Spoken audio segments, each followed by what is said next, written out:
So remembering a beautiful caption, a thing of beauty is a joy forever, a John skit. Really we are being overwhelmed with joy and happiness for the successful completion of first day, the International Conference on Biobased Environment for Sustainable Territory. On behalf of the Department of Chemistry and the entire team of this organizing committee, so we extend our sincere thanks to all the student community for your enthusiastic nature and active participation in yesterday's sessions.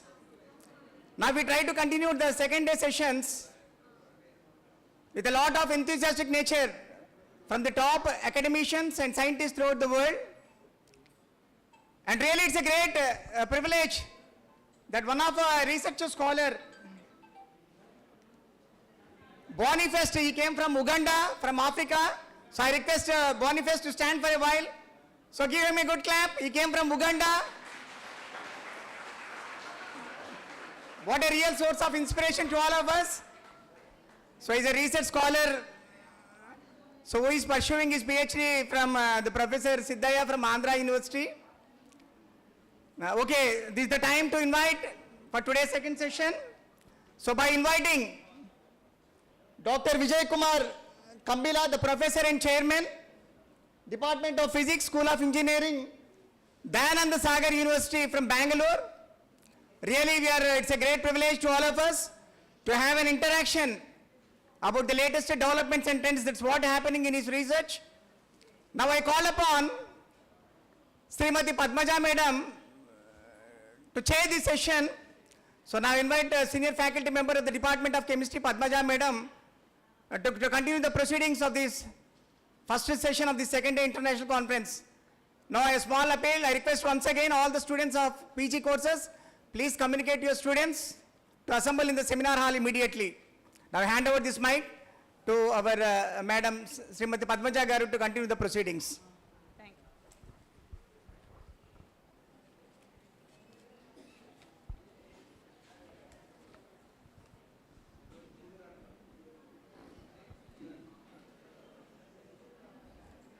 Good morning, everyone. I am Padmaja. It's my pleasure to introduce Professor K. Vijay Kumar Garu. He currently serves as the chairman of the Department of Physics at the School of Engineering, Dayananda Sagar University, Bengaluru. He is the former director of College of Engineering Studies at the University of Petroleum and Energy Studies, Dehradun. With over 30 years of experience in academic administration and management, Professor Kumar has held pivotal roles such as Dean Academics and Head of the Department.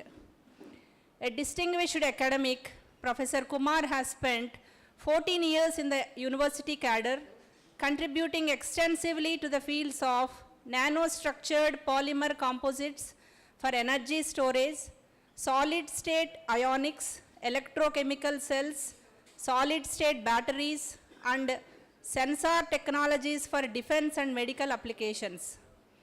His academic journey includes an MSc in Physics, MPhil in Thin Film Physics, PhD in Ion-Conducting Polymer Electrolytes for electrochemical and fuel cells, underscoring his strong foundation in material science and energy technology.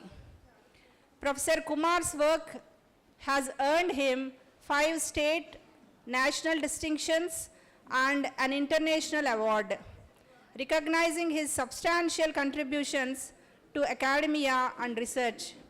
He has published 26 papers in national journals and 53 in international journals with an impressive H-index of 20 and I-10 index of 27.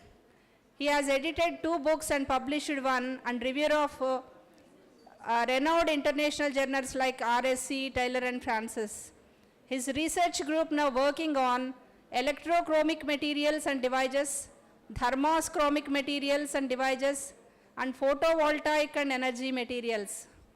Currently, he leads several notable research projects, including DST projects in energy materials, DBT projects in medicine, DRDO projects in physics and material science, ISRO projects in thin films, ICMR projects in sensor technology.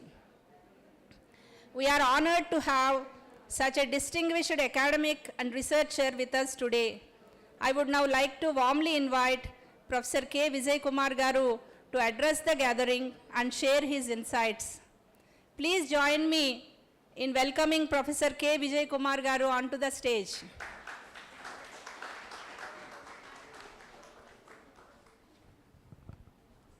Thank you, sir. Mouse, okay, there.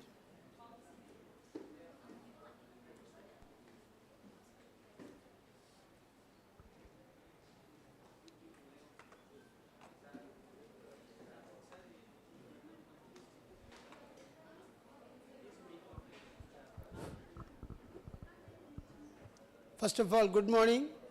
First of all, I thank Dr. Madam to organize, Padmaja Madam, sorry, to introduce me, and also thank the organizers, and especially I will thank my dear students. I hope my talk in this students, but because yesterday I completely observed your sessions, so what I conclude that I had to give some important talks for the students. My half of the part of the talk is mainly due to the student community, because you are the students, you are the dynamic people, already you are the postgraduate, isn't it? So you are about to join, take a career in the different fields as a scientist.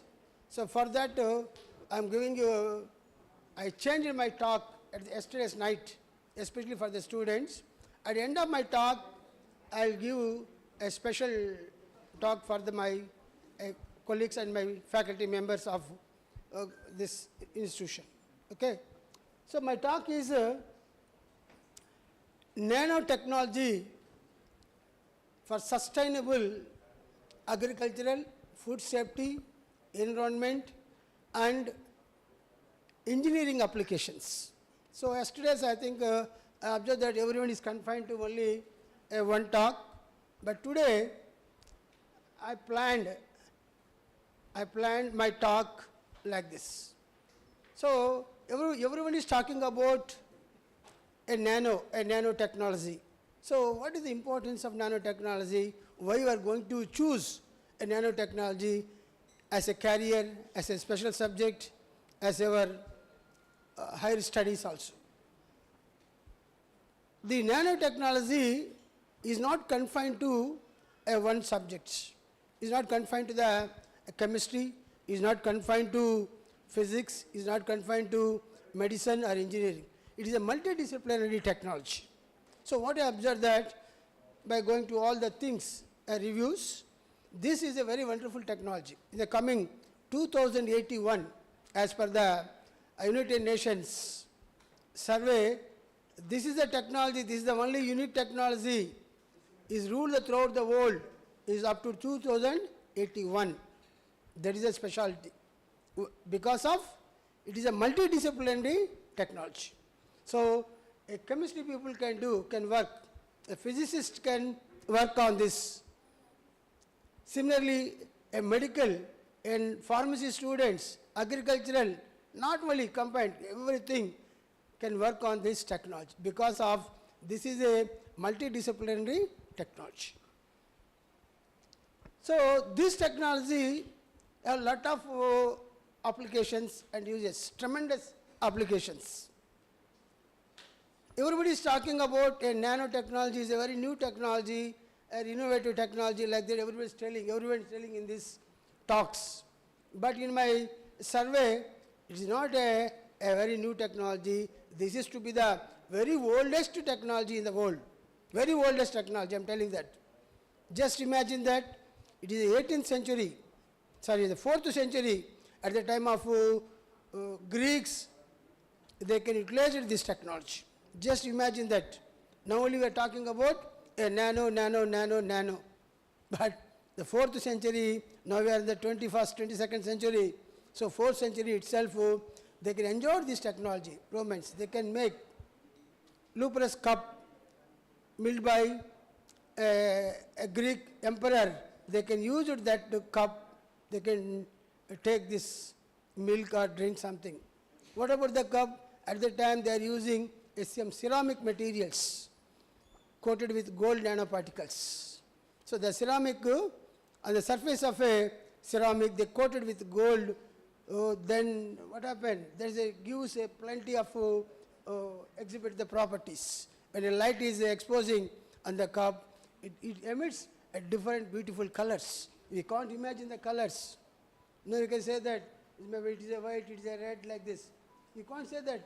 We have only 9 Vibjar colors, but plenty of colors we have.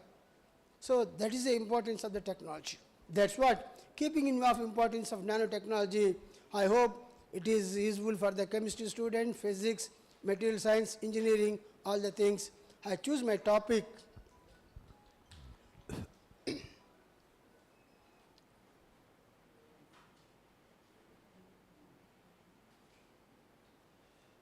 Not working? Sir. Otherwise you can operate. You can operate. Huh?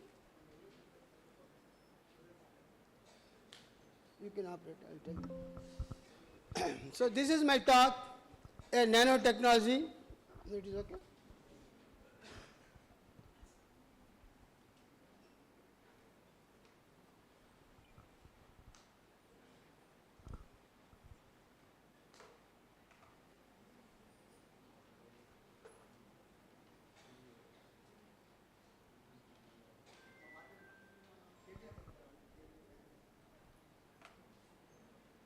So this is my abstract, nanotechnology for sustainable agricultural, food safety, environment, and also added, now I can tell, defense, space applications. So defense and space applications plays a very, very important role. So in this case, by using this technology, how can we can develop like some devices, like some sensor, photo detectors, supercapacitors, like that. We are using this one. For that, this is a innovative to enhance this technology, especially for agricultural. So agricultural, food safety, environmental health, and also by integrating nanoscale materials and devices. So this technology can revolutionize agricultural practices, food safety, and improve the crop fields, and also minimize the environmental effects. So that's what this is technology. We can improve the environment, we can improve the crop, we can save the plants, we can, what about, enhance the food safety. So all these applications we can include in this. So this is the content I am going to discuss. So first I am giving for 5 minutes for the introduction to nanotechnology and nanotechnology in agricultural. So I think no one discussed yesterday's. I think this is the first time we are going to brief on how the nanotechnology is helpful for the agricultural. Because what about, this is very important nowadays. So just we are faced with the corona in the 2020 and 1920, throughout the world is affected, but India is not affected because of we are strong in agricultural.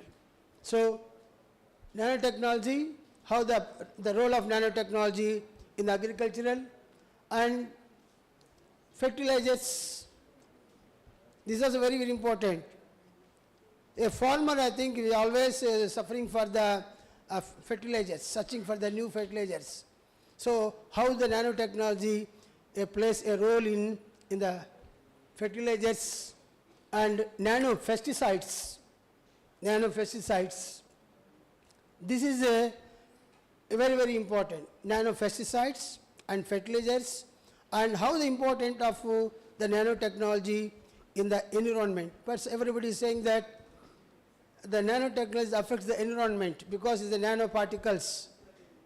But it's not like this. So we have to remove that idea. We can search for what is the importance of the nanotechnology in the environment. And finally, I'm going to discuss a nano sensor. Why I'm thinking this, especially for the faculty members, I request all the faculty members to concentrate on these new devices. So supercapacitors, nanosensors. Because this is the devices, smart devices. It is smart. I'm saying that it's smart. Nowadays we are using all are smart. Our mobile phone is smart, very thin and lightweight. Like this, why not we can use a smart devices for the future technologies like space, communication, all the things, including in our space, we can use this technology. That's what I'm focusing on, especially for nanosensors. I hope that this is a very interesting, this is a motivated slide I'm giving for all the one. History of nanotechnology, I told that this is the 4th century. But when you came to know everyone means, in 1957, of course, maybe is given the scientist Richard Feynman. Richard Feynman in 1957 or 59 is given one talk, the plenty of room at the bottom at the Royal Society. At the time they used the word, it's a nanotechnology.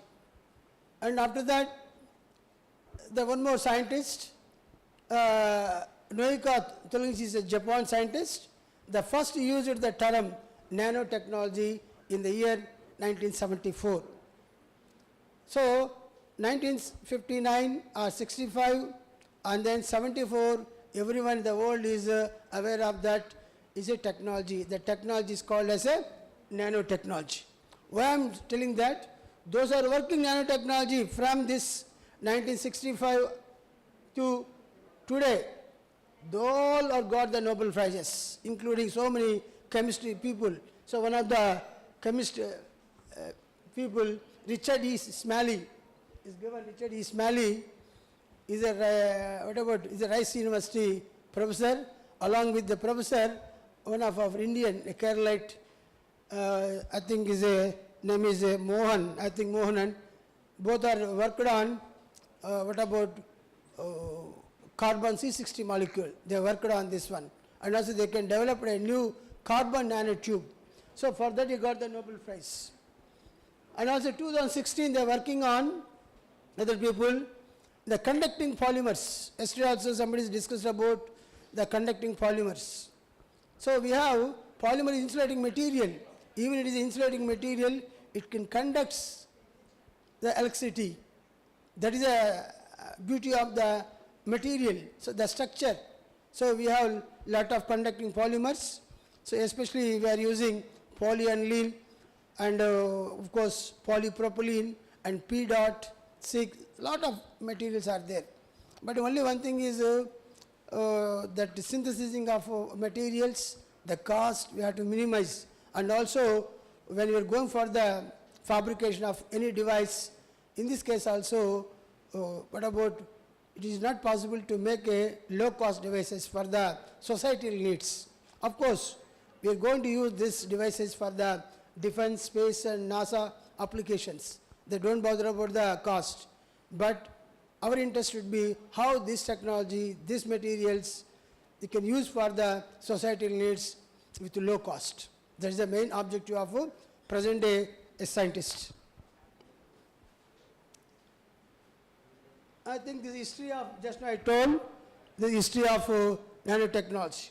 Then here, mainly we are going to check all these materials, a macro, micro and nano.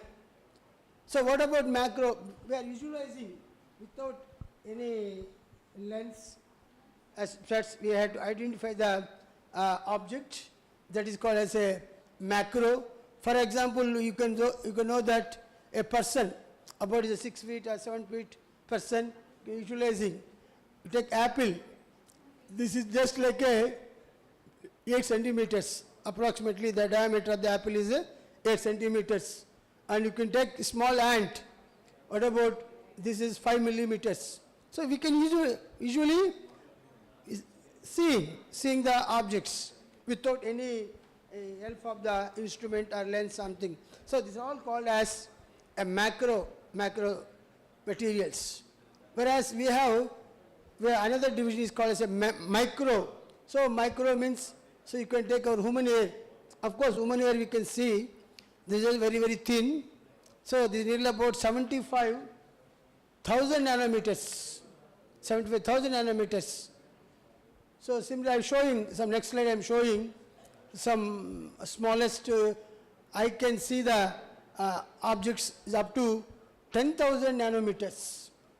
10,000 nanometers, and we're talking about a nano, especially a buckyball is 1 nanometer, and our DNA particles, DNA is nearly about 2 nanometers. So less than 2, less than 10, I think all these nanomaterials can use it for the medical application, drug delivery. So everybody talking about drug delivery for that.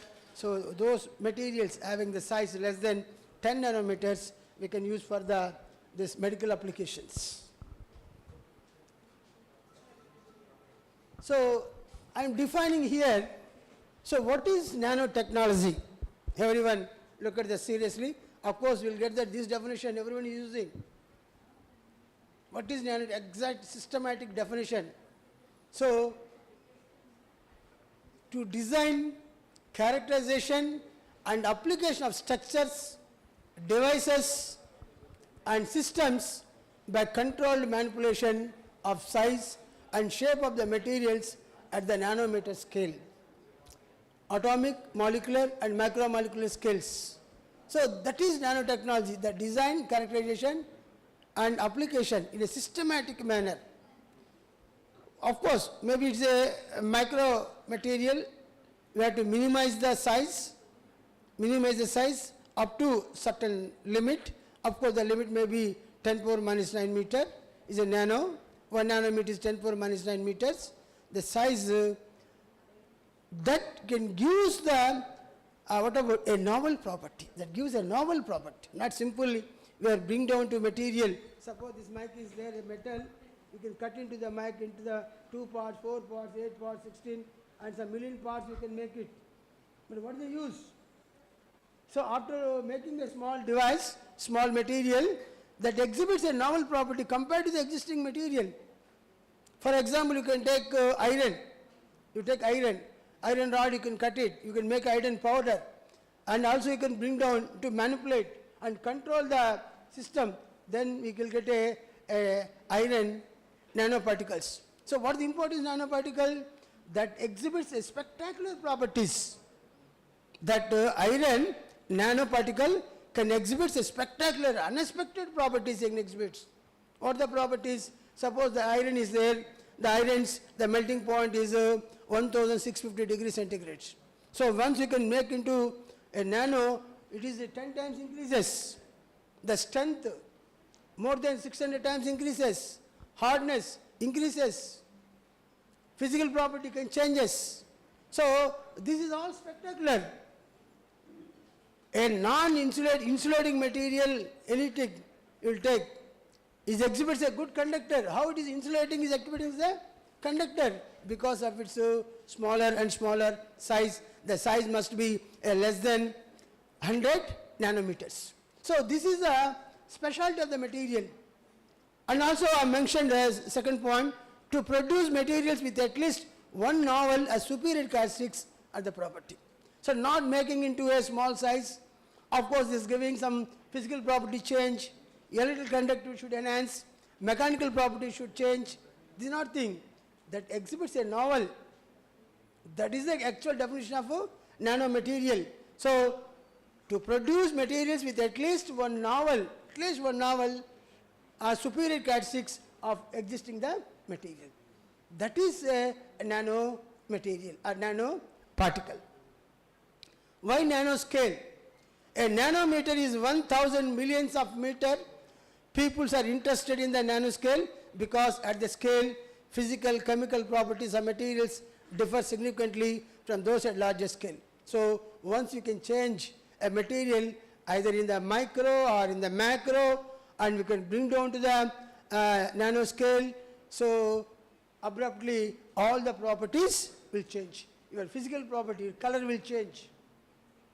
Electrical properties will change. Chemical properties, activity, chemical activity automatically changes. For example, you can take simple example. So you can take sugar, just you add with in the milk or coffee, we are using sugar cubes. We are using. Suppose we can use direct sugar in the smallest form. What happened? The reactivity is quick. What is the simple thing we have to observe that when the size is come down, so minimum, not maybe a 10 power minus 9, smaller size, the chemical reactivity increases. Like that you imagine that when the material is bring down to the nanoscale, how the reactivity, color will change. For example, I'll give a beautiful example.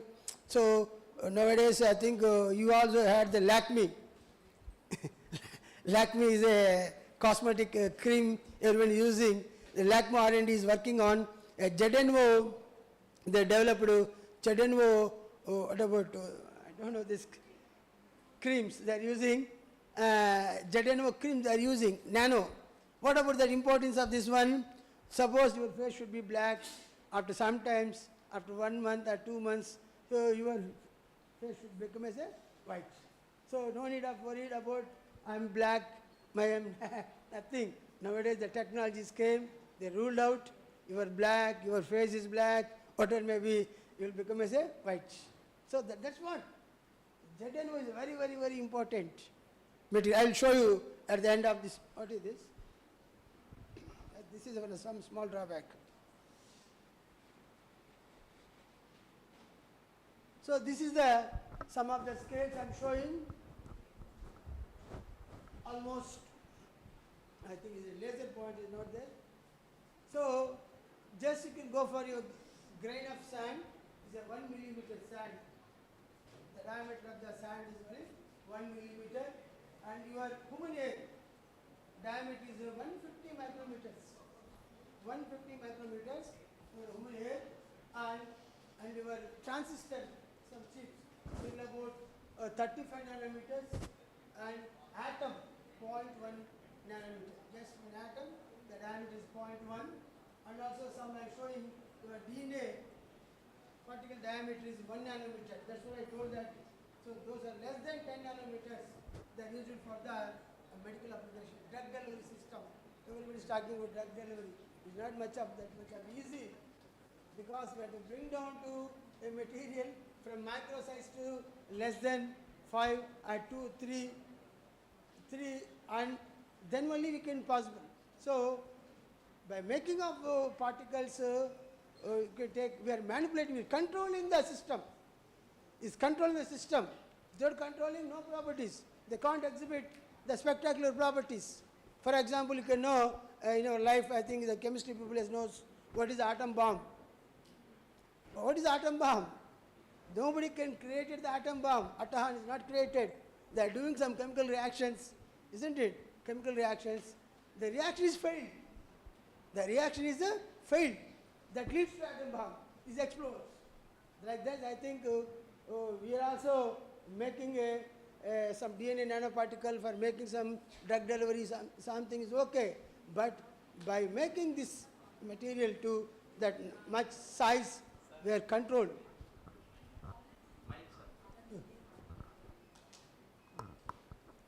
Sorry. So like that, this is some nanoparticles is given. So I think I have given a simple definition. What is nanomaterial? Just now I told. It is defined as many materials as unique or novel properties due to nanoscale. So only the material shows the novel property, a spectacular property, then it is a nano. Not make into a smaller size, it is not a nano. So I am expecting some wonderful property. A glass can activate as a just like a conductor, like a semiconductor, like silicon or germanium. How the glass is a bad conductor of electricity, it can conduct the conductivity like metal or semiconductor. This is wonderful. That's what I want expecting. A novel property should exhibit. These are found by incorporation of a structuring of nanoparticles. So sometimes we are using a nano device, just we are using nano device.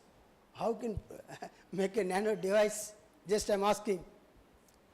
What is a nano device? What is a micro device? Can I make it as a micro 10 power minus 6 device? Can I make it as a nano device? A nano battery? A nano sensor? No. If you nano, we can't see the particle also. It's a 10 power minus 9. Just now I told that in my previous slide. We can't see. Up to such micro level only, we can see. Oh, it is a 10 power minus 9. We can't see.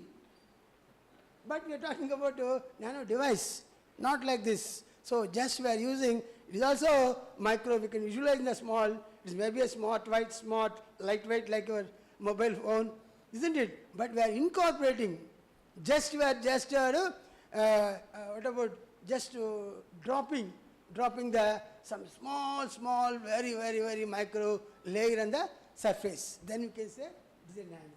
Not like your device must be a nano.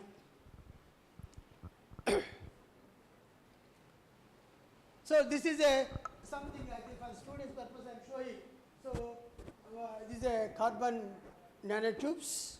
This is a nanomaterial, and also so noble metal nanocrystals with cyclic penta twin structures. These are all some photographs of some beautiful materials. The scanning electron microscope we are going to take.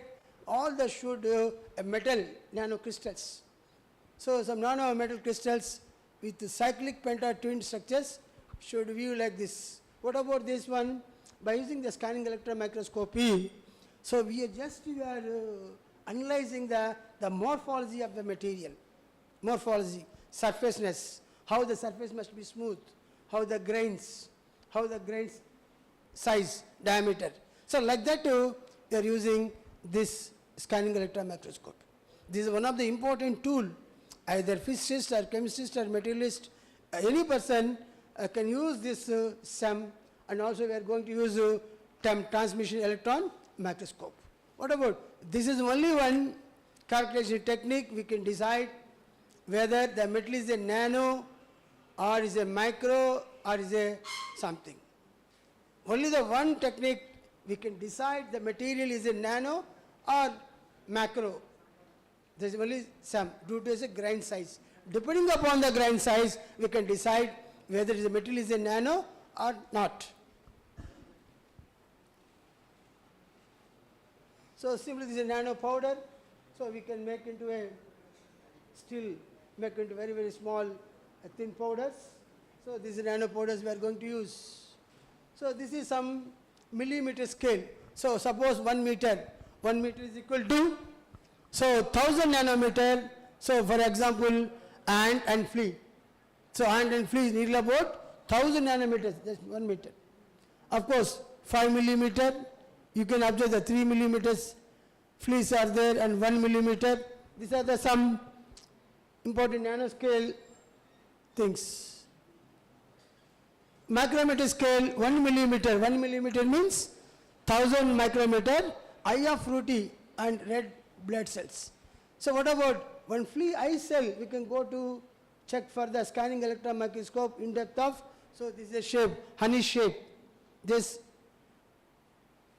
because these are all using the scanning electron microscope.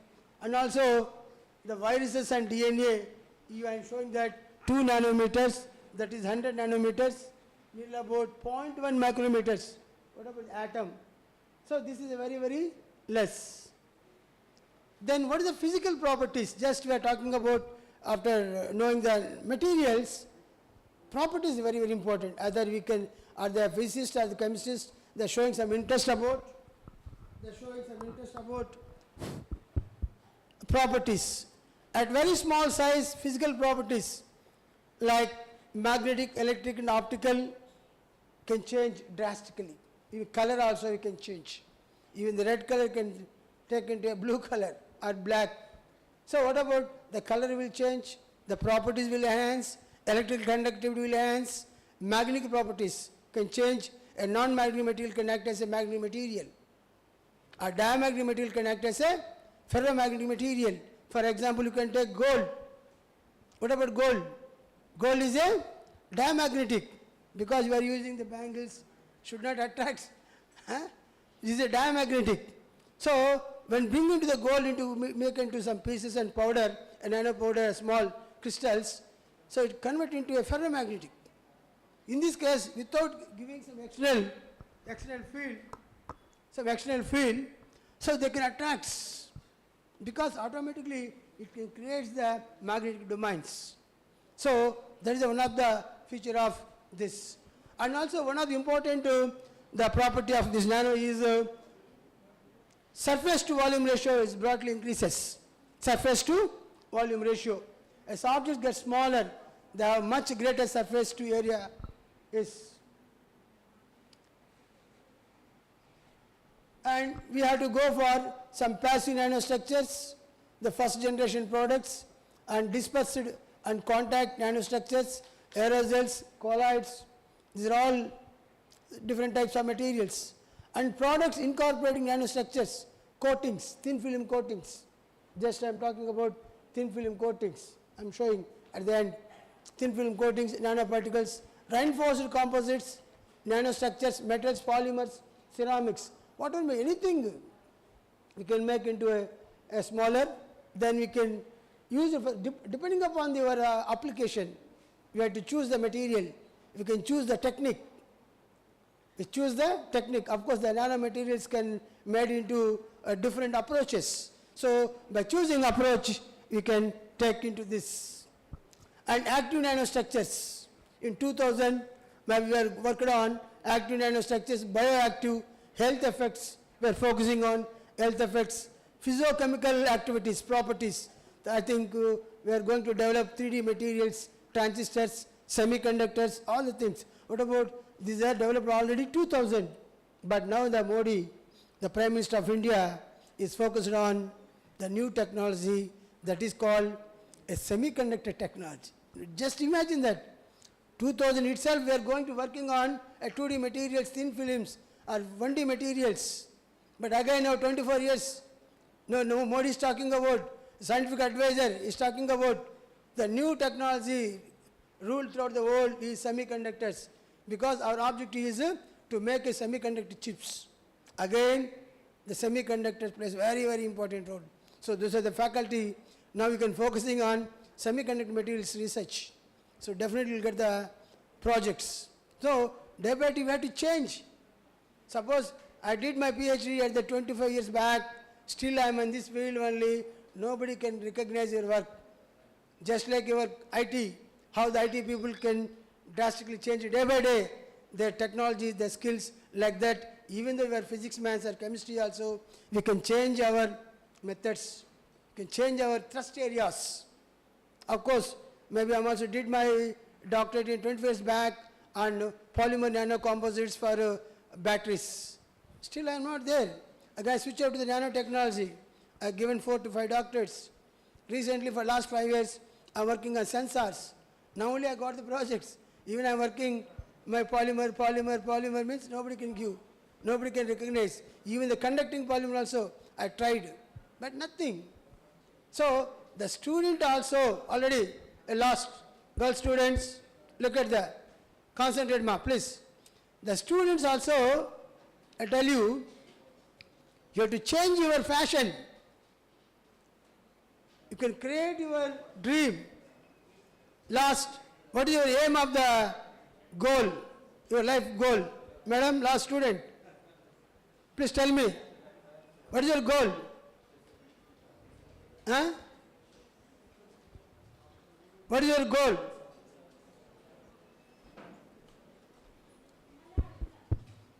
I am asking somebody. Gentlemen, what is your goal? Tell me. What is your goal? Not simply sitting. You are not a statue. Why I am taking the class? Just listen. You make. What is your goal? Just I am not asking complicated questions. I am not asking any chemistry. What is your goal? You know goal? Huh? I want to become an industrialist. You are become an industrialist. Industrialist. Okay. Stand. What is your goal, ma? GCI is a girls' credit instructor. Ma? GCI. GCL. your chemistry.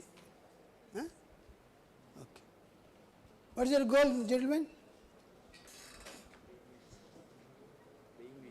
Being rich. Being rich. Oh, sit down. I'll tell you,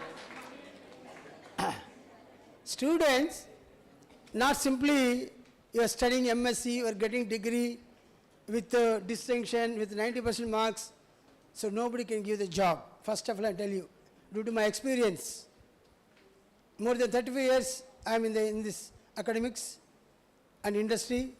I worked in so many institutions. Nobody can give you a job, even you are the 90%. A distinction student. Of course, if somebody got the gold medal, my first year gold medal, nothing, no gold medal. What is the gold medal? Nobody can, who can care? Only at the day, they can call for you in the stage, they will give gold medal. But you should become a profession. You become as a profession in your subject. Professional. That's what you are not just kids, you are MSc, almost postgraduates. Isn't it? More than 18 years, all of you, I think. Huh? 20, yeah? Okay. I don't know. Maybe, what about? Still you are not defined your goal. I'm asking simple, that become as a rich. How can you become a rich? Your father is earning some crores of rupees, you will become a rich. Huh? What is your plan? What is your plan? Education. You are a Narayana, just like think Narayana? Huh? No, don't do, just please sit down, no problem, nothing to wrong. Sit down, I'll tell you. So, as a student, when you join MSc, everybody is having some aim. Okay, I'm become as a very top scientist for chemistry. I'm become a top scientist in National Chemical Laboratory. At least something you have to become as a scientist in international, in NASA, ISRO, DRDO. DRDO is not well confined for physics and engineering. Chemistry people are also there. They are playing a lot of roles. Yesterday I told that one person, Sivaram, is a polymer science, chemistry background. He is ruled throughout the all defense. He is advisor for the Prime Minister of India. Not subject, either physics or chemistry, whatever. You know, just for example, the living person, more than 90 years, CNR Rao. Heard the name? Now, CNR Rao, now perleda. Chappu, Illeda? No, I think that's a bad thing. You are the chemistry people, you are not simply a high school student. You doesn't know the CNR Rao. CNR Rao is a Bharat Ratna, he got the Bharat Ratna, the great chemistry professor in the world, one of the great, he's an Indian. He's worked as IISc director in Institute of Science. At least you know IISc, where it is? Bangalore, okay, very good. Institute of Science, Bangalore, is a previous long back as a director. He's an advisor to the Prime Minister of India. He's advisor to defense minister. He's not a physics. He's not electronics. He's not electronics. He's a chemistry person only. Why I'm telling that, your chemistry also plays a very, very important role for the growth of the nation. So, first you have a goal.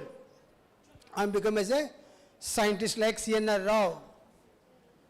I'm become as a just like a S. Surya Bhagavantam. It's all our physics, basic science people. They place advisors to defense, government of India, Prime Minister of whatever the Prime Minister, first Prime Minister, Jawaharlal Nehru, who is advisor, you know? Surya Bhagavantam is our Andhra, Pakka Andhra. He is a physics professor. He is working in Andhra University. Again he is working in Usman University, Vice Chancellor. They are all great persons, ma. No need, I think, I'm a physics, that is engineering, they are studying IIT, he is studying NIT, he's got the job, nothing. So you have systematic plan, structured plan. Just like how can we will make a nanomaterials, the systematic manipulation, like that you can plan your career, definitely you can reach. So first you can think that your object should be not a rich, not earning. First you can think that I'm become a Professional. Just, I'm going to say professional. Professional is very, very important. How you become a professional? How you become a professional? Huh? By studying hard. Very good. By studying hard. She's telling that very good, beautiful answer. Once you become a professional, you should do hard work. In this case, I think I got my one remembering one good example. You know Vishweshwaraya? Moksha Guna Vishweshwaraya. You know Moksha Guna Vishweshwaraya is quoted one quotation. The first duty of a student is to study. What is this? The first duty of a student is to study. That is main objective goal of Vishweshwaraya. That's what he became as a world-renowned civil engineer. He got the Nobel Prize, and as the British government is awarded Sir. That's what I'm using, Sir. Sir Moksha Guna Vishweshwaraya. Hard work. The first duty of a student. Then again I quoted one more important thing. One more famous person, I think seen some photo. C.V. Raman. You heard the name?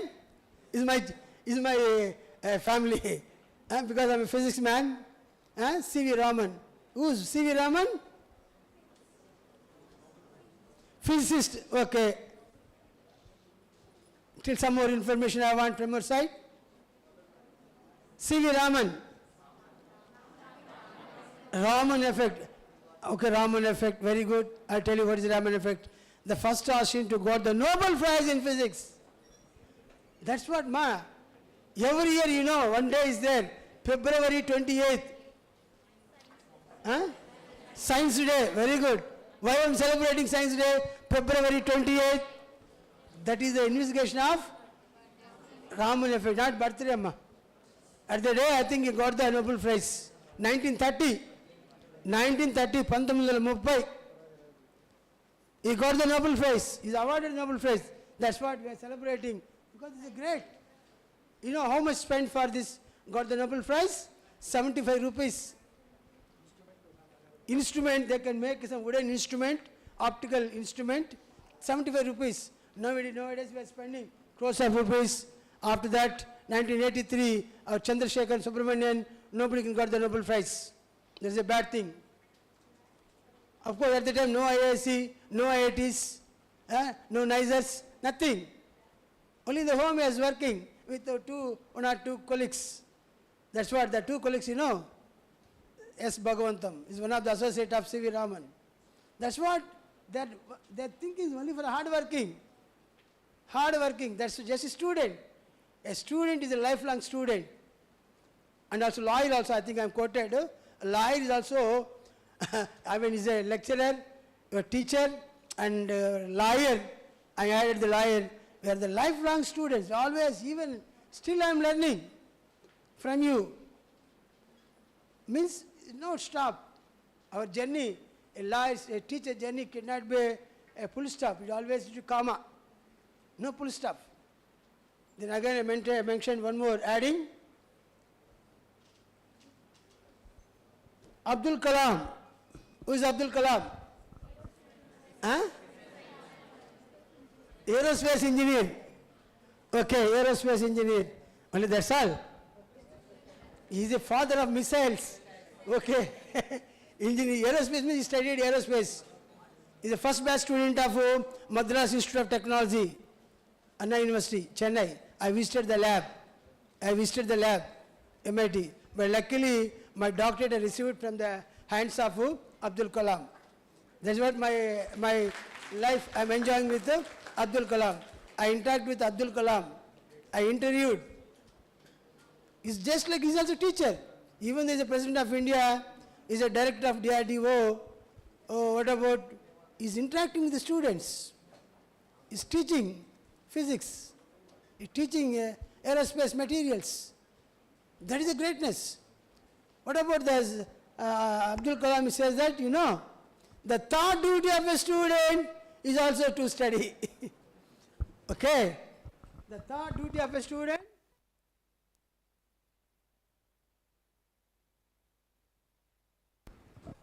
Audible? Okay. The third duty of a student is also study. What's our first duty? Study. Second duty is study. Abdul Kalam also says that the third duty is also study. What is this? That's all. Those are followed. This what happened, ma? You have any problem? You have any family? Any kids? Nothing, na? Even teachers we have. We have to manage my wife, my kids, everything. So you don't have anything. You can concentrate only for academic studies. That's what studies, hardworking studies. Nothing. Your parents is giving money, your parents giving you a pocket money, everything is taken care. So your duty is only for study, study, study. So once you are studying, hardworking, these 2 years, you will get the command in our subject. You can get a command in our subject. Once you can get command in the subject means you will become as a professional. You will become as a professional. Automatically, you become as a professional. Automatically, they'll give a job for scientist in NCL, in DRDO, in space. That's all. So what about your objective should be become as a professional in our subject, not for physics, not for any engineering. What you are studying, even if it's a very worst subject, no, nothing is worse. I'm saying that even it's chemistry, geology, whatever, arts, commerce, everything is good. But in your particular subject, your core, you become as a command in your subject, you can good in your subject, you become as a professional. Once you become a professional, systematically you can maintain, within 2 to 3 years, you will become a scientist. What are your job? Not only scientist, you become as IAS, IPS also. You have some structure is there, after my MSc, I become as a Indian Administrative Service, and become as a collector of Rajahmundry or East Godavari, West Godavari, definitely become as a collectors. So that's what, my dear students, please concentrate on your subject. So when you're taking the class, don't watch your mobiles, please. Or you want to sleep, you can sleep, no problem. Sorry, I diverted for 10 minutes. I make into focus. So this is the instruments. So we can characterize the nanomaterials. We can go for this instruments like AFM, atomic force microscopy, scanning, transmission microscopy. These are, yes. Something is loose contacts. So this is a characterization techniques we are generally used for studying, analyzing of the nanomaterials. So of course, already I told that. So Heinrich Roher, father of nanotechnology in India, is the art and science of manipulating matter at nanoscale. So nanotechnology is the art and science of manipulating matter at nanoscale. We are manipulating the matter, materials. So nanotechnology, we are using technology, the science and technology of manipulating matter at the atomic and molecular levels. Atomic and molecular levels. So the nanoscience we can make into a product that is called as a technology. So almost I have shown that this one is nanoscales. I think these are very general properties. Very, very important. This very beautiful properties. You can look at this. Large surface to area, quantum effects, confinement, tunneling of coherence for optical properties, and mechanical strength. Lightweight at strong structures. When bring to the simple material like glass, a brittle material, bring to the nanoscale, what happen? The structure must be thin and lightweight, but is very, very strong. They are very, very strong. For example, you can take semiconductors like silicon, make into sheets, make into sheets like a carbon nanotube. So the mechanical strength is increased by 10 times, electrical properties enhanced, hardness is increased, all the properties will change. And also the catalytic activity, selective chemical reactions, and tunable magnetic behavior at data storage, all this. And also finally, antibacterial properties and water treatment. So we are using this nanomaterials. So nanoparticle synthesis. So of course I shown that the nanomaterials we are going to synthesize two approaches, top-down approach, bottom approach. So top-down approach means a big molecule you can bring into the parts small, and bottom means you can take some molecules, bring into the nano. So that's what we are giving. A top-down approach, transformation, is a bulk material. I show that here. This is a bulk material. The bulk material is made into a some technique. You can make into a small and make into a, again they can change into the powders. So to smaller fragments. This is the exploration to multiple layers. So like that we are going to make make into any material into a nano by using these two approaches. So one is called top-down approach, other one is a bottom approach. So I think nanomaterials characteristics, most of them are novel. All are novel. Why the novel? One definition of novel material is a new form of existing material with the characteristics that differ significantly from familiar or naturally occurring forms. So definitely they are showing a novel materials.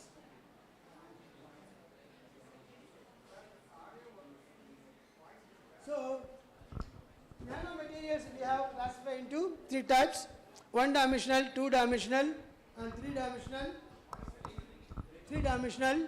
So one-dimensional, you look at the examples: layers, multi-layers, thin films, and surface coatings. There are some examples of one-dimensional. Again, we have two-dimensional nanomaterials, nanowires, nanofibers, all are two-dimensional materials, and three-dimensional known as nanoparticles. The three-dimensional called nanoparticles and includes precipitates, colloids, and quantum dots, tiny particles of semiconductor materials. They are all under the three-dimensional nanomaterials and nanocrystalline materials. So these are the very clear examples of the one-dimensional, two-dimensional, and three-dimensional materials. So like that you can fabrication of nanomaterials. That's why I told that how we can make into a nano size, a bulk into the nano. So we are using approaches. Either you can choose by top-down approach or bottom approach, depending upon your feasibility. Then make in nanoparticles. So we have a lot of methods are there. The physical method left side, thermal evaporation, grinding, sputtering, pulse laser deposition, and also aerosols and physical methods. Physical methods means we have thermal coating units, thermal deposition, and sputtering deposition, other methods. On the other side, chemicals, co-precipitation, microwave synthesis, sol gel techniques, and micro encapsulation, biological methods we have, and also bacteria and fungi, biomolecules, proteins, and use of plants. So these are the some things. You can go for only one or two methods, the physical methods, the ball milling. You know what is ball milling? This is a very commonly used material. Any lab, even your simple lab, in your staff room also, should make into a small device, you should make it. How? Because maybe you know that everyone is using in the home. What is the frequently using instrument in the home? Mixie, grinder you are using. You want idli vada, so grinder should be required. So that is nothing but your ball milling. So what happened ball milling? Simply I am showing, and not all the things, because time is already taken. So just like your grinder and mixie, just pour into ceramic balls or metallic balls on this one. So it is a some uniform speed. So access, it can rotates and grinds and cuts the ceramics. The ceramics is cuts. So we'll get a nanoparticle. Simple thing, we can do it. We should make a nanoparticles up to a desired size. So these make carbon nanotubes. So you are talking about carbon nanotubes. This is the best method. We should make the into carbon nanotubes. It is preferred method of preparing metal oxide nanocrystals like cerium, CO2, zinc oxide. So zinc oxide, all these oxide materials, you can use this one. And ceramics, cerium oxide. This is a graphite and hydrogen atmosphere. is an effective method of producing nanostructured graphite which is able to store an appreciable amount of hydrogen. And nanostructured graphite has the potential for use as low cost in energy store, for vehicles and stationary hydro energy applications. We are using a graphite. So nanostructured graphite also we can provide by this method.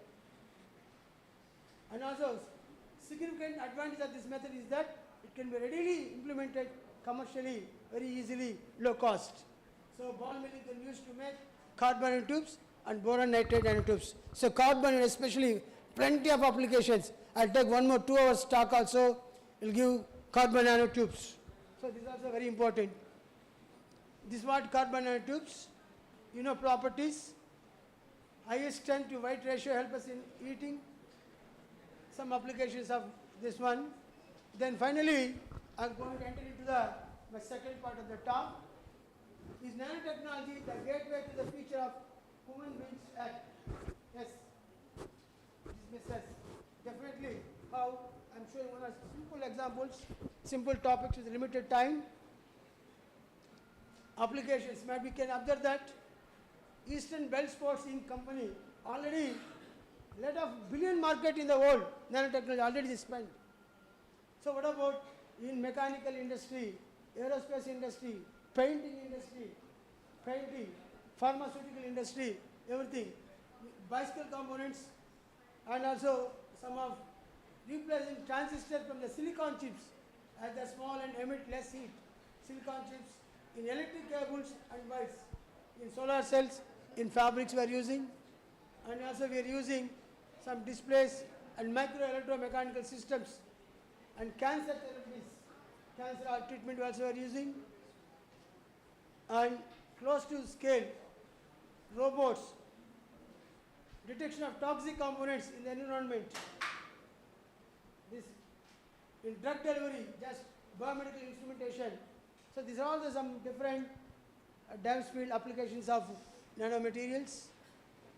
Now I think this is very important, frequently using material zinc oxide, direct repellent, hydrophobic, cosmetic and stain resistant. So we are using this ZNO and silver ion. This is also very, very important. Silver ion is a healing property, aluminum silicate, scratch resistance. Of course, we have gold oil, chip fabrication and drug delivery systems. We are using gold nanoparticles. So, all diverse field of applications. Then apart from that, this is a macro biological synthesis of metal nanoparticles, how we can synthesize the materials, metal nanoparticle solution, and we are purifying and recovery. We'll get a metal nanoparticles in powder form. Again, we can do some physical reaction, we'll get metal nanoparticles in powder. And also you can do some physical techniques, physical methods like thermal coatings or something, we'll get nanoparticles in powder form. So this is what you can observe that. So this is the final slide, application nanotechnology in difference, medicine, drugs, nanofibers, electric devices, optical engineering, defense and security, biotechnology, cosmetics. So understood that this is a multidisciplinary technology. Already told that it is not confined to physics, chemistry or biology. It is a multidisciplinary technology. We can use this technology in diverse fields. Now I am going to enter into this my talk. Actually my present talk is now for the researchers and faculty members. I hope this may be useful. What about my talk is how the materials can sustainable for agricultural, crop production, fertilizers, isn't it? So all the things. Apart from that, how this nanotechnology is employed for the defense and space applications. So for this, you can look at this here. Sustainable agriculture aims to meet present day needs while preserving, enhancing natural resources and environmental quality for future generation. And also, nanotechnology ensures sustainability through precise and targeted nutrients delivery, I think delivery in pesticides, enhanced crop production, crop yield strength. You are preserve the agricultural, so environment, stresses means temperatures and efficient containments, and also this nanotechnology enhances for food security, ensures sufficient, safe and nutritious food to meet the dietary requirements and lead to health and activities. So this is what you can observe this. This is what you can observe that. Online section. Okay. Okay, this is what the nanotechnology at different applications. Application nanotechnology in agricultural. So I think I was wasting my time. So this is agricultural. We are going to use. Then the nanotechnology in the environment. Nanotechnology in the environment. So avoiding the negative thing. So nanotechnology is not affecting any. Are there more Benjamin precursor materials or synthetic materials that can be used to make quantum dots, and also will possible to recover the quantum dots for use? These are all things. Then finally, are there measures that can be taken now to minimize our negative impact quantum dots? So this is a nanotechnology for the pollution prevention. We are using non-toxic catalyst with minimal production, and also these applications of nanotechnology in agriculture. So what are the importance? So nanotechnology is now emerging fast-growing field of science, which is being explored for a wide range of scientific disciplines, including agricultural. Smart way for sustainable agricultural appears to be nanotechnology. In tillage, in seed science, I think agriculture, one of the seeds is very, very important. So in the science also, so survive the harsh environment, we can sell the seeds. So we can use the sensors. The process to control and monitoring informations. Sensors. Why nanosensors? Because my talk is for the faculty members. I am going to take one more 10 minutes for permit. This is highly useful for the faculty members and research scholars. So why nanosensors? I think for last yesterday nobody can touch these nanosensors. So what about the nanosensors is given by some different reports, pollutant, pesticides, food freshness. You can use for this nanosensors, and also pathogens and their locations. We are using nanosensors, viruses and optimizing fields. We are using nanosensors. So these are nanosensors. How can make it? So here, nanoparticles in use in nanosensor. See the device nanosensor, nanoparticle is itself acting as a nanosensor. For example, our body is also acting as a sensor. So just I am touching my hand and touching this head, it is says that it is a hot or cold. It's sensing. My nose is there, I'm breathing. I'm getting some smell. It's also sensor. Our micro body, human system itself is acting as a sensors. So this is what I'm giving here. Sensors operating on a scale of atoms and the molecules, smaller size, and also modest power requirement and data storage. This is the application nanosensor in plants. How the plants we are using these nanosensors. Just 5 minutes, just inform. In soil, how the role of nanosensors in soils. So nanosensor monitor physical and environmental parameters. How you should maintain environment parameters by using these nanosensors. So this basic designs, principles of sensors we are using.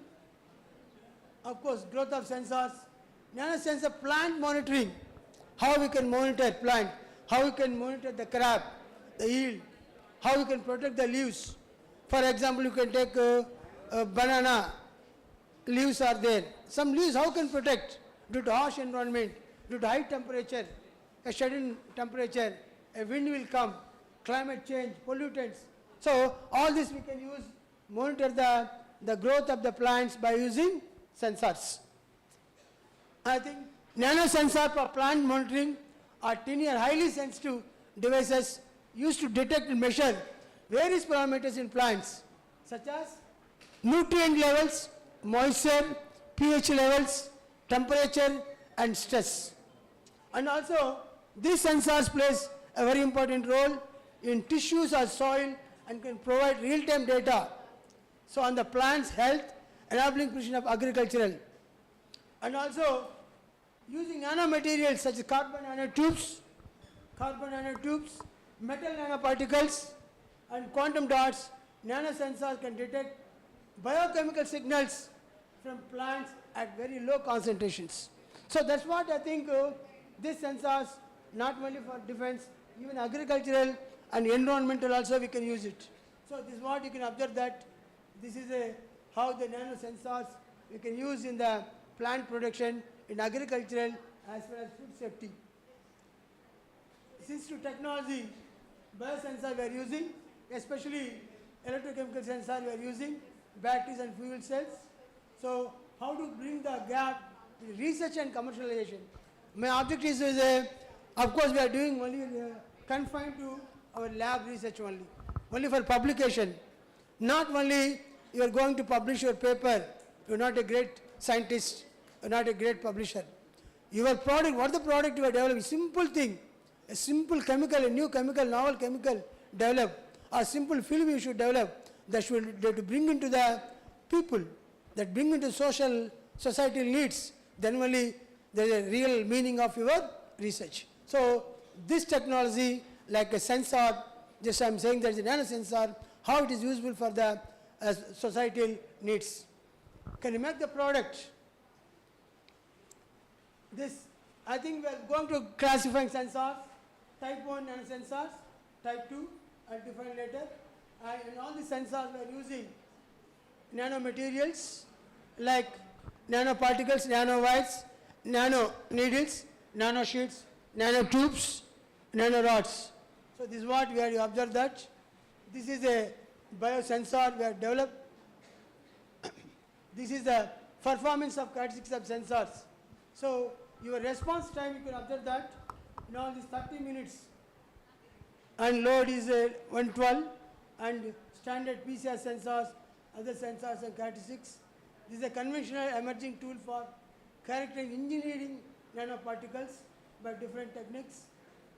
Size exclusive nanosensor for quantitative analysis of fullerenes, carbon nanotube. So this one, go through this one. Harvard's, this is already developed by the patent, the Harvard University students. This one, this is a surface characterization. By seeing that, we observe that whether you develop a nanoparticle is a crystalline, is a non-crystalline, or polycrystalline. So by seeing this exciting graph, it should be very sharp peaks. So it is a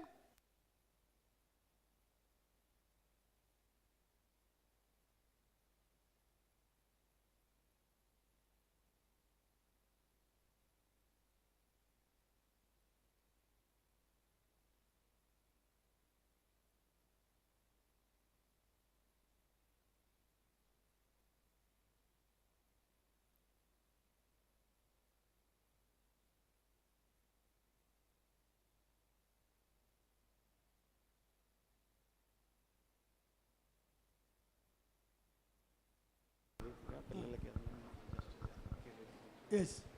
Food, health, pharmaceutical process, this is environmental process, this is all references. Nanosensor performance matrix, performance. Conclusion, I think you need that. You need the community. So just I told that whatever we can whatever we are doing, finally that result can reach to the community, people.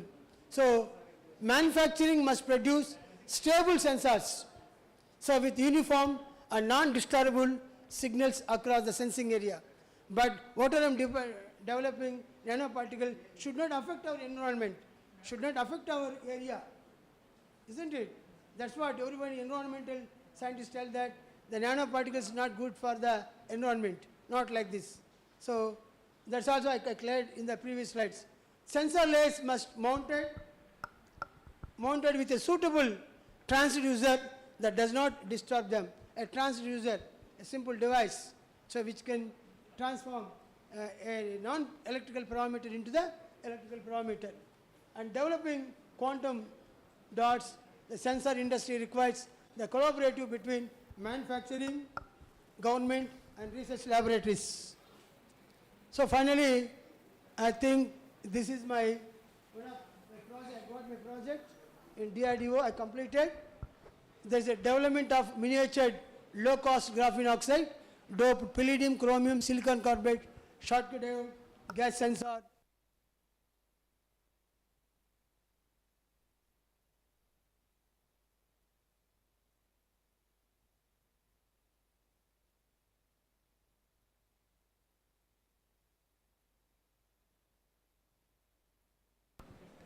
So this is a DRDO project.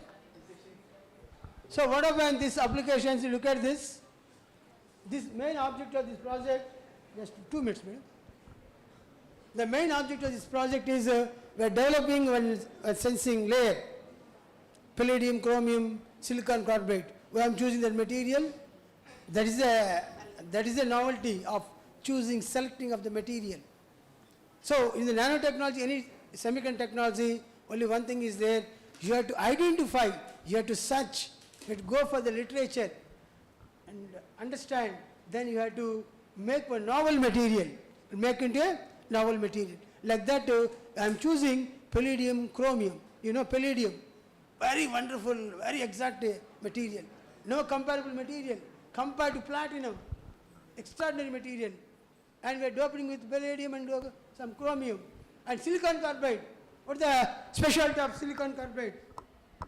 The high temperature semiconductor, high wide bandgap semiconductor, up to 600, 700 degrees can withstand the thermal stability. So like that we can make some structures and choosing for the substrate, that nothing but a sensor. Sensor means absorbing. We are developing a sensing material. Next slide. Okay, this is a structure. This is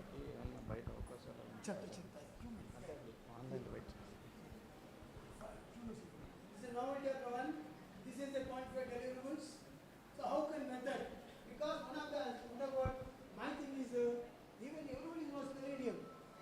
Chromium is known. Silicon carbide also. NASA in 1960 they are working. So my beauty is we have to change the composition and just we are wrapping a reduced graphene oxide. That's all. Reduced graphene oxide I prepared very, very cheaply in my lab because 1 gram is 25,000 rupees. 1 gram of reduced graphene oxide is 25,000 rupees, high purity. So in my lab I prepared in my scholar, RGO, you can wrap it with this material. It can act as a beautiful sensor that can use in the easiest control system in aerospace applications. So for that I got this project. So this is a final device. Okay. And I think my dear faculty members, so everyone, you are writing, somebody yesterday also, some people, a professor is discussing with me, why not got the projects? Nothing. We're all human beings. There will be some systematic approach is there for get the funds from the funding agencies. That is the way of writing your proposal, the way of writing the proposal. You are writing proposal just like a textbook, paragraph, copy and paste, nothing like this. The reviewer should understand your concept. You start with your origin of your project. What is your main objective? So my objective at developing a novel device, a product that is using in space application. You say that not space applications, not exactly. Where exactly we are using? In the space application is a wide. So even I am depend my project with a DRDO scientist. One scientist is asking, the aerospace is very wide. Where exactly we are using? Then I will find out ECS system, environment control system. So my device can use in the environment control system. Might be you are traveling in aeroplane, air cabin is there, somebody is suffering, humidity problem, temperature problem, your air should be something changing. This is some different gases should be there. There my device should be useful. Detection of hydrogen, very low concentration of hydrogen and some toxic gases they are using. So like that too, your device should be useful. That means it gives some novelty and also low cost and also lightweight because of choosing of the material. So that's what you can give. So finally, I thank audience. I thank ICBest and Department of Chemistry, all the faculty members, faculty, staff, and my dear students, very good students, and other panel members, chairman, secretary, and respected members of giving me an opportunity to present my talk. Last 1 minute, my dear students, please sit down. Hey, sit down. Sit. Wait, you are leaving. First we are leaving, then we will leave. I think students, I'll give one. Even they were studying, I think by observing for 2 days, you was a very good student, but you don't have any objective. But you don't have any objective goal. So now itself you frame your goal. Definitely, I think these students who now they are presenting, definitely they can reach very high heights. And also I'm giving a chance, those are interested, you join your PhD, don't stop at your MSc. MSc should not give any good jobs. Even you are attending a scientist C in ISRO or minimum the doctor should be required. Minimum the doctor should be required. So for that you can join your faculty anywhere. And also my university is also offering PhD in your lab. Almost in my guidance, so please anybody interested, come and discuss. We are providing 35,000 per month. As a full-time scholar, is a not part-time. Full-time our department is offering minimum 35,000. Thank you. Thank you, sir.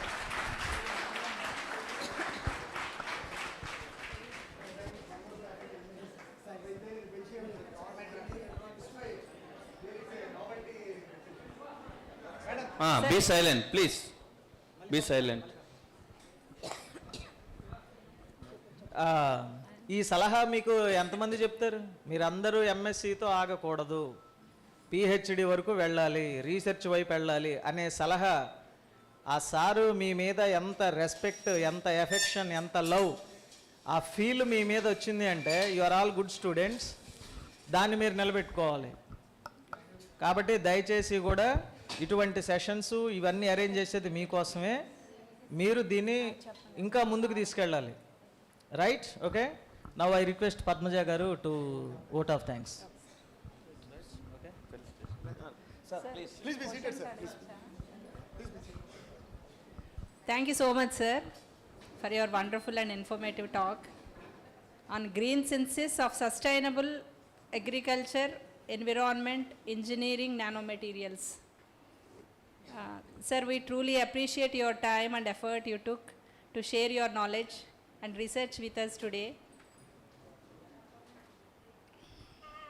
Your insights into the nanosensors have given us a lot to think about, and we are grateful for the opportunity to learn from you. On behalf of everyone here, I would like to sincerely thank you for being with us and sharing your valuable expertise. Once again, thank you, sir. Now I would like to invite our HOD sir and madam onto the stage for the felicitation of Professor Vijay Kumar garu. Meanwhile, I want to say something. Sir, Professor K. Vijay Kumar garu is my guide. Under his guidance, I completed my PhD. So initially, sir, physics, అయినా nanotechnology centre for nano science and టెక్నాలజీకి అప్పుడు head కింద ఉన్నారు sir. So అన్నిటి మొత్తం ఏ material prepare చేయాలన్నా ఏం చేయాలన్నా సార్ ఫుల్లీ కోఆపరేట్ చేశారు. అండ్ నెక్స్ట్ సార్కి ఇప్పుడు in the hand 3 big projects ఉన్నాయి. DRDO project, ISRO project and next DBT project, ICMR project. So sir ఎప్పుడు చాలా ఇస్రో ప్రాజెక్ట్. సో సార్ ఎప్పుడు చాలా కోఆపరేటివ్, అట్లాగే స్టూడెంట్స్కి చాలామంది స్కాలర్స్ ఉన్నారు సార్ దగ్గర. ఇప్పుడు అందుకనే సార్ కూడా చెప్తున్నారు మీకు 35,000 స్కాలర్ ఇస్తారు if you want to come for a full time research scholar. No, I think only one thing, you should not conform to your trust area, first of all, as a faculty and students. Even 2010, I am working on nanomer polymer composites for batteries and some catalytic applications. But now I am in the sensors. Throughout India, I am one of the top researchers in sensor technology because I got 2 DRDO projects.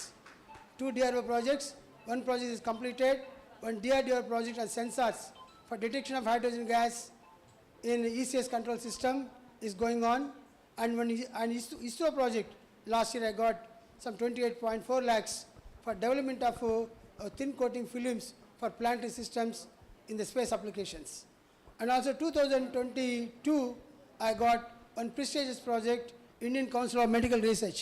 I am not a chemist, I am a physicist. I got this medical and chemistry related project for development of a novel smart sensor for breathing analysis for detection of acetone gas. So this thing by diabetics, in asthma patients, the suffering, we can develop. How the idea is come, when I was sitting in Corona time, no students, no faculty, as a chairman, head of the department, ideally I am sitting in my chamber, then at the time I read out all the journals and papers. Then I got the idea, why not we can change for developing of sensors for these medical applications. Then from 1960, the journals I read out, I got the idea, I can succeed. Like that, my dear students and faculty, should not confine your specialization day by day, year by year, you change into the field. So 10 years back, I'm polymers, electrolytes, now I'm working on completely materials. And also I'll tell you one more important, in future coming 1 more 10 years, the rule, complete rule by all, is a wide band gap semiconductor. Please note down, all the faculty, all the experts also, wide band gap semiconductors rule throughout the world coming 1 more 25 years. Wide band gap semiconductor means not like germanium and silicon. The energy gap is more than 2 electron volts. A composite semiconductors, just like we are using gallium, indium, phosphorus, like that. We can go for the gallium nitride or aluminum gallium nitride, something. So this materials is working on NASA. Now NASA is started center wide band gap devices. So you can concentrate on this semiconductor technology. Definitely your projects, whatever may be, will succeed. This is my sincere advice to the faculty. Thank you sir for very valuable session. ఈ యొక్క seminar ఉద్దేశం young మైండ్స్లో research zeal create చేయడం మాత్రమే కాదు, ఇక్కడ opportunities కూడా వస్తున్నాయి. మీరు ఒక ఎన్ని విషయాలు ఇప్పుడు చెప్పారు, మీరు అందరూ చూశారు. రాబోయే 20 or 30 ఇయర్స్ అంతా కూడా ఒక టెక్నాలజీ రెవల్యూషన్ రాబోతోంది. Artificial intelligence, semi conductor technology, space technology, communication టెక్నాలజీలో చాలా మన ఊహకు అందనటువంటి మార్పులు రాబోతున్నాయి. This generation is yours, the future is yours. కాబట్టి డోంట్ బీ లేజీ, దయచేసి లేజీగా ఉండొద్దు. చిన్న చిన్న వాటికి తృప్తి పడకండి. ఒక 10,000 ఉద్యోగం వస్తే చాలు, ఎక్కడో ఒక చోట ఒక చిన్న ప్లేస్ వద్దు. ఆలోచించండి, ఎవరికైతే షార్ప్ మైండ్ ఉందో, క్రియేటివ్ మైండ్ ఉందో, స్మార్ట్ మైండ్ ఉందో, హార్డ్ వర్క్ చేసే నేచర్ ఉందో, చిన్న చిన్న వాటిని స్టెప్పింగ్ స్టోన్స్గా వాడుకోండి. ఇటువంటి సార్లను ఉపయోగించుకోండి. వీళ్ళందరూ కూడా డౌన్ టు ఎర్త్. ఆయనకి అంత అవసరం లేదు, సెంట్రల్ లెవెల్లో ఆయన వర్క్ చేస్తారు. కానీ ఈరోజు మనకు ఆఫర్ ఇచ్చారు ఆయన నెంబర్ తీసుకోండి, మెయిల్ చేయండి, వాళ్ళు రెస్పాండ్ అవుతారు. కాబట్టి utilise these sessions. Thank you sir. ఇప్పుడు ఒక అద్భుత సన్నివేశం మనం చూడబోతున్నాం. తన గురువు గారిని సన్మానించేటువంటి అదృష్టం మేడం గారికి వచ్చింది. మేడం గారి చేతుల మీదుగా I request Dr. Srinivas sir, botany in charge, and Lieutenant Basha sir, Dr. Nageshri madam, please come on the desk. Anita madam, madam, Anitha madam, and join Sarik sir. Please join. Sarik sir, మన Basha sir, మా brother Basha sir, and Harinath sir, please come మరి to dais. ఈ యొక్క 2 రోజుల international conference ఇంత grand success అవుతుందంటే దాని భుజ స్కంధాల మీద తీసుకెళ్తున్నటువంటి డాక్టర్ ప్రవీణ మేడం మరి ఆవిడికి రీసెర్చ్ డిగ్రీ ఇచ్చినటువంటి గురువు గారిని ఒక స్పీకర్గా తీసుకొచ్చి మరి మనందరి సమక్షంలో ఒక మంచి లెక్చర్ అరేంజ్ చేసి వారిని సన్మానం చేయడం నిజంగా ఒక మీ గురువు, ఆ గురువుకి గురువు అయిన విజయ్ సార్ని మరి సత్కరించడం మనందరికీ చాలా చాలా గర్వకారణం. మరి all of you join. So give a big ground of applause.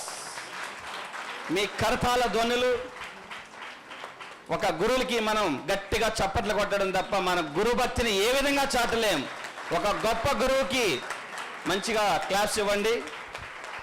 చాలా రియల్లీ వెరీ హ్యాపీ. మరి ప్రవీణ మేడం గారి గురువు రీసెర్చ్ గైడ్ అయినటువంటి సార్ రావడం, ఈవెన్ బెంగళూరు, ఈ ఏజ్లో కూడా బెంగళూరు నుంచి గత 2 days నుంచి ఇక్కడే చూస్తున్నారు. Very close, very friendly. మేము చూస్తున్నాం సార్ ఎంత ఓపెన్ అంటే తనకి సార్కి తెలిసినన్ని విషయాలు మనకు షేర్ చేయాలని. రీసెర్చ్లో ఆ ప్రాజెక్ట్స్ ఉన్నాయి, ఈ ప్రాజెక్ట్స్ ఉన్నాయి, పిల్లలకి అది చెప్పాలి, ఇది చెప్పాలి. ఆ ఇంటెన్షన్ని మీరు అర్థం చేసుకోవాలి. సో ఈ ఏజ్లో ఏమంటారు, ఏముంది లేదో వచ్చాం లెక్చర్ ఇచ్చామనుకుంటారు. బట్ ఇప్పటికొచ్చి ఆపట్లేదు, నాన్ స్టాప్గా చెప్తానే ఉన్నారు సార్కి తెలిసినటువంటి విషయాలు. ఇలాంటి వాళ్ళని గౌరవించుకోవడం మనందరికీ, ఇలాంటి గొప్ప గురువులు సమాజంలోకి కావాలి. అలాంటి వాళ్ళు ఉండడం, ఈ కాన్ఫరెన్స్కి రావడం మనందరికీ చాలా అదృష్టం. Thank you one and all. ఇప్పుడు చిన్న రిక్వెస్ట్ అందరికీ కూడా, మనకి టైం చాలా ముఖ్యం. ఇక్కడ జస్ట్ 5 minutes. నెక్స్ట్ ఒక వండర్ఫుల్ సెషన్ ఉంది. ఇలా వెళ్ళి ఇలా వచ్చేయాలి, టీ బ్రేక్. ఇలా వెళ్ళాలి, ఇలా వచ్చేయాలి. చెప్పు. పీజీ సిఆర్లకి నేను ఫస్ట్ ఇయర్, సెకండ్ ఇయర్ సిఆర్లకి చెప్తున్నాను. It's a great privilege to invite the eminent scientist, Dr. Lakshman Reddy garu.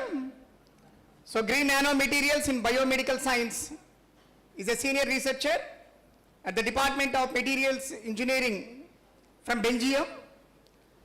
So before we try to introduce a great chemistry academician and researcher, now I invite C.H. Rajani, lecturer in chemistry, and Dr. E.R.S. Sharma garu to try to continue this session with as a chairperson. Shravani madam. Yeah, sorry, Sharma garu. Shravani, please join for this session. Okay. Okay, now I invite Rajani madam to try to continue the proceedings. Thank you, sir.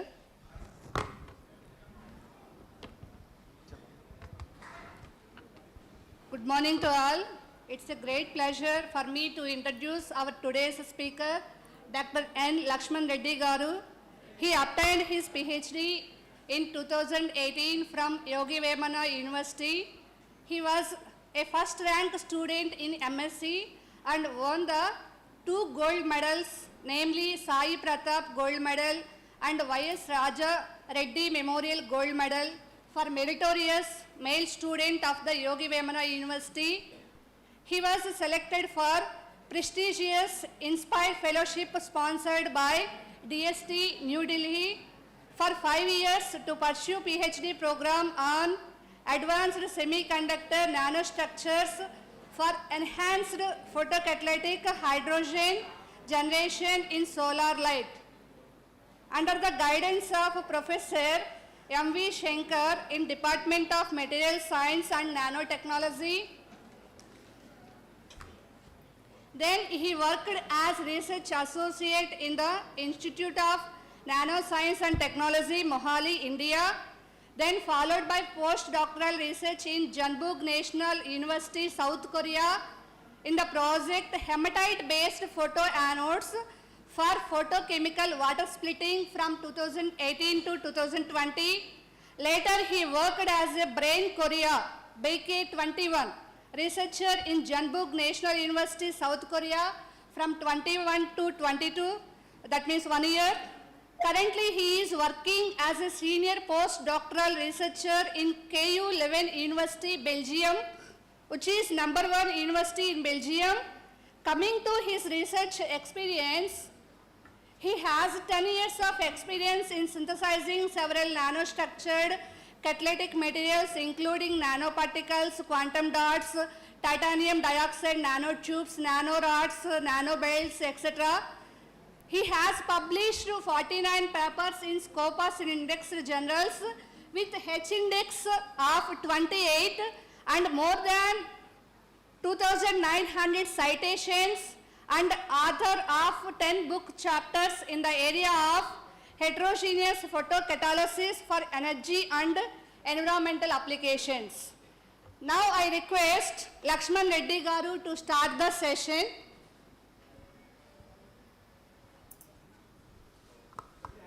Thank you, Madam Rajini, Madam, for your nice introduction.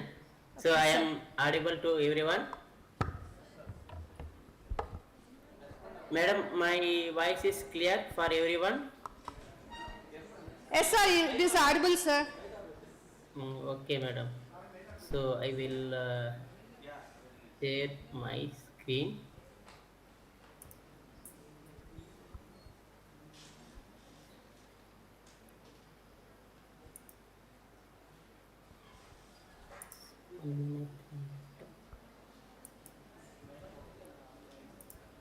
Yes, yeah.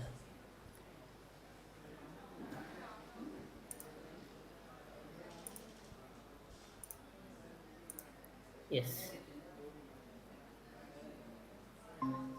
So my screen is visible. Yes, sir. Okay.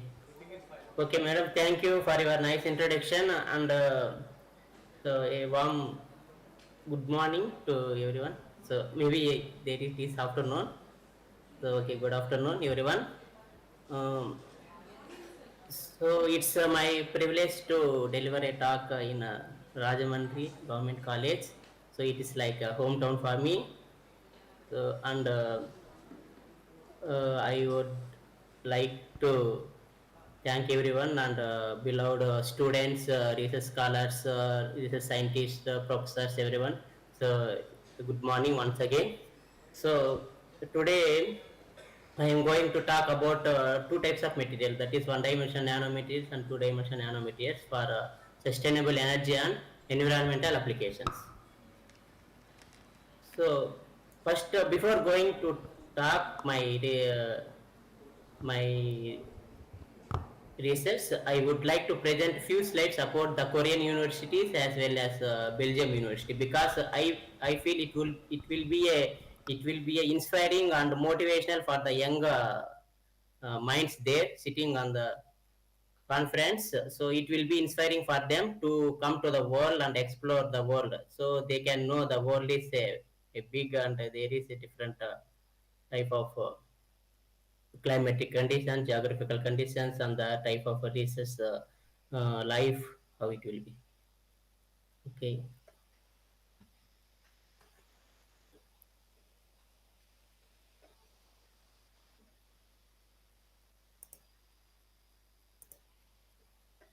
So it is visible, madam, now? Hello? So my slide is visible? Yeah, it's visible. Okay. So this is Kengguk National University in South Korea, which is one of the top ranked universities in Korea. So you know the Korean climatic conditions is very different. You know, in summer it will be 20 degrees, 30 degrees. In winter it will be minus 30 degrees. So I have experienced plus 30 to minus 30 degrees temperatures. So here the Korea is a very beautiful country, and the way of research in Korea is entirely different when compared to our Indian labs, research labs. And here the temperature is very trashed, and we can expect a good uh, experience. So that I hope this type, if I saw this type of things, that young people in Andhra, they will be get expired and they will have inspired to get to get their research goals, and they can make a dream big aims. So this is um, King Jinbuk National University. This is my second lab in Korea, Jinbuk National University. So here, this is also very beautiful campus, and winter it will be like this. The temperatures will go minus 30, minus 40 also sometimes. Always it will be snowing, and the in winter it will be like this, and Sir, fall. excuse me. Madam. Excuse me, sir. First slide is only is there, sir. Can you change the next slide? Can you move on to next slide? Is it visible? Slides are not changing, sir. Okay, sir. One, Everything fine, sir. You can carry on. it's visible now. Yes, sir. So Fine. this is Jenbuk National University. This is also one of the good universities in Korea. This is a national university. There are national universities like in India. We can call it as a central university like that. So here the campus is very beautiful. In the winter, the temperature will goes to minus degrees. So it will be always snowing. They call it as a winter semester or fall semester. And the summer semester it will be like this. And the important thing we can observe is the discipline there.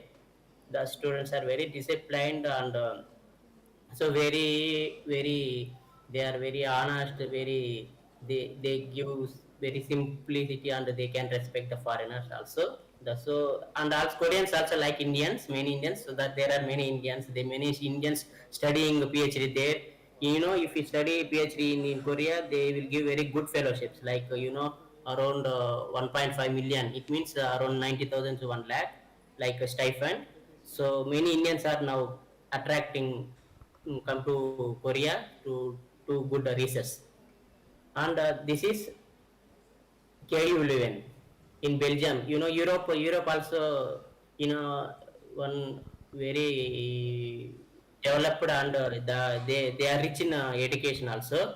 So this is KU11. KU11 is one of the best ranked in the world. In QS ranking 2025, its rank is 63 in the world, and it is number one in Belgium.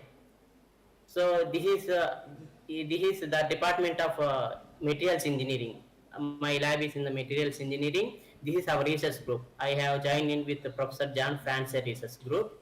So in Korea, the in Leuven in Belgium, the Leuven is a very small city but very beautiful city.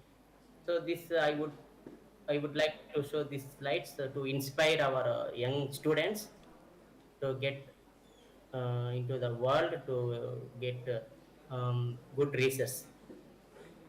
So, in coming to my talk, I would like to speak about research, the energy and environmental applications of nanomaterials. So, what is the need of energy? When we compare to the top 10 problems, it will be like this, because if we ask any people, they immediately say that like pollution, water, food, etc. But energy is the topmost problem for next 50 years. We know the energy has been increasing day to day due to increasing population, because there are many electrical devices has been coming. So that this is so okay. In order to overcome this energy crisis, what is the alternative? Um, so can it will be the hydrogen?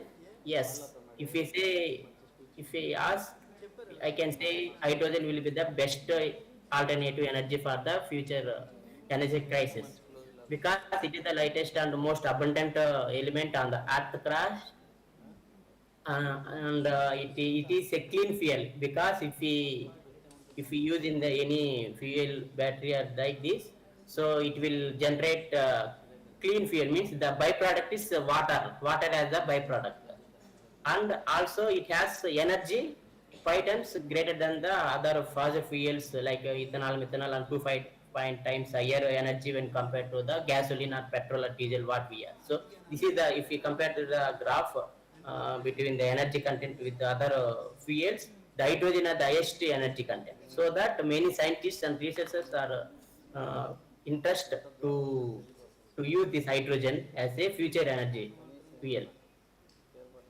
So then what is hydrogen? How we can get hydrogen? Actually, hydrogen can be generated in two ways. There are non-renewable process and renewable process. But we are not focusing on non-renewable process. We would like to focus on renewable process. Renewable process is two types. One is photocatalytic and photoelectrochemical process. So in this, in this two process, we can generate hydrogen. It can be stored in the storage this cylinders and our fuel cells. We can use for domestic as well as the automobile application. Again, the byproduct is water. So here the principle of photocatalysis is very simple. Whenever when we iterate a semiconductor material to the light energy with energy greater than the band gap of that energy, it can generate the charge carriers. It means valence band electrons exit to the conduction band. There it will go reduction reactions, and at the valence band it go oxidation reactions. So this is the simple principle of photocatalysis. So this photocatalysis can be used for both. For the reduction reaction, we can use it for water splitting, and the oxidation. This oxidation can be used for this environmental application. That is degradation of organic pollutants from the industry or from textile industries, etc. So why we need solar energy? Because under water and carbon dioxide are stable end products. This end products, it means the renewable energy is needed to activate them. And here in photocatalysis, like our photoelectrocatalysis, we need photoanode material. The anode material will be the working electrode which we can prepare the different type of nanomaterials. We use this photo in use to holes and the electrons for water oxidation. And what is the role of catalyst in photocatalysis? Because it can promote the multi-electron, multi-proton process. They they are so achieving a lower over potential and activation barrier for chemical transformations. So in water splitting or in oxidation, photocatalytic oxidation mechanisms, we have few challenging things. That is, it has bulk or surface recombination, and we have to increase the surface active sites, and to surface interface reaction. These are challenges we have to overcome. These challenges. So in order to overcome these challenges, I have focused on different type of nanomaterials, because nanomaterials are a fascinating materials which has high surface energy, high active sites, many properties, high electrical properties like this. So that so from bulk materials, I have prepared different type of nanomaterials like zero-dimensional nanomaterials, one-dimensional nanomaterials, and two-dimensional. In this nanomaterial, electron localization can be take place. That means the moving of electron in a particular direction. So I will explain few things like one-dimensional, two-dimensional nanomaterials. So first, I would like to explain about two-dimensional composite materials. Here, zinc indium sulfate graphitic carbonated material. So this we can call as metal dichalcogenates and two-dimensional graphic carbonated. Why I have chosen this type of materials? Because this material has very good photocatalytic properties, and these materials has low band gap energy, because in solar light we have majority of the solar spectrum is visible light, that is around 45%. So if you want to use the visible light, the band gap of the materials should be very less, around less than 2.8. So around. So it has high surface area and stability. Same wise, zinc indium sulfide also has low band gap and good crystallinity.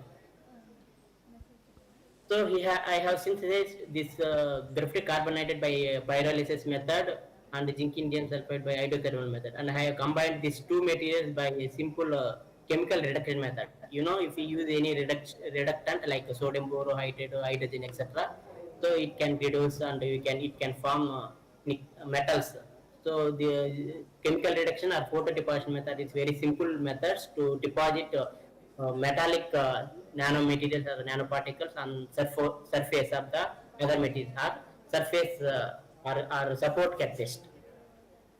And we can use X-ray to crystallize or to find the structure of the crystallinity phases of the materials.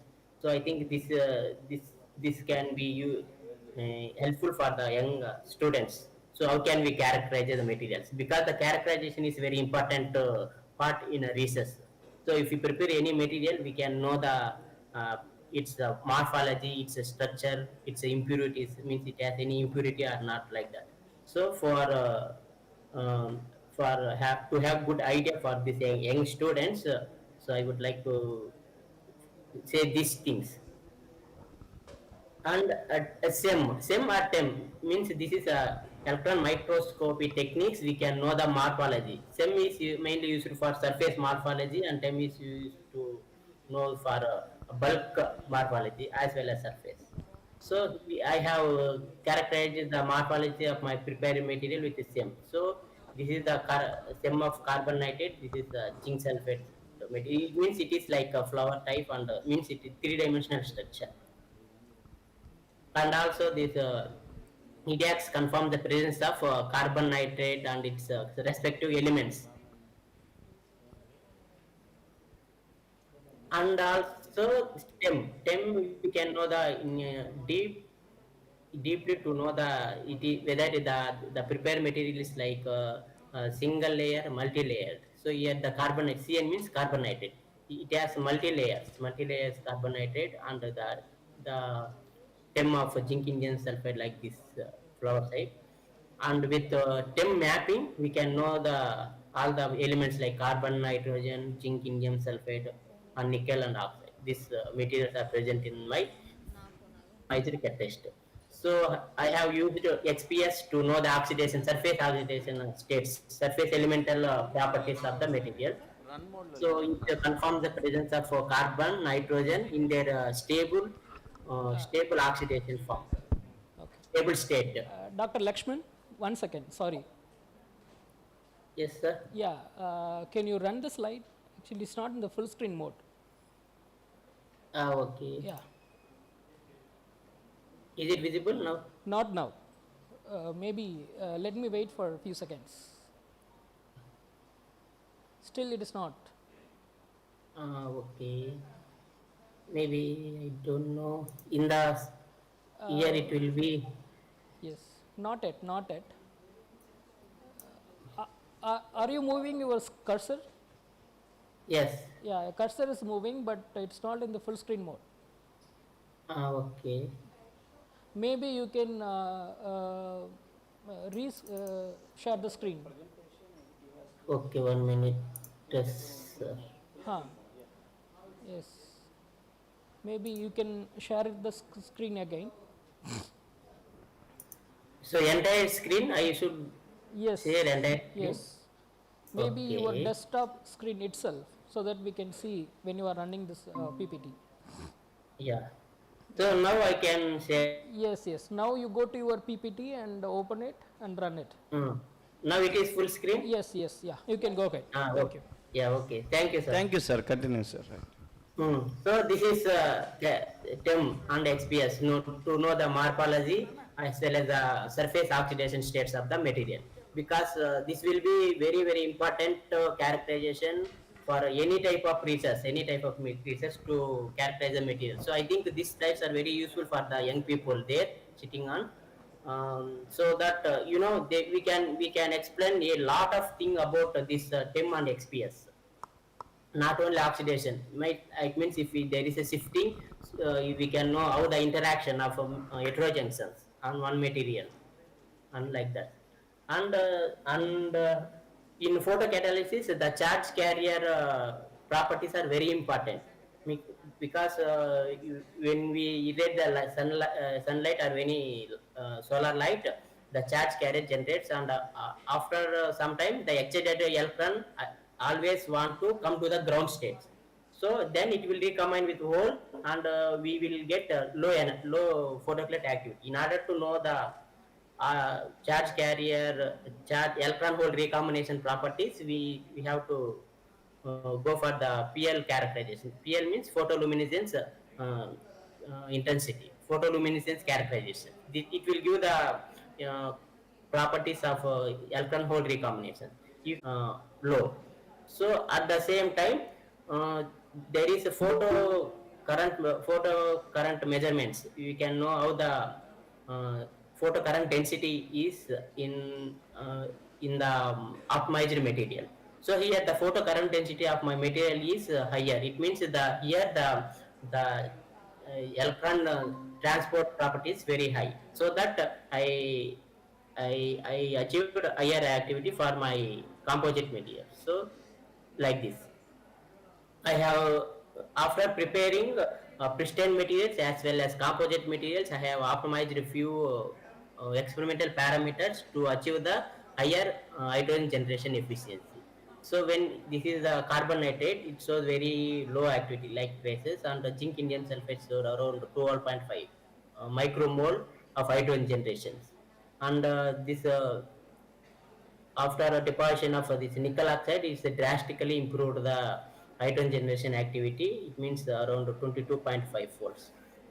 So it means the systematic or scientifically studying the different parameters, we can achieve the higher hydrogen generation. Actually, not the different parameters, we can achieve the higher hydrogen generation. Actually, not only the selecting materials doesn't give a good activities.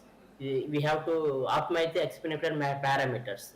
Like this, in Yoga Vimana University also, we have achieved highest hydrogen generation activity by changing the catalyst loading. For example, usually people thought that if we use more catalyst, we will get higher activity. It is not true. You- if you use a less or optimized catalyst like 5 mg or 10 mg in a particular volume, after homogeneous dispersion, we will get the higher activity. Like that, we have discovered a few things to improve the photocatalytic activities for as well as hydrogen generation as well as degradation of organic dyes or whatever it may be. And finally, I have tested this material with platinum as a co-catalyst, because in photocatalysis platinum can be recognized as the benchmark material or benchmark co-catalyst to improve the hydrogen generation. But we know that platinum is very costly. So in order to reduce the cost, so I have used the abundant nickel oxide or nickel metal. So if I compare my material with the platinum material, so it is the activity is comparable. It means this material can act as some alternative for the platinum, which is very costly. By this way, we can use it. This can use as a sustainable approach. And more important, in photocatalysis, the stability of the material is very important in order to use it as a industrial applications or technology transfer. So here, the optimized materials showed very good stability for 6 cycles. Means one cycle means I read it, I use it for 4 hours. After that, I will degas, and again I use it that same material for the second cycle. Like that, it showed very good stability. And finally, we have to understand the mechanism. What is the really happening in my material in this photocatalytic process?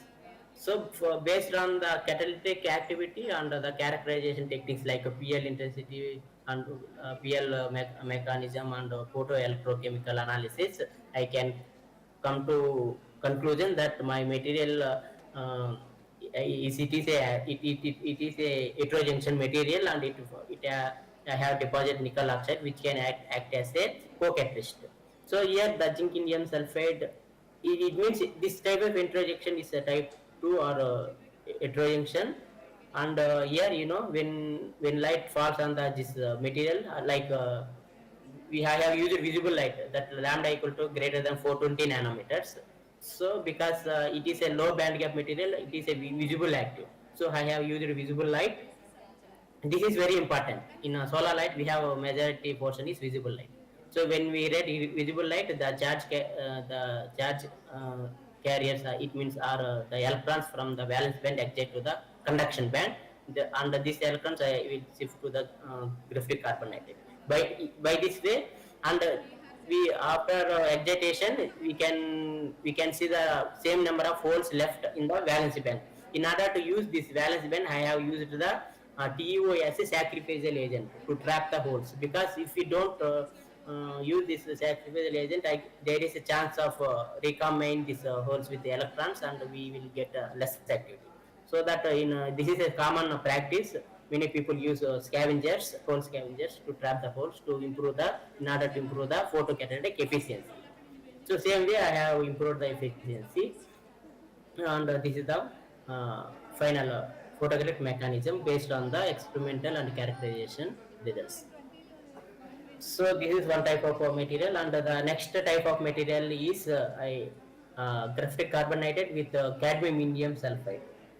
This previously I have used it for only for photocatalytic water splitting. Now I have used this material for efficient degradation of azodyes. So azodyes means you know that it is has nitrogen triple bonds. So the synthesis of carbonated and boron doped carbonated uh, is very simple, because here I have used boron doped carbonated in order to increase the active sites of the material. So this is very simple method. We can take the nitrogen source, and if we after heating in a closed crucible, we will get graphite carbonated. And the doping method also it's a very simple. We can use boric acid as a boron source, so we can get the boron doped graphite carbonated. And I have synthesized cadmium indium sulfide. This is a chalcogenate material in hydrothermal process, because in chemistry or in material synthesis, the hydrothermal method is one of the widely used method for synthesis of wide range of nanomaterials. We can prepare many types of nanomaterials like 0-dimensional or 1-dimensional, 2-dimensional materials with this hydrothermal method. And I have used this wet impregnation method to prepare the composite of this material. So I have taken a boron doped carbonated and cadmium indium sulfate material to prepare the composite like this. It means it is a combination of 2-dimensional and 3-dimensional heterojunction materials. So here I have used XRD to confirm the crystallinity of the material.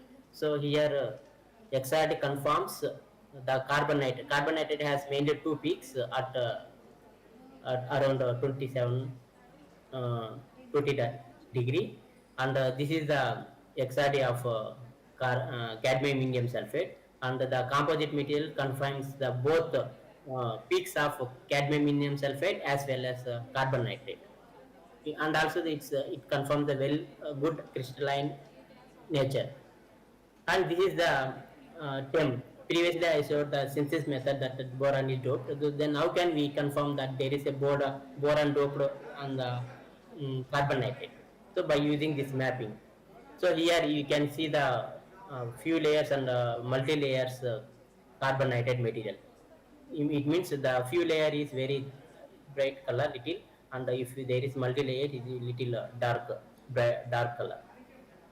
And the mapping also confirms presence of boron. Here this color represents that there is a boron, means single atom like a few clusters of boron doped, and carbon and nitrogen. It means carbon nitrogen is the density is higher, because the main material is carbon nitrate, and I have doped very small quantity of boron, so that here the boron is little less. And this is the flower like type 3-dimensional cadmium indium sulfide. This is the TIM, and the mapping also confirms the cadmium indium sulfide. It means it is well structured, and it is in their constant positions, cadmium indium sulfide. And the composite also confirms both. It contains boron, carbon, nitrogen, cadmium, indium, and sulfide. It means that all the respective elements are present in my composite. So by this TEM and the mapping, we can confirm their morphology and the elements.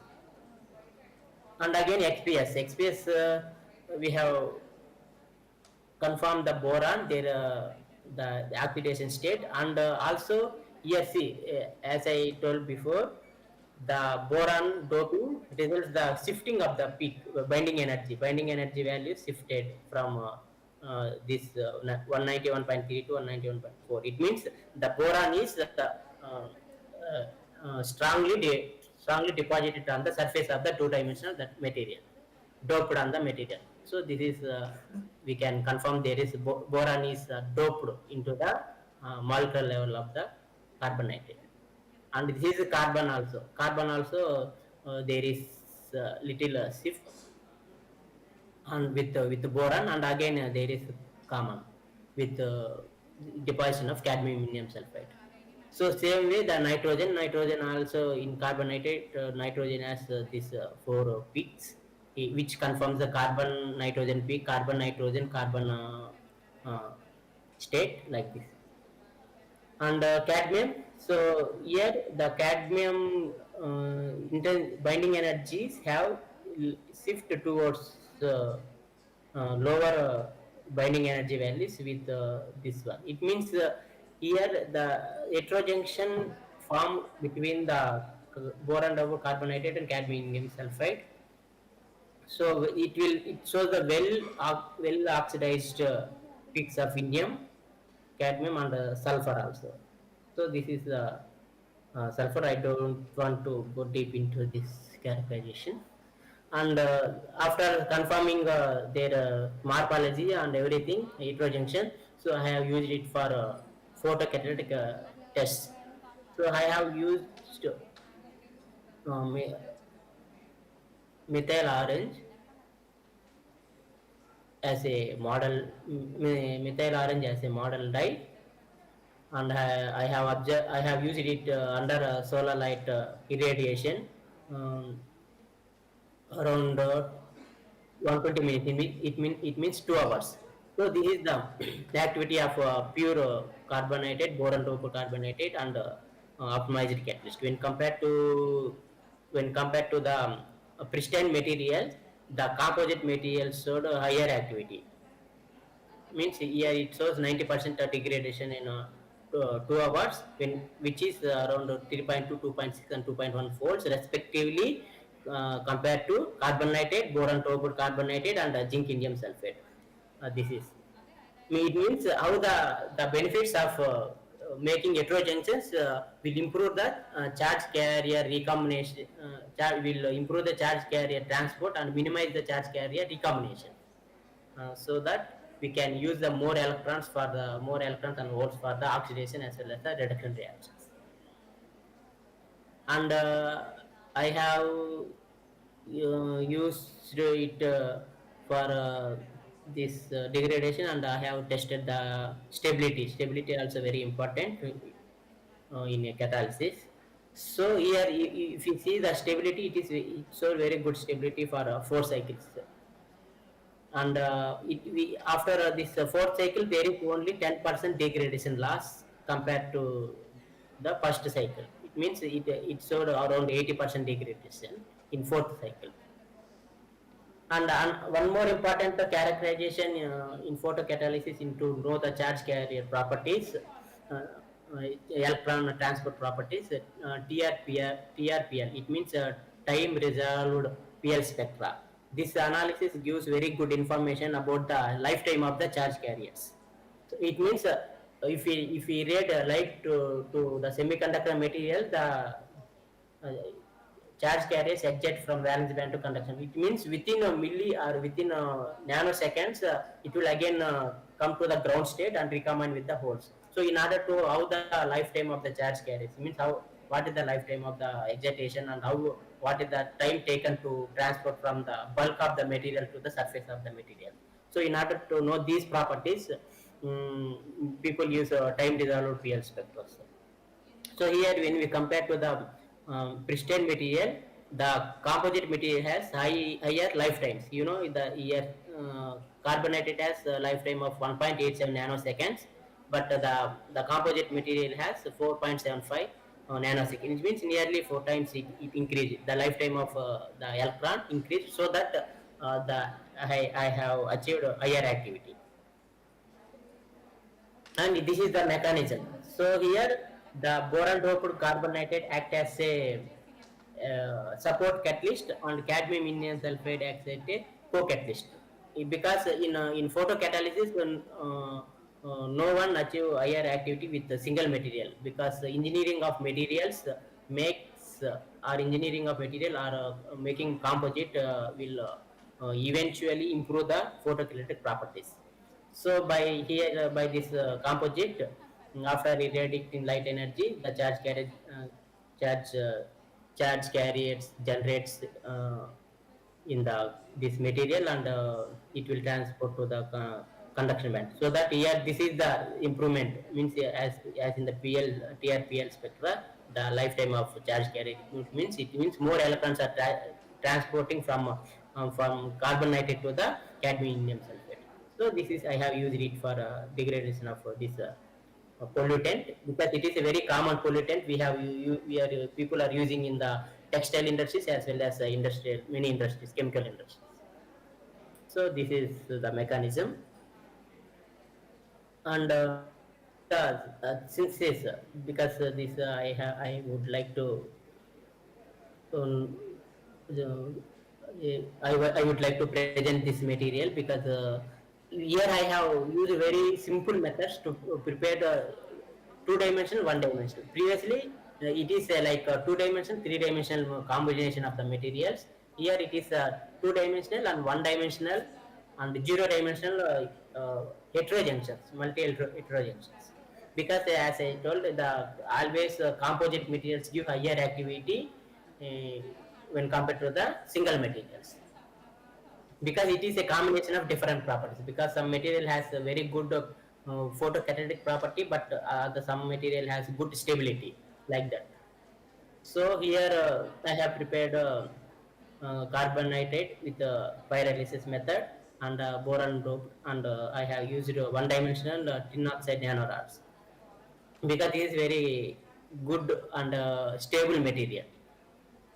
And I have deposited this and also I have deposited quantum dots of silver, because silver has very good material in photocatalytic degradation of dyes, because it is a, and also it shows very good antibacterial activity of here, because the use of silver is to know the to explain the um, SRP. So this is the stem. It confirms the few layer, single layer materials, and the and tin oxide one dimension nano rod also confirm, and it shows very good crystallinity.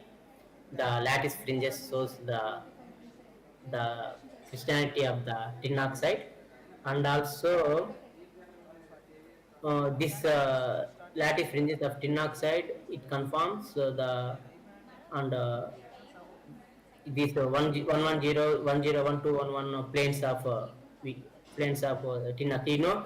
With this SAD patterns, we can correlate with our XRD results. So this is because sometimes one characterization cannot confirm the good properties. So by using additional characterization, it will strengthen the properties of the material. And the mapping also confirms the both presence of boron, carbon, nitrogen, tin oxide, oxygen, and silver also. Here these are small dots, so the silver. It means silver is it is a deposit as a very cluster, or you can call it as a quantum dot. So here this is the absorbance of the material.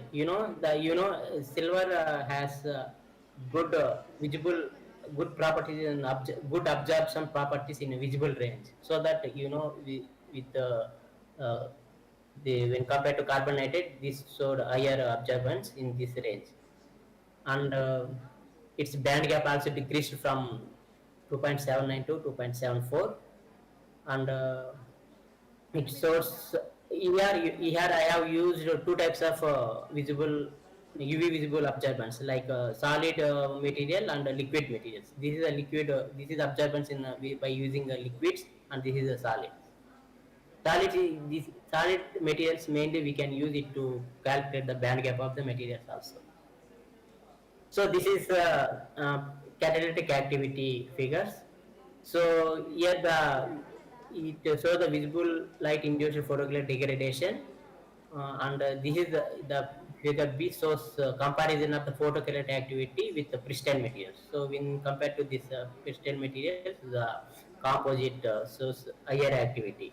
It means here the electron hole recombination is very less in the composite, and more importantly the stability is very good for 5 cycles. And I have tested,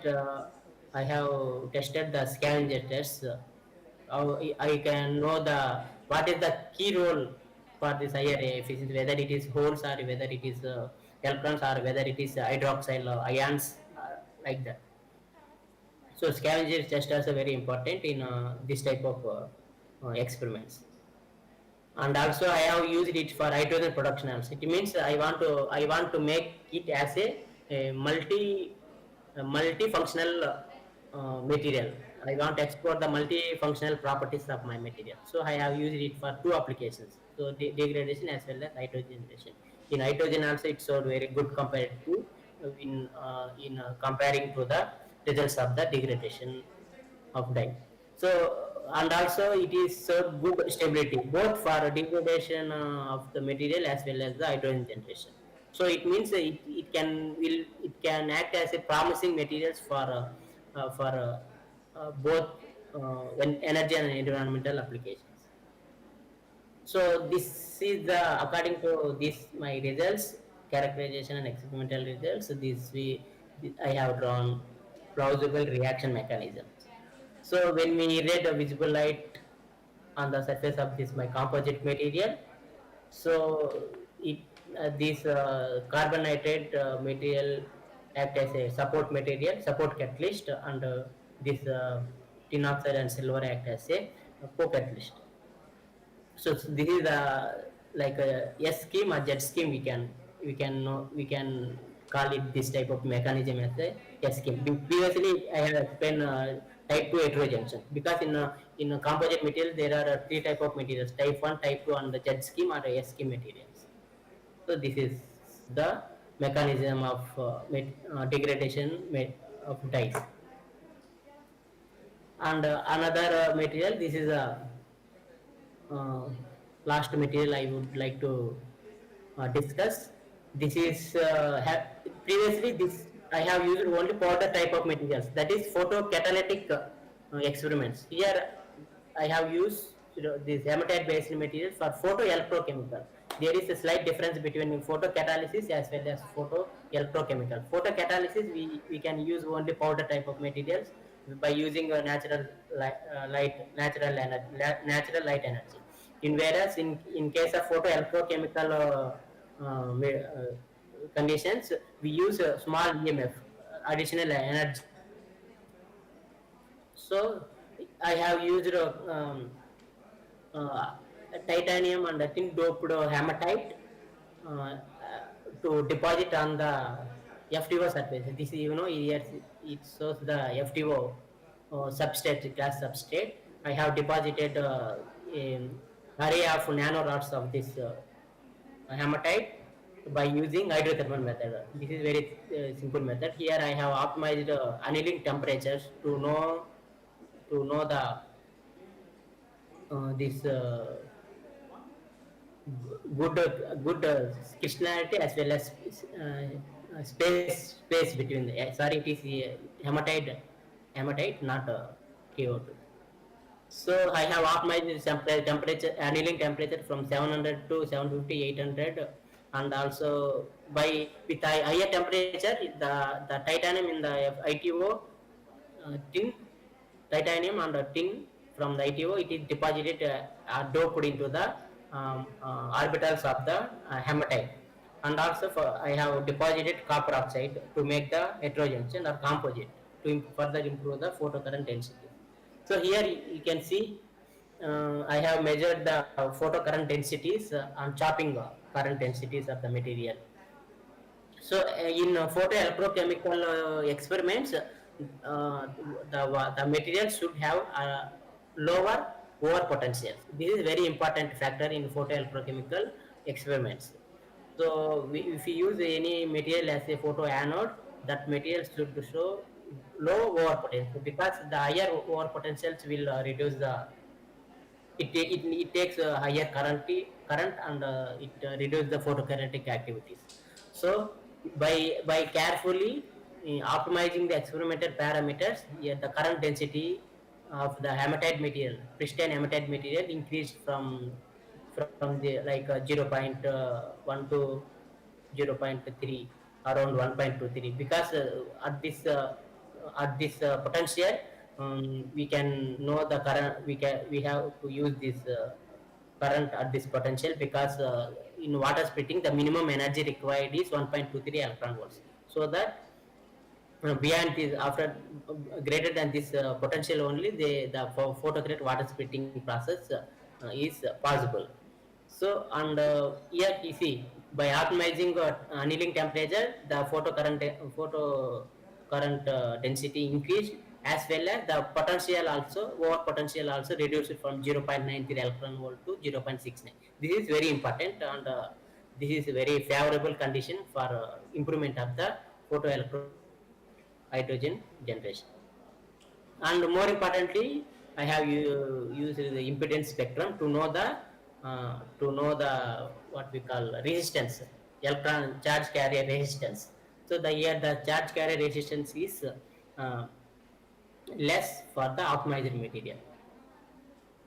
And the chopping current also shows the improved photocurrent density, like on-off cycles for every 2 seconds. I will irradiate the light and I will off. If you irradiate the light, that photocurrent density increases. After, if you switch off the light, the current density will will go down. So like this, and this is the final photocurrent densities of the pristine and optimized materials. So I got higher photocurrent density for iron, that is hematite, annealed at 800. When compared to this material, the titanium doped and copper deposit materials, so higher photocurrent density. And this is the PL and TRPL measurements. So PL measurements shows the properties or dynamics of charge carrier properties, and it shows the lifetime of the charge carriers. So when compared to the pristine material, the lifetime of the composite materials increased like 1.43 nanoseconds to 1.5 nanoseconds. Means it is slight increase only, but that is also useful, very important in PEC measurements. And compared to the photocatalytic activities, the composite or heterojunction materials show a higher hydrogen generation rate around microliters, like around 280 microliters per centimeter square. In powder materials, we can calculate it as a micromoles per gram per hour. But here the units will change from per centimeter square, because here the material deposited on the FTO surface. So here we take the area, not the surface area, not the weight of the material. Whereas in photocatalysis we use a powder material, so we can measure it as a per hour per gram materials, because there we use like 5 mg or 10 mg of the catalyst, because here we use it as a FTO surface, so here we measure the surface. And also I have used it for a degradation, so it shows very good degradation when compared to the pristine material. By this way, it is also acting as a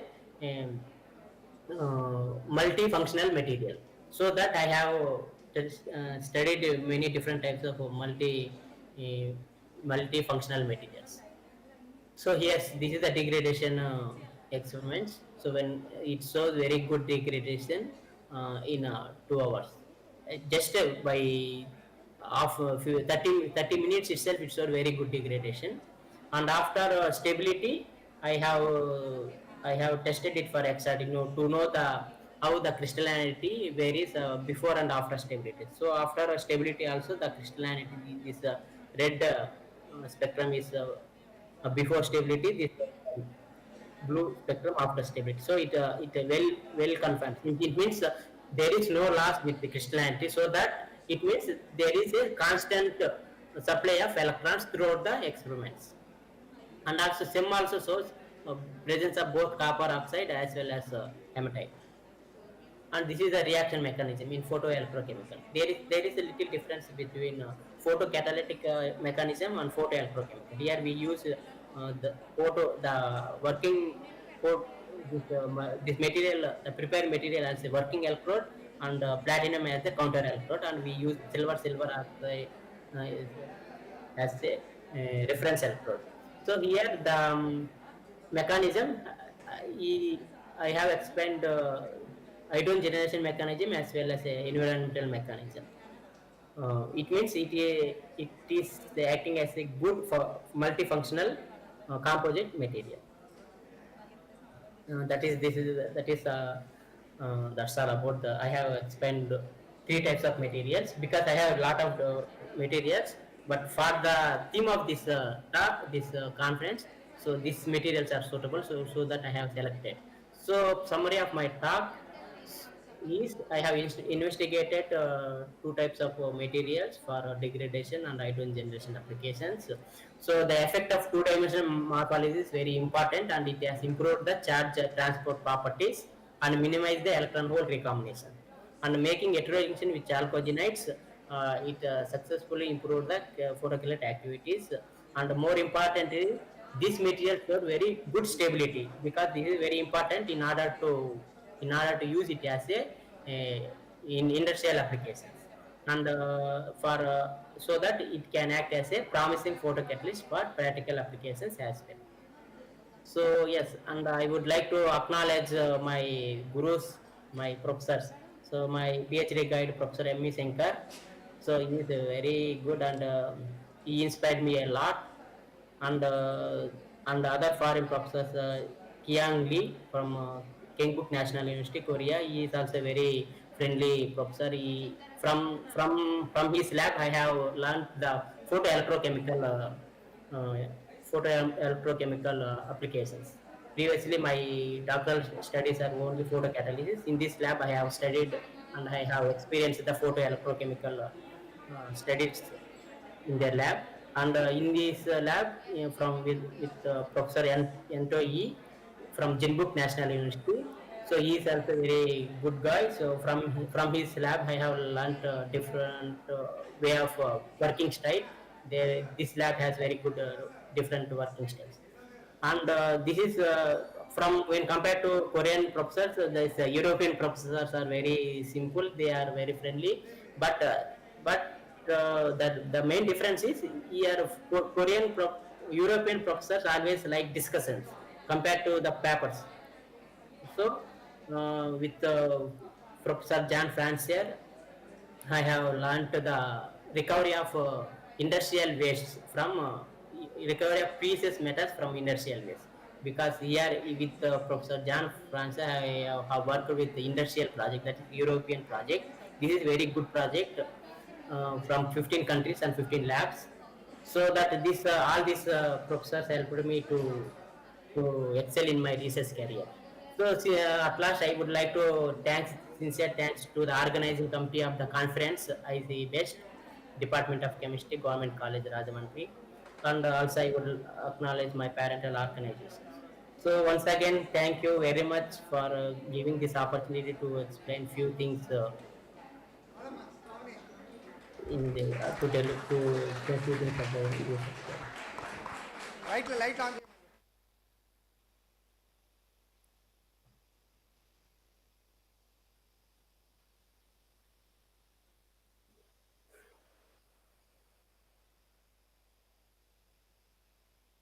Can I stop sharing?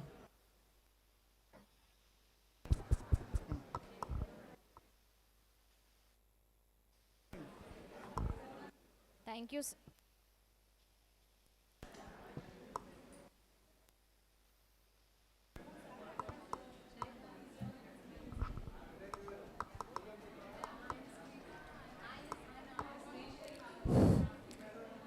So, Yes, sir. Thank you, sir. Thank you for your wonderful presentation on advanced 1D and 2D nanomaterials. We are very enlightened for your excellent research work, sir. Thank you. Thank you so much. Okay, madam. Thank you, madam. So can I stop sharing? yes, sir. Yes.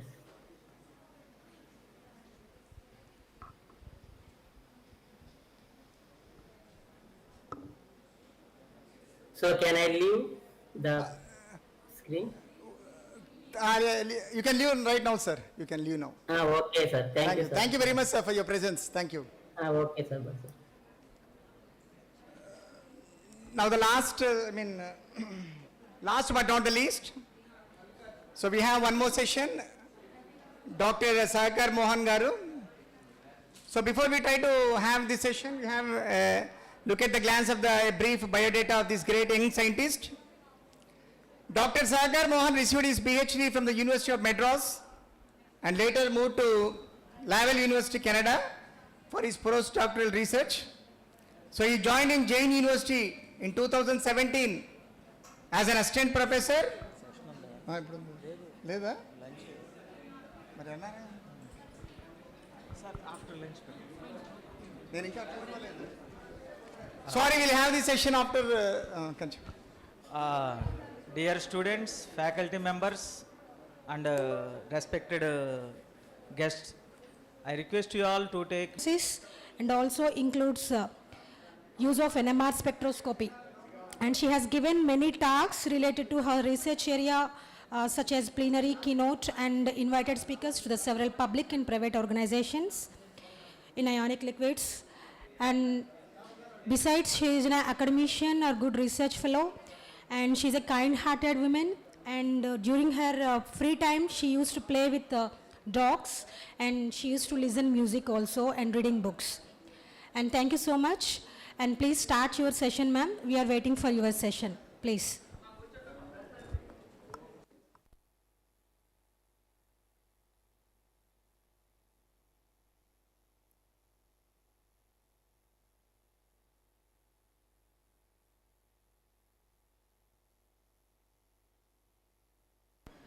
Ma'am, you can start your session, please. So the audience are waiting for your session.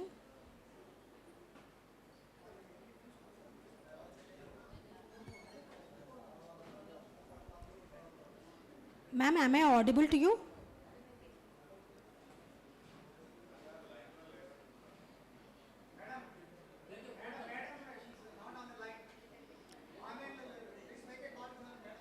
Madam, are you in online?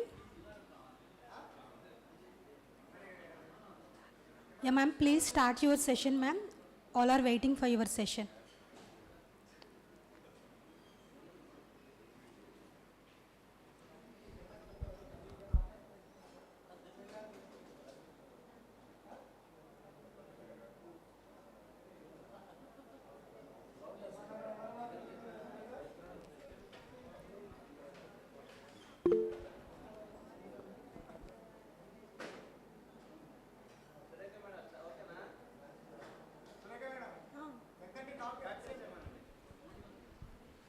Ma'am, please start your session, ma'am. Is everything okay here? Ma'am, please unmute your... so we are not able to hear you, ma'am.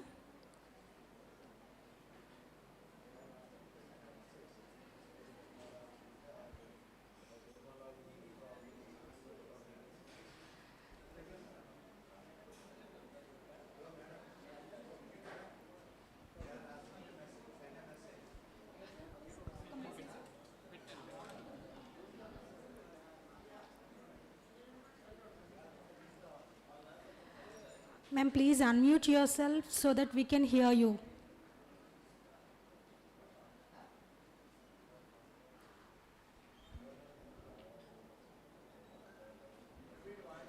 We are not able to hear, ma'am.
Can you see me now? Yeah. Can you hear me? Yes, ma'am. Now we can see you and we can hear you. So let's Thank you. start. Yeah, ma'am. Not sure what was the problem. Okay.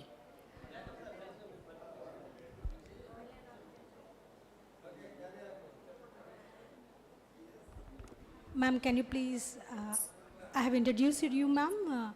Yeah. Yeah, can you please start your session, ma'am? The audience are waiting. It says I cannot share the screen. That's why I'm looking now. Select window. Okay. Okay. Can you see my slides now? Yes, ma'am. Yes, ma'am. Okay, perfect. All right. So sorry for the delay. Yeah, it's perfect. So, okay, thank you for the introduction. So we will jump in straight to what I want to show today. So I'm from University Technology Petronas from Malaysia. Firstly, thank you for the organizer and basically the government college from Raja Mahendran, India. Yeah, and also IC for the organizing the seminar. So I will talk about using a new chemical or a solvent called ionic liquids for carbon dioxide capture. All right, so a very brief introduction. I am sure all of you all are familiar. We have a lot of carbon dioxide amounting in our atmosphere, so it causes a greenhouse effect where more heat is trapped instead of being released into the space. So the effect of it is, let me just skip. The effect of it is we have climate change or temperature increasing surrounding our Earth.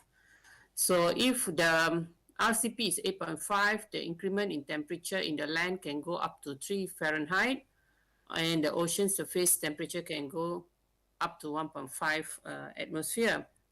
So what causes these greenhouse gases? Basically, a study shown it is coming mainly from fossil fuel. So there is a concern on the fossil fuel.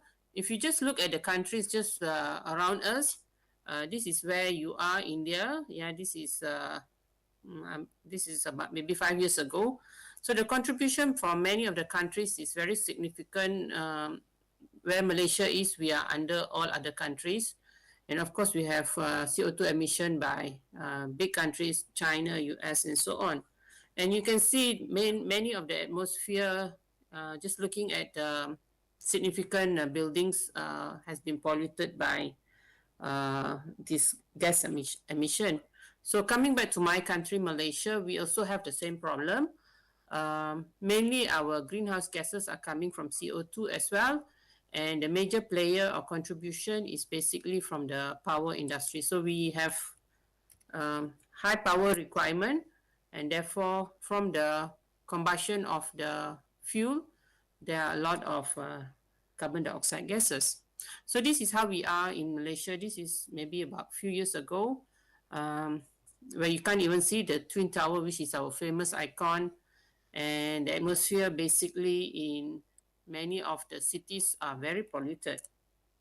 So in the lab, as a chemist, we are coming up with a new chemical which we call ionic liquid, which is basically a green solvent, considered a green solvent. Yeah, but it's not 100% green, but it is enough for us to help to tackle the CO2 problem. So what is ionic liquid? As a chemist, basically it's basically a ion which has a positive and negative charge. But unlike a normal ionic salt, this ionic salt are liquid at room temperature. So basically they are molten below 100 degrees. Why they are molten? If you look at this compound here or this structure here, this is the cation, this is the anion. So the cation and anion are interacting by charges. They are ion, but they are not close enough, so they remain as a liquid.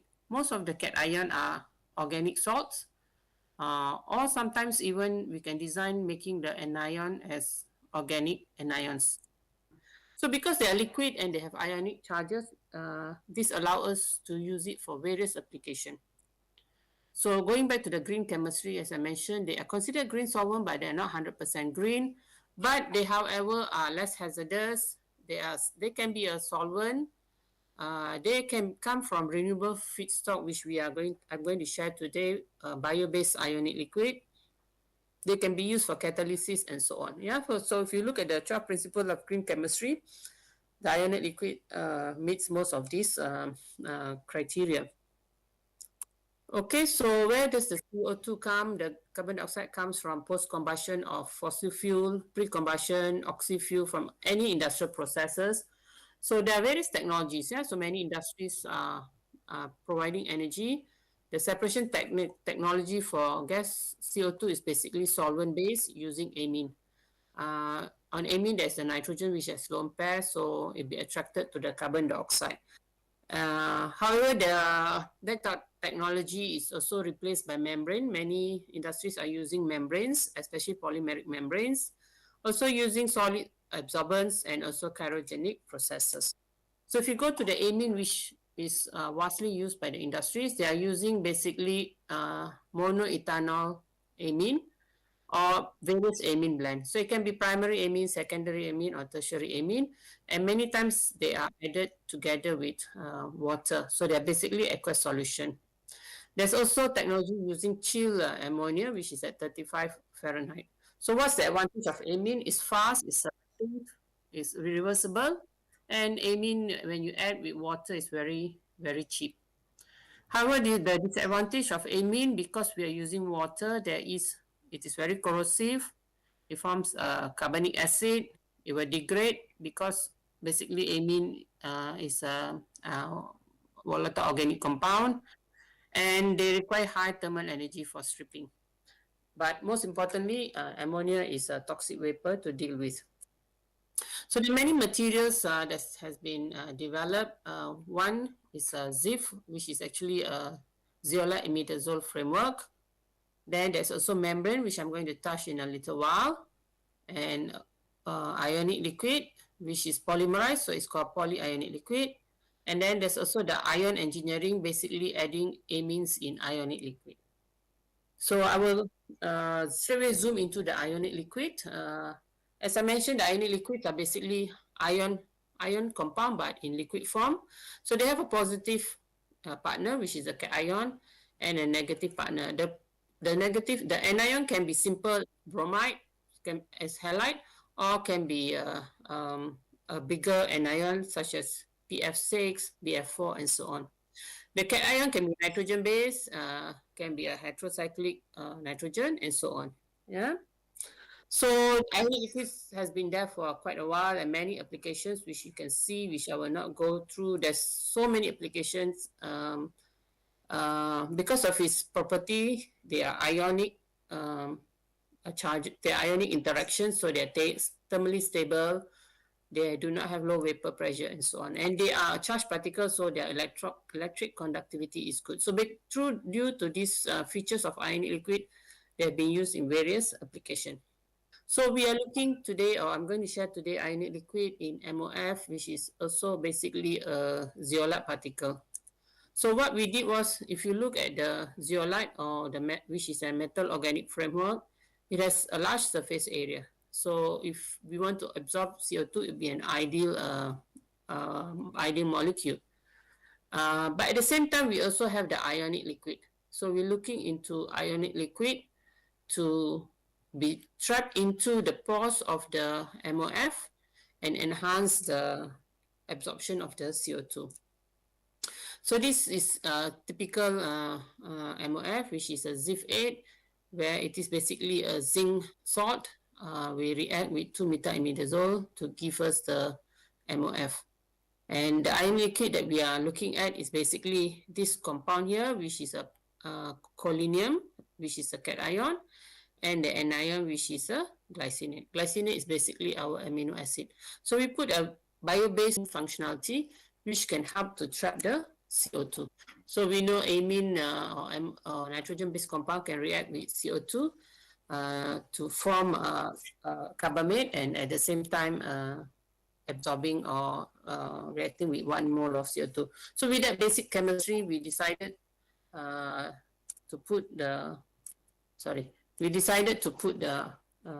amino acid ionic liquid into the pores of the MOF. Yeah, so this is just some simple NMR to show the successful synthesis of the ionic liquid.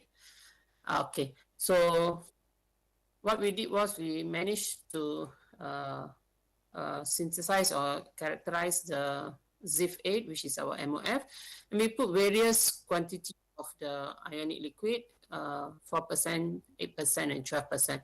So basically, if you look at the structure compared to the ZIF8, the crystallinity of the ZIF is still intact. So we assume or we hypothesize that the ionic liquid has gone into the pores of the ZIF8. We want to see the surface structure and also the pore volume, whether it has been influenced when we put the ionic liquid. So this is this is the ZIF8 that we have synthesized, and we found out that with the surface area of 1200 plus, when we put the ionic liquid 4%, 8%, and 12%, it reduces a little bit, but not too much. So that is a good thing, because then the surface of the MOF can be used to absorb CO2.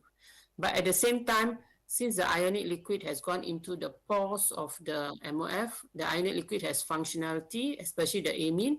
It will be further attracting the CO2 to be trapped into this mixture compound.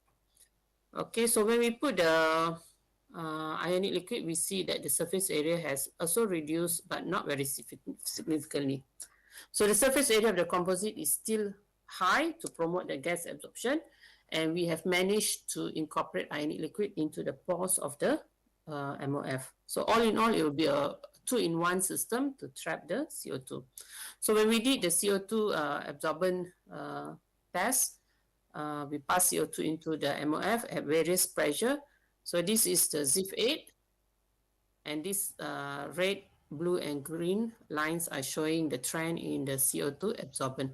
So we see at high pressure, after 14 bar, around 14 bar, the CO2 absorbent of the MOF did not increase significantly, but for the ionic liquid on the MOF, it is still increasing. So the result is we manage, or we can trap more CO2 when we increase the pressure in the ionic liquid MOF composite.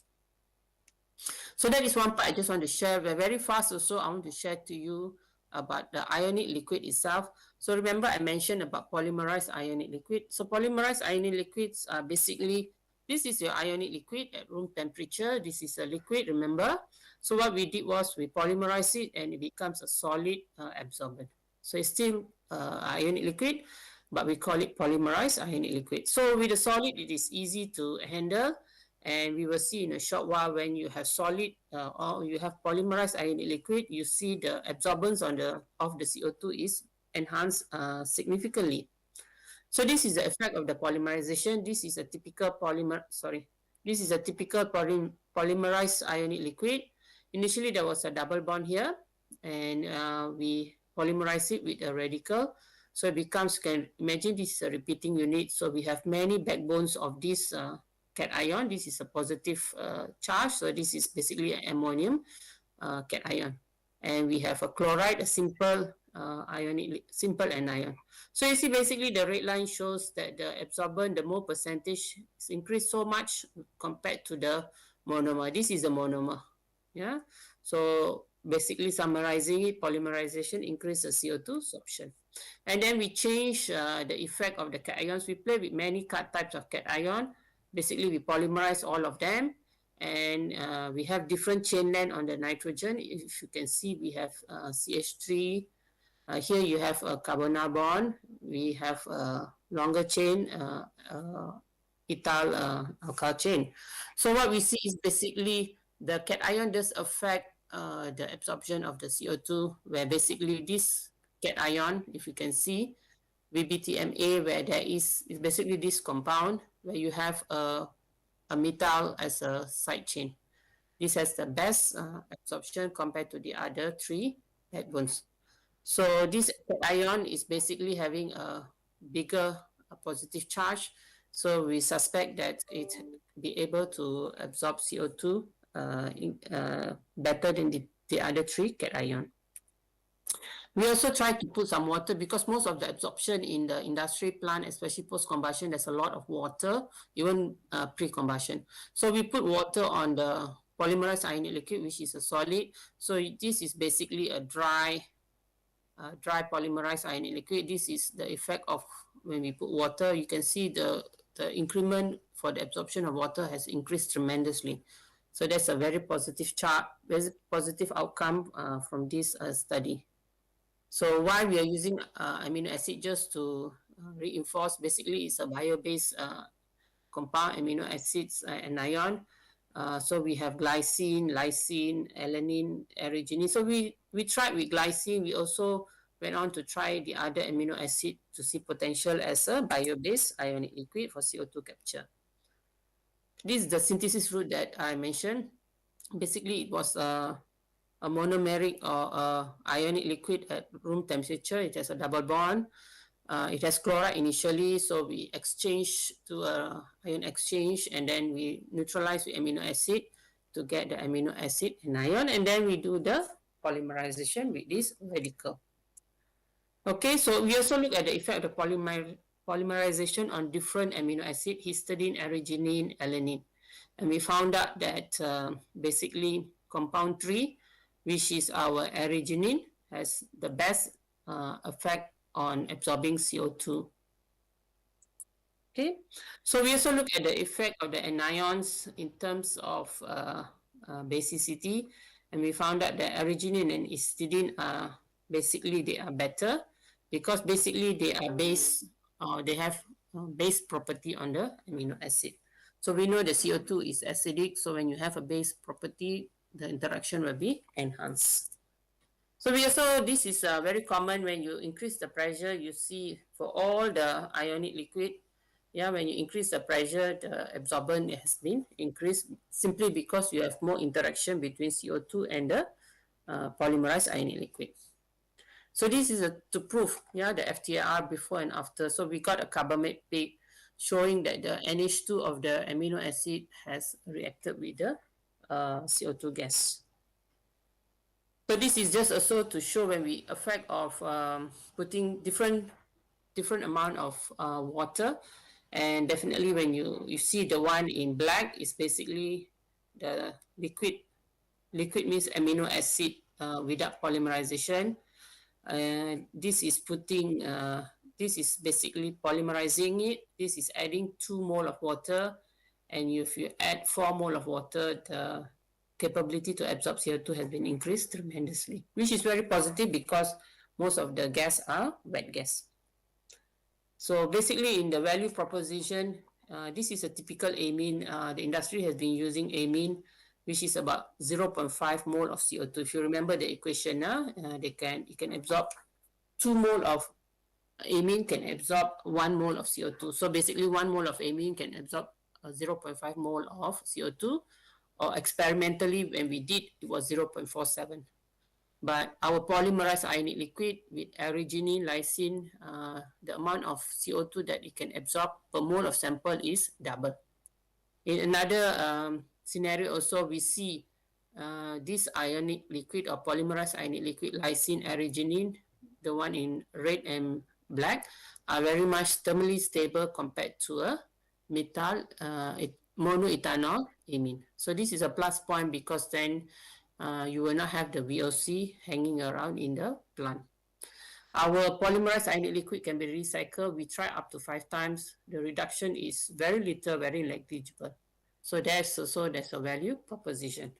And lastly, the selectivity, we see that it has high selectivity for CO2 because in the post-combustion, you have so many other gases, CO2, nitrogen, and of course you have methane.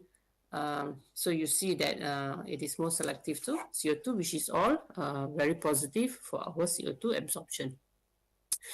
The last project or results that I want to share is basically the membranes, because we know membranes are the future technology to absorb CO2. What we do is basically put the mixed gas, which has membrane and which has CO2 and methane, into the membrane, pass through the membrane in high pressure. You will have the CO2 being absorbed, passing through the membrane. So you have a separation of methane and CO2. Okay, so with the polymerized ionic liquid that I mentioned just now, which is basically looking at glycine, proline, lysine, and arginine. The challenge, because they're polymerized material, we have to find the solvent where they will dissolve to make the membrane. So these are some of the testing that the students have done. So most of the solvent, typical solvent, they do not solve. They are soluble in methylpyrrolidine, but some do not, some as well, and so on. So at the end, we found out that the best polymerized ionic liquid that we can see is basically what we saw was lysine and arginine does not react with organic solvent. Yeah, so you can see even though they have better absorbance, but they do not solubilize in any of the solvents, so we couldn't make a membrane off of them. So that was not so easy.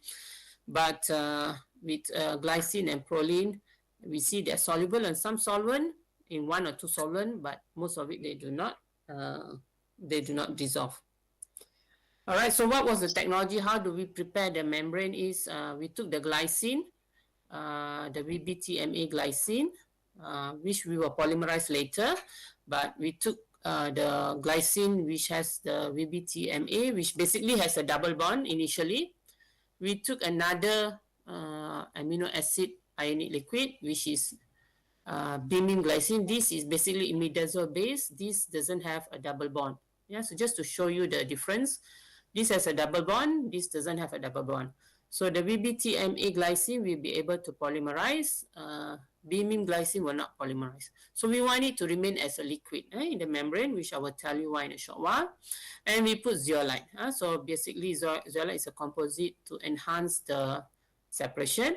And these three chemicals were solved. So you can see it's basically, this is your VBTMA glycine.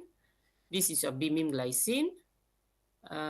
We have divinyl benzene as a cross-linker. We have this compound to initiate the polymerization, and this is your zeolite. So mixing everything together, we get a liquid, and then we cast the solution onto the quartz plate, and then put another plate, and then expose it to a UV lamp at 360 nanometer with 6 watts. So slowly what happened is, what will happen if you can imagine here, you have this double bond in the presence of the radical will be polymerized, and with the cross linker, it will form a membrane. Yeah, this beaming glycine will remain in the solution. What we hope is the beaming glycine will be on the surface of the membrane, or it can go into the pores of the membrane. Why we have this beaming glycine is because we want to add another amino acid functionality to enhance the selectivity for CO2. So remember the framework is basically this compound, the membrane, which has NH2, and we have a free amino acid ionic liquid to enhance the separation. So once the casting has been completed, the membrane has been formed, the mixed membrane will be peel off, and we put it into the membrane machine and pass the CO2 and methane to get the separation. Yeah, so this is the VBTMA glycine, just to share with you that it has been successfully characterized. This is the beaming glycine, and this is the FTIR of the mixture. Yeah, so there's a lot of FTIR here, but basically what it shows is this is the polymerized ionic liquid with a chloride. Yeah, so initially we put chloride, then we change to glycine. Yeah, so here you have you don't have an amine or NH2 on the membrane. Here you have NH2. Then we added the beaming glycine. In this first example is 0. Then we added 5% of the beaming glycine, the ionic liquid, 10%, 15, 20, and so on. Yeah, so this is the beaming glycine FTIR to compare. And we added in the zeolite as well, the 5%. Here you have the polymerized ionic liquid as the membrane with glycine as the anion. Here you have the beaming glycine 0%, then we added 5, 10, and so on. Yeah, so basically they are a bit different with different polymerized ionic liquid anions. But all in all, you see the C double bond, which is around 975, has been reduced, showing that the polymerization has been successful. And we found that the beaming glycine, yeah, which has that glycinate or the amino acid, has a peak at 1577 because of the CO2 or the carboxylic stretching. And we see when we added more of the beaming glycine, the peak of 1577 increased because you have more beaming glycine. So all these compounds all these membranes were synthesized and exposed to the mixed gas of CO2 and methane. So this is basically the FISM on all of them. Basically what we show was what we managed to get. We got the membrane, but it's a dense membrane. So the opportunity is to make it less dense, and research is ongoing. Yeah. Okay, so the interesting part is the CO2 permeability or the CO2 separation. So what we found out, basically when we have membrane with glycine as the polymerized membrane, and we have beaming glycine as 20%, we get the best CO2 absorption. Yeah, or sorry, the best CO2 permeability.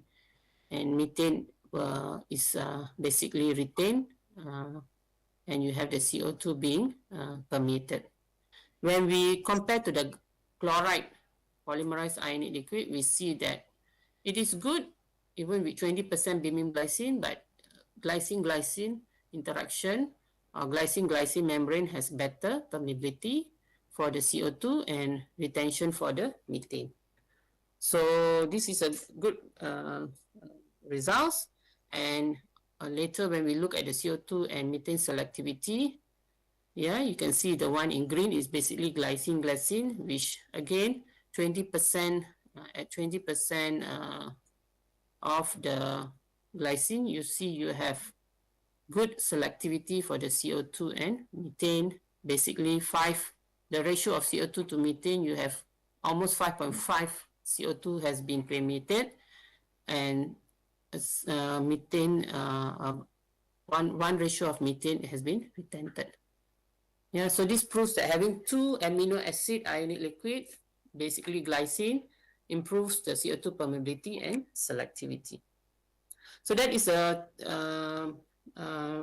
project that I want to share with you using bio-based ionic liquid, basically amino-based ionic liquid.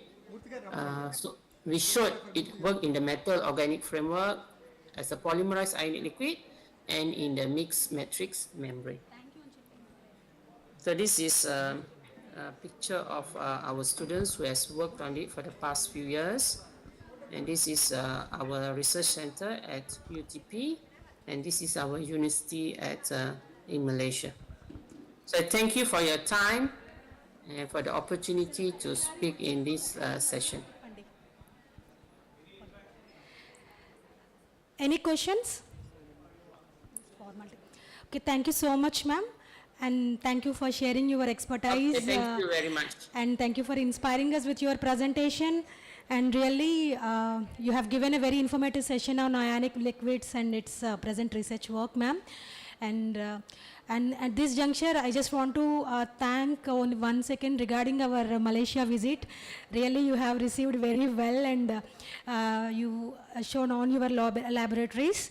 And exactly 4 months back, July 8, we were at Malaysia University Technology Petronas, and exactly November 8th, you are in our Government College Autonomous Rajahmundry, ma'am. This is really very a big coincidence, and we are very so much thankful to you, ma'am. Please be in touch, ma'am. Thank you so much, ma'am. Okay, thank you so much. All the best. Thank you, madam. Thank you very much. Thank you. All right. So I request all the participants, students, faculty members. So with that motto, I'll take you to my work and slides. Okay, no, go, okay, sorry. So my talk today, I have given a title like Insights into the Structure, Property relationship of unary metal oxygenated systems for photocatalysis. So the thing is that I did my BSc in physics and MSc, MTech, PhD in nanoscience. So I'm basically material scientist. But here I have audience from chemistry background, and unfortunately my talk is going to be covering some physics and material chemistry, material science. I'm not sure like how I able to connect the chemistry people to that physics. Okay, but anyway, let me talk something which covers the basic science. Okay, so that I can connect you with the work. Okay.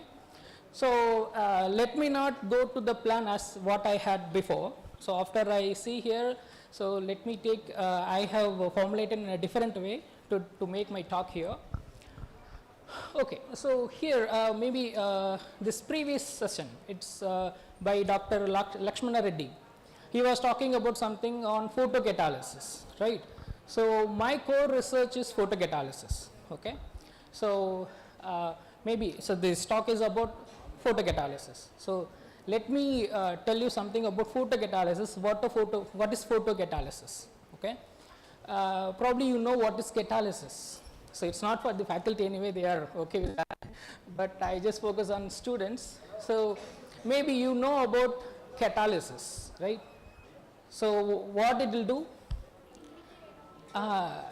The very first definition we say is increases the rate of the reaction. But is it correct? It is not necessarily it should increase. It can also decrease the rate of the reaction, right? So it could be alter the rate of the reaction. So that is the definition we have to have, okay? But largely catalysis are being used to accelerate the reaction, okay, to increase the rate of the reaction, okay? So that is the purpose. So here even to drive this catalysis, we need some external forces, right? Thermocatalysis means obviously the temperature is the simulating point to conduct the reaction, okay? Here we have photocatalysis, which means photo, light, okay? So light we know UV visible, IR.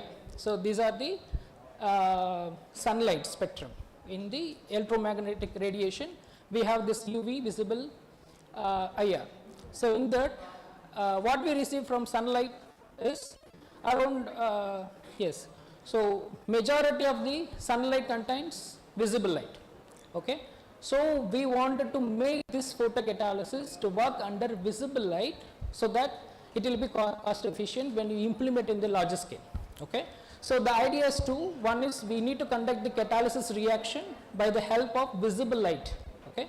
So this is our thing, and what this photocatalysis can do through this. So catalysis generally we know it alters the rate of the reaction, okay, to some extent. So through altering the reaction, what it can do. So that is what there is a application, okay. So that's what we are talking about as an application. To achieve some applications, we have something called means for every application there's going to be some phenomenon will be responsible to conduct the application, okay. For every application, for example, let's say you want to filter a sand, okay. Obviously you will take a filter of that kind, not the filter that you use to filter a liquid. Get the point? So the application is to filter the sand, so we need to choose the filter accordingly. So the filter, choosing the filter, that is our phenomenon, okay. What kind of, to achieve that phenomenon, what we supposed to have? So we should have a material. So the material should exhibit that phenomenon will do the application process. Get the point? So this is the connectivity, application before that phenomenon. To achieve the phenomenon, we have to have the materials, okay. So that is what the topic is. So our application is photocatalysis. We have to understand what kind of phenomena we need to achieve the application, and to achieve the application, what kind of material we should develop, how we should develop the material, and that is called the unary metal oxygenate. So one kind of material to achieve that application. So can I have the next slide? Yes. So it gives the definition of what is a photocatalysis. Sir, can you click it again? Okay. Consider a semiconductor. Okay. Probably you know, you would have heard about semiconductor. Press it up.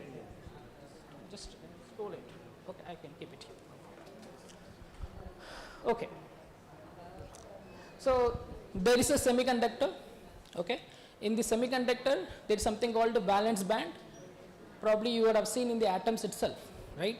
The outermost cells are valence shell. Okay.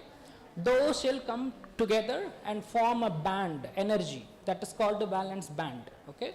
Now in this valence band, electrons are revolving around, right? So it is bound to the atom. Now you are exciting it. So it will go to a something called excited state, and that excited state is called as conduction band. Get the point? So here we have electron in the valence band, and we apply some potential, some light, okay, and this electron is excited to the conduction band, and this is called. Okay, so now we have the electron which is excited to the conduction band. Now these excited electrons, they try to come back. They try to recombine with the holes. Okay, so that now the system is on. When the electron is recombined, it will going to be off. Okay, so you just maintain your electron in the conduction band in the active site. Okay, now this electron will interact with the surrounding molecules. What kind of surrounding molecules? Okay, either it can be dye. Okay, it's related to the application, or it can be some water molecule, or it can be some CO2, or it can be some nitrogen. So this excited electron will interact any of this input chemical or surrounding chemical, and it will eventually convert it into some dye dash, means some degraded dye. Means this excited electron will go and interact with the dye, and the dye will be broken down into smaller molecules. How it is, I'll explain. Okay, and if the input molecule is water, okay, just imagine you are taking a beaker, okay, you are adding some water and you are putting some powder, okay, you are adding some dye and you are putting under sunlight.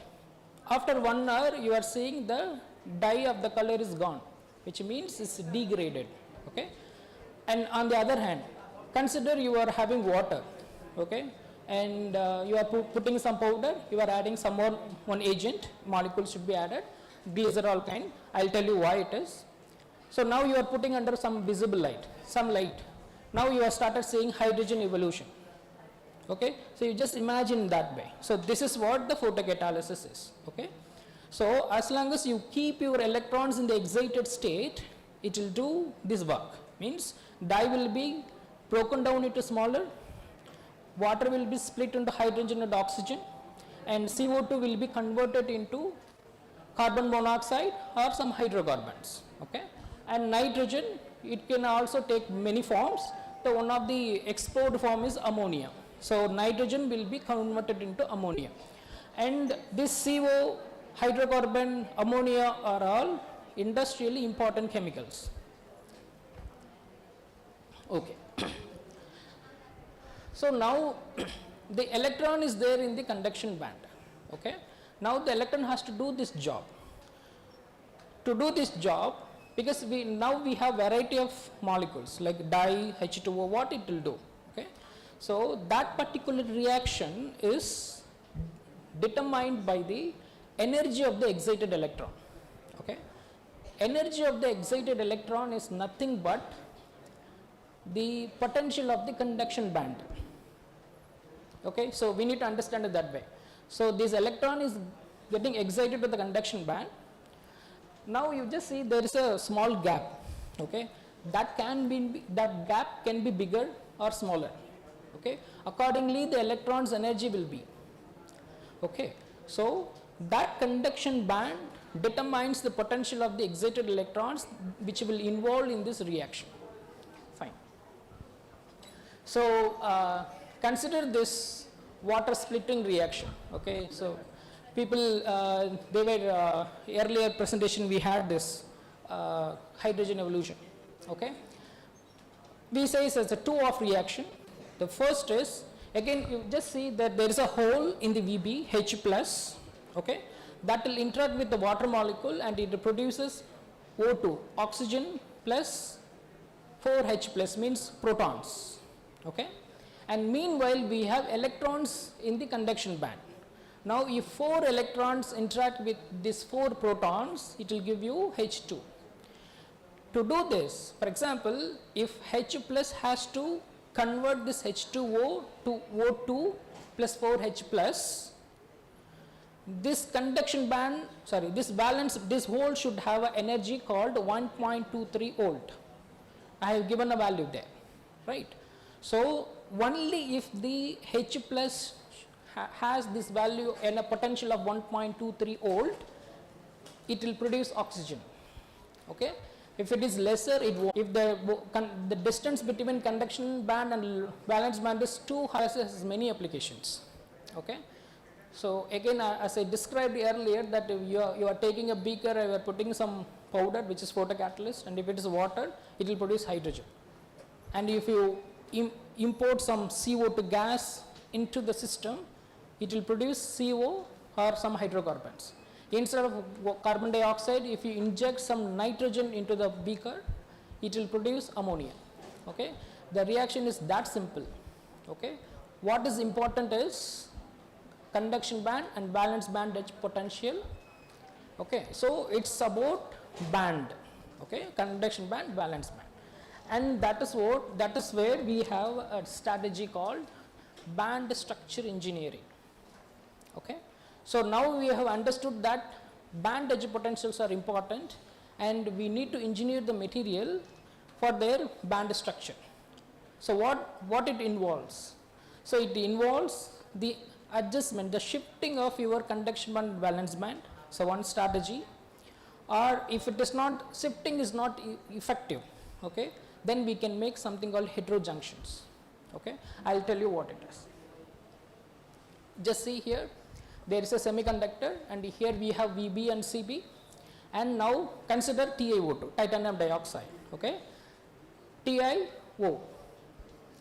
So if you see the structure, if you see the TiO2, this valence band is often made up of oxygen molecules, okay. The conduction band often made up of titanium, okay. In the TiO2, in any metal oxide you take, mostly all the metal will contribute in making up the conduction band. All the non-metal, okay, they involve in making up the valence band. So now if you take TiO2, if you dope some other metal, for example Fe, iron, you are doping, so that will go on interact with your Ti, titanium. So that doping will disturb your Cb potential, okay. And in TiO2, if you dope nitrogen, which is non-metal, and that will go and disturb your Vb, disturb in the sense in a positive or negative way, in which way, okay. And this is what's happening here, okay. So in that way, you just see the fourth one, we have a lesser band, some cascading, some steps we have developed between the band structure. So this is one kind of band structuring. The other one is, so here in the previous one involves only one semiconductor where we are doping it. In the second approach, we have multiple two semiconductors minimum, okay, which will form a heterojunction, something called heterojunction. Probably you know what is hetero. Hetero means two different things, that's it, right? TiO2 cannot form a heterojunction because both are same. TiO2 copper oxide, two different things, and they can form a heterojunction, to put it in a simple context, okay. Probably you know photosynthesis, obviously you know, right? So plant based. So what it needs? Chlorophyll is a main ingredient, and CO2 plus sunlight, right? And of course we have water also, okay. So in this process, what is the output? Glucose, right? Some hydrocarbons, and this is what we are doing here also, okay. We normally, photocatalysis is nothing but artificial photosynthesis, we say, okay. But you just see these plants are effortlessly doing it, but with all equipments we cannot do it, okay. That is our human ability is that simple. Fine. So in this photosynthesis process, we have a heterojunction, okay. probably even if you just Google it, check it on Wikipedia, you just see PS1, PS2, like that. They have photosystem 1, photosystem 2, and it will show what kind of interaction between these two molecules happening, and that forms something called a Z scheme. Probably the previous speaker also was highlighting somewhere a Z scheme. Okay, you just see E, okay, on the heterojunction E you can see. So there is a one semiconductor on the left side, one semiconductor on the right side. Okay, so when both materials are excited, okay, the electrons in the left side jumps to the conduction band. Okay, on the right side again similar phenomenon is happening. Again I told you in the beginning that if the electrons are excited, they eventually go on to recombine. If they recombine, the system is off. Okay, so you should keep it up in the conduction band. Okay, but anyway you cannot cut off the recombination, so you figure it out a way how we can recombine it. Okay, you just see here this electron, okay, recombine with holes with here, and now these electrons are available for the reaction, and these holes are available for the oxidation reaction, and electrons are available for the reduction reaction, whereas holes are available for the oxidation reaction, and the recombine will happen across this junction, crossly. Okay, so in that way you can sustain the excited carriers in the valence, in the conduction band, in the valence band, so that you can make it work for your application, right? So this is what, if you take any two semiconductors, that will form either of, one among this kind of structures. Okay, and that scheme is like it is there in the nature itself, so it's a reliable thing, and if you are able to form some Z scheme photocatalyst, it's going to be good. Okay, so the first thing is only you take metal oxide with only one system and you are doping it. In second system you form heterojunction which needs at least two semiconductors. Okay, so in addition to this we have one more strategy where we change this shape and size of the material. Okay, that's called a nanomaterial. Okay, so what will happen when you change the shape and size of a semiconductor? Probably you would have heard this term called work function. Okay, work function is nothing but conduction band, let us say, where you have your electron density or something like that. You can correlate with that. It's about the energy of the system. Okay, so when you change the morphology, you just see it is given the example of copper oxide. Okay, just by tuning the morphology, it should be homogeneous, means in terms of size and shape. Okay, you just see like everything is like cube, everything is hexagonal or pentagonal. Okay, so if you are able to precisely control the shape and size in a uniform way, you are able to tune this valence band and the conduction band. Okay, but this cannot be possible in all cases, in all laboratories. It's not like when you scale up, it is not feasible. Okay, fine. So what we can do? So here it is one of the strategies. Okay, so before that we need to understand the importance of band structure.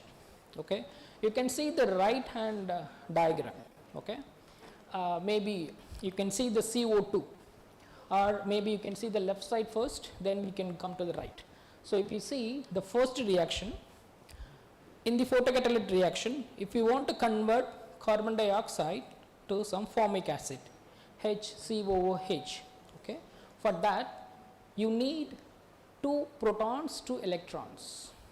Okay, so in the given moment your photocatalyst should produce 2 protons, 2 electrons, and you should interact with your CO2 to form your formic acid, and that electron should have the energy of minus 0.61 volt. Okay, so only if the electron has that energy and it produces 2 electrons and 2 protons, the end product is going to be formic acid.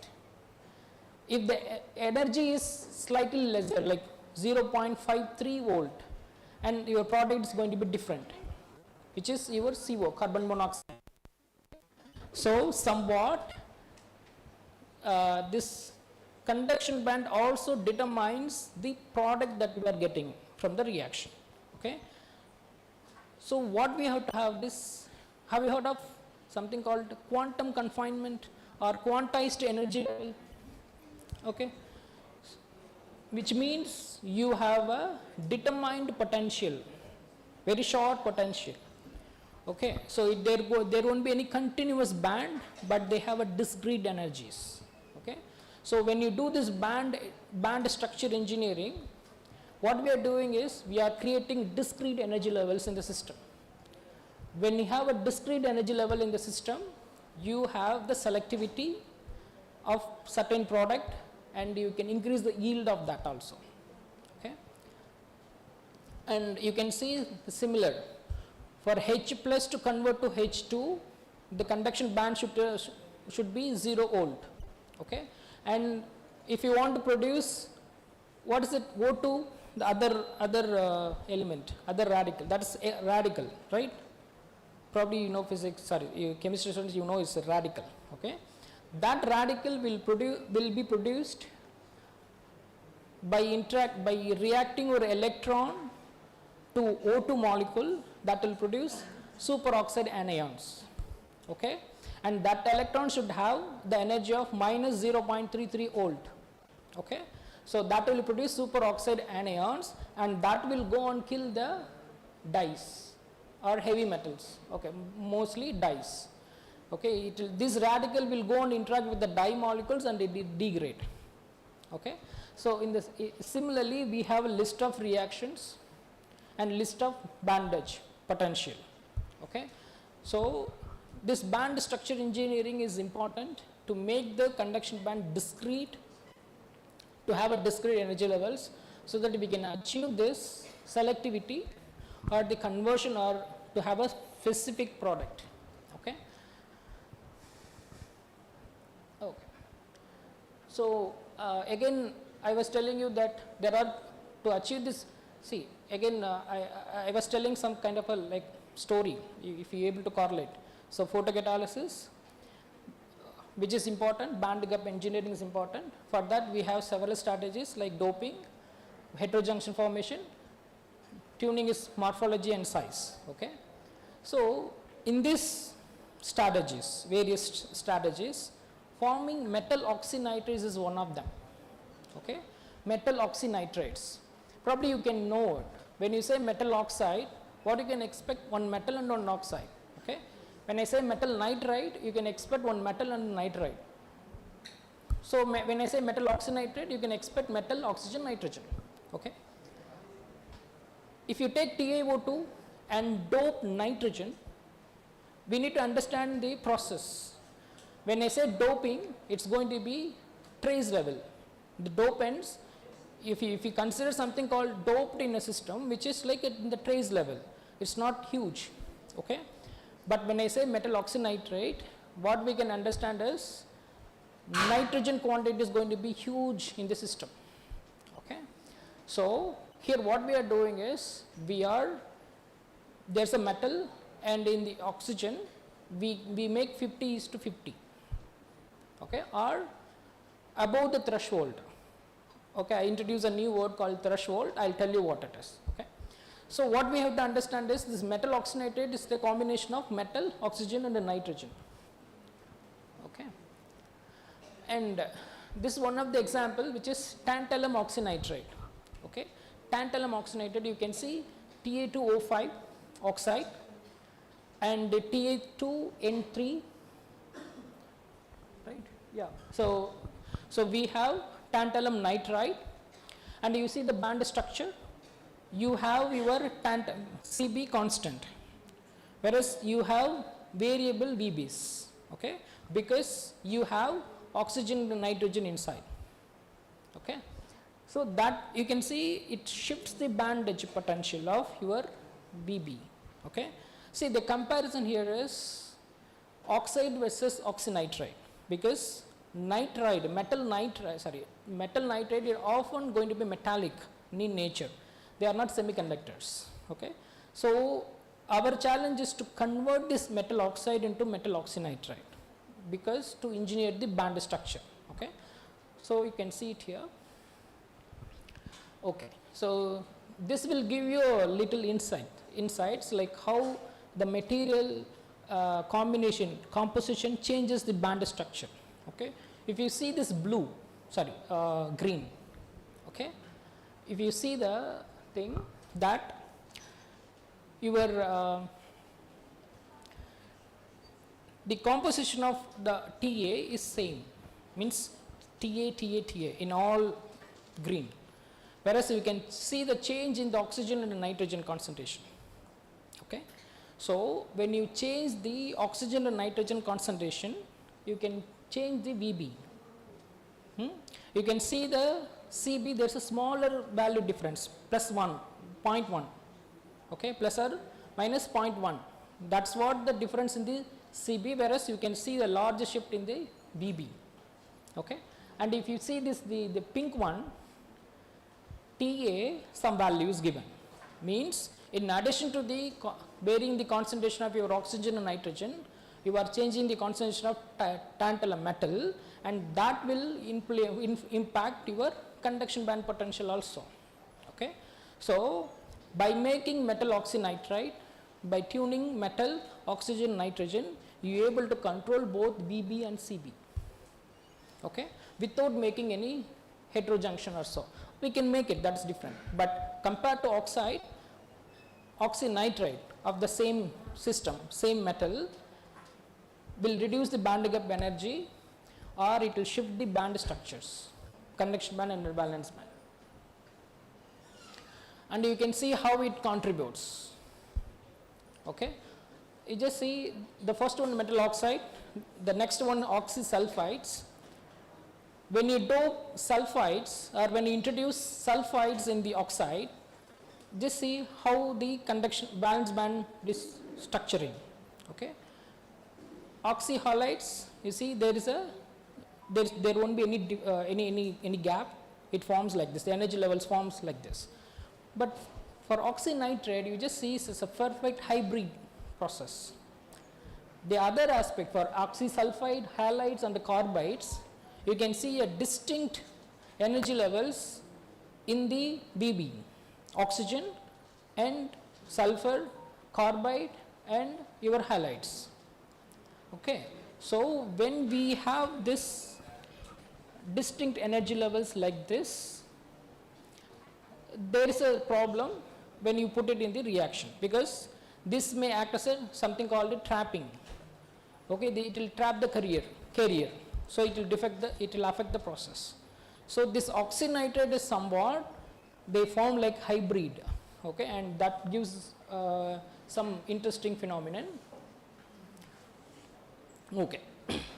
When it comes to metal oxynitrides, okay, again this is not simple thing, like there is a complexity attached to it. Some metal oxide, when you want to convert into metal oxynitride, it is easy because the structure allows that, material structure. For example, if you consider this, is called barium tantalum oxynitride. Okay. It's called the AbO3 perovskite structure. So now we have two metals, barium and tantalum. Okay. And we have two cations, which is barium and tantalum, two anions, which is oxygen and nitrogen. Okay. So if you see the stable oxidation state of oxygen, what -2. What about nitrogen? -1 or -3. Okay, especially in metal nitrides. Metal nitrides, not often, but anyway, the idea is, okay, the idea is this structure should form a neutralize the system. Means in the titanium dioxide, what is the oxidation state of titanium? In titanium dioxide, +4. Okay. for oxygen is -2. So now you have 4 plus, here you have O2 minus 2 because 2 oxygen atoms, so you have 4 minus. Ti 4 plus, O 4 minus, right? So the system is neutralized and it forms a stable structure. But if you want to introduce nitrogen into the system, so it's going to be O2 minus N3 plus, sorry, N3 minus. Now you don't find a neutralized compound because your metal is not compatible with that. Okay, I'll give some example for that also. But you can see some system will allow the formation of oxynitrate easily because they are having more than 2 or more than 1 metals. Okay, so you can see it here. So somehow they adapt, somehow this nitrogen will get into the system. Okay, and basically you can see this, accordingly you can see the homo-LUMO formation, which is Cb and Vb, and there are plenty of oxynitrates, bimetallic or multi-metal oxynitrates, because the structural compatibility is fine. Okay, but our challenge is to make unary metal oxynitrides. Unary metal means we will have only one metal, but if we want to accommodate 2 anions which is having a different oxidation state, or at any point they cannot be in the same oxidation state. Okay, nowhere n can be -2. Okay, to form a stable structure. Okay, so this is the computational figure for the tantalum oxide. Okay, you just see Ta2O5, 5 plus O2 minus. Okay, on the other hand, for tantalum nitrate, again you have 5 plus N3 minus. So now you have only one metal which is compatible for both oxygen and nitrogen, right? So this is the only known unary metal oxynitrides, okay, which forms as a stable structure. Okay, and you can see the next one. So when you form this oxynitride, there are 2 strategies again. You can take oxide and you can convert into oxynitrides. You can take nitride, metal nitride, and you can convert into metal oxynitrides. Okay, so in either way, in the left hand source, oxide converted into oxynitride, the right hand source, but of course there's going to be some change in the bond angle, bond length of 2 atoms. Okay, there's going to be change here.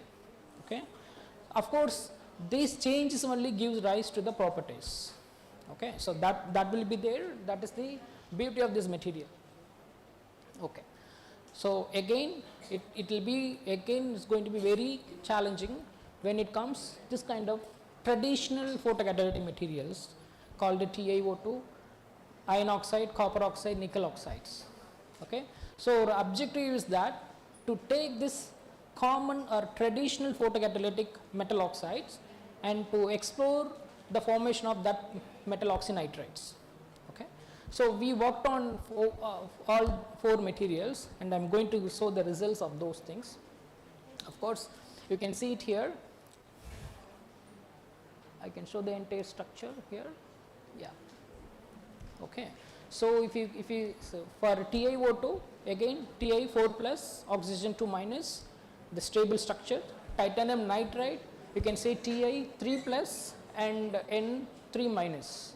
Okay, and here you can see in titanium dioxide, oxygen needs 3 titanium to form a structure. Okay, whereas if you see titanium nitride, it needs, this nitrogen needs 6 titanium atom to form a structure. Okay, so now it is not thermodynamically, this structure is not possible to give any new structure. Okay, but this is what predicted through computational modeling. Okay, but anyway, what will happen when I do it in the experimentally? Okay, so this is what it is. So you can see the other materials also, iron oxide, copper oxide, and nickel oxide, and then nitride. Okay, none of them are compatible to form a oxynitrides. Okay, so the first one is this titanium oxynitride. I think there are 4 systems. I don't know how long it will take, but I'll quickly rush it to highlight the important points. Okay. Again, we have prepared this. We started this work with titanium dioxide because it's a known material. Titanium dioxide is a commercialized photocatalyst. Okay.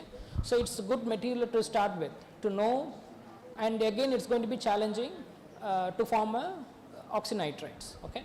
Again, so we adopted 2 strategies, preparing titanium oxynitride from oxide and a nitride. Okay, so for that what we have done is, we prepared this TiO2 through Sol-Gel process and we nitrided it, okay, in the ammonia environment. Okay, we nitrided it under various temperature. You can see the temperature range from 450 to 950, and you can see the color of the powder that we obtained, the product. Okay, with increasing temperature there is a change in the color. You just see the TO, which is as prepared, is a titanium dioxide, which is white in color. Okay sir, I will. How long it will take? One more speaker is there. No, you can tell. How much time will take this? No, you can tell, I'll find out. 10 minutes, within 5 or 10 minutes. 320 sir, or 350? 320 right now? 330? No sir, when I can stop? 320? 320. Okay. Yeah, fine. Okay. So we have different materials, means different colors, which corresponds to various. And you can see for nitride, again we have taken the commercial titanium nitride, and we do normal annealing. Okay.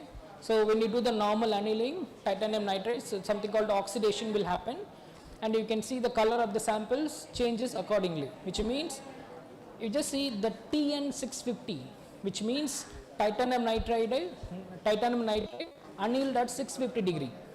Okay, the color of that system, and the last one TiO2A means unattached phase, so pure TiO2, and you just see almost the color is same.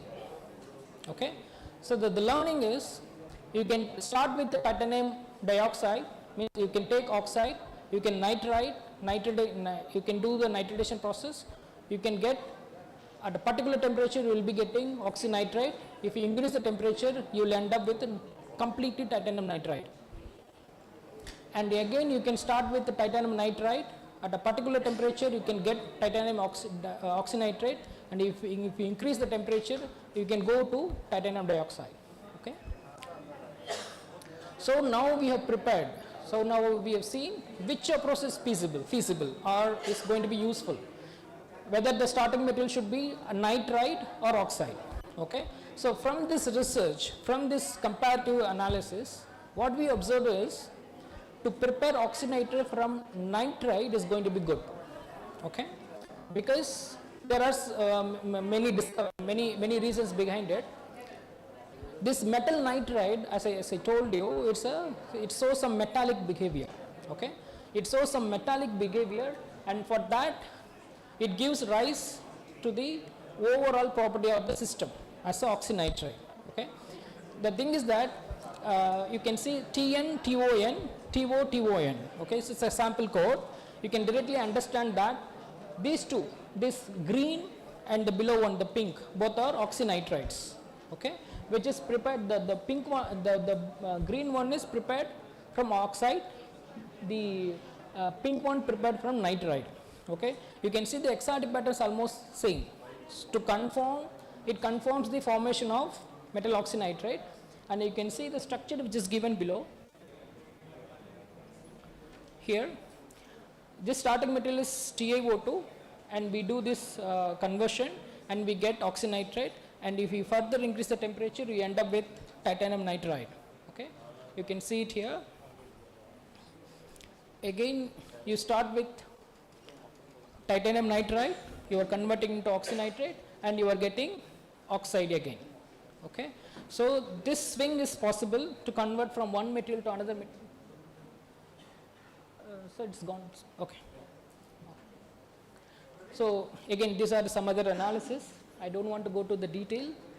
And we have done degradation, hydrogen production, nitrogen fixation.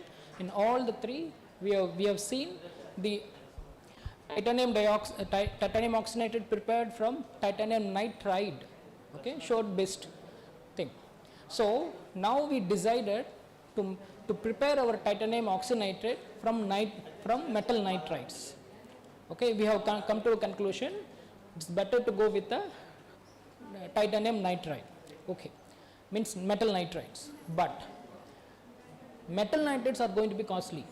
So again we have to prepare it in our laboratory to make it cost effective. Okay, for that again we have formulated one more strategy of preparing this. Okay, you can see this small animation here. So this is TiO2. At the lower temperature, only fewer nitrogen atoms are getting doped in TiO2. Okay, it behaves like a nitrogen doped TiO2. With increasing temperature, you can see it forms both nitride and oxide in a single structure. Okay, so I'll tell you one more thing. If you take TiO2 powder, and titanium nitride, if you mix it together and put it under XRD, you will get peaks corresponding to titanium nitride and titanium dioxide. Okay, but we know that we prepared this material something called in situ grown, means it is not prepared and is not mixed, it is grown within. Okay, so obviously the property of this structure is going to be something different. Okay, this is what we would like to emphasize. Okay, you can see again titanium nitride, annealing it, fewer atom doping, and when you have a substantial amount of oxygen, you will have this titanium dioxynitride, and again if you increase, you will end up with the titanium oxide. Okay, so with this, again as I told you, with this idea, we thought of synthesizing metal nitrides. Okay, so for that we started with iron oxide. We took iron oxide system, iron oxynitride system. So here the strategy is this: first we reduce the metal. Okay, we take metal precursor and we reduce it.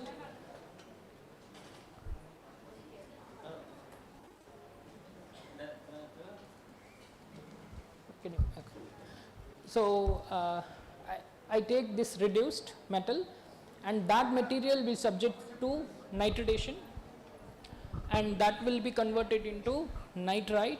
Again we do it in the ambient annealing to form oxynitride. So this is the strategy we formed, and accordingly we prepared, and you can see it here that the starting material is Fe as prepared, which is we have taken iron nitrate and reduced using sodium borohydrate. What we end up is iron, pure iron. Okay, iron nanoparticles. Yes sir, yes. So say F1 is nitride. Okay, and the nitridation temperature we are increasing, so F1 is formed, which is metal nitride.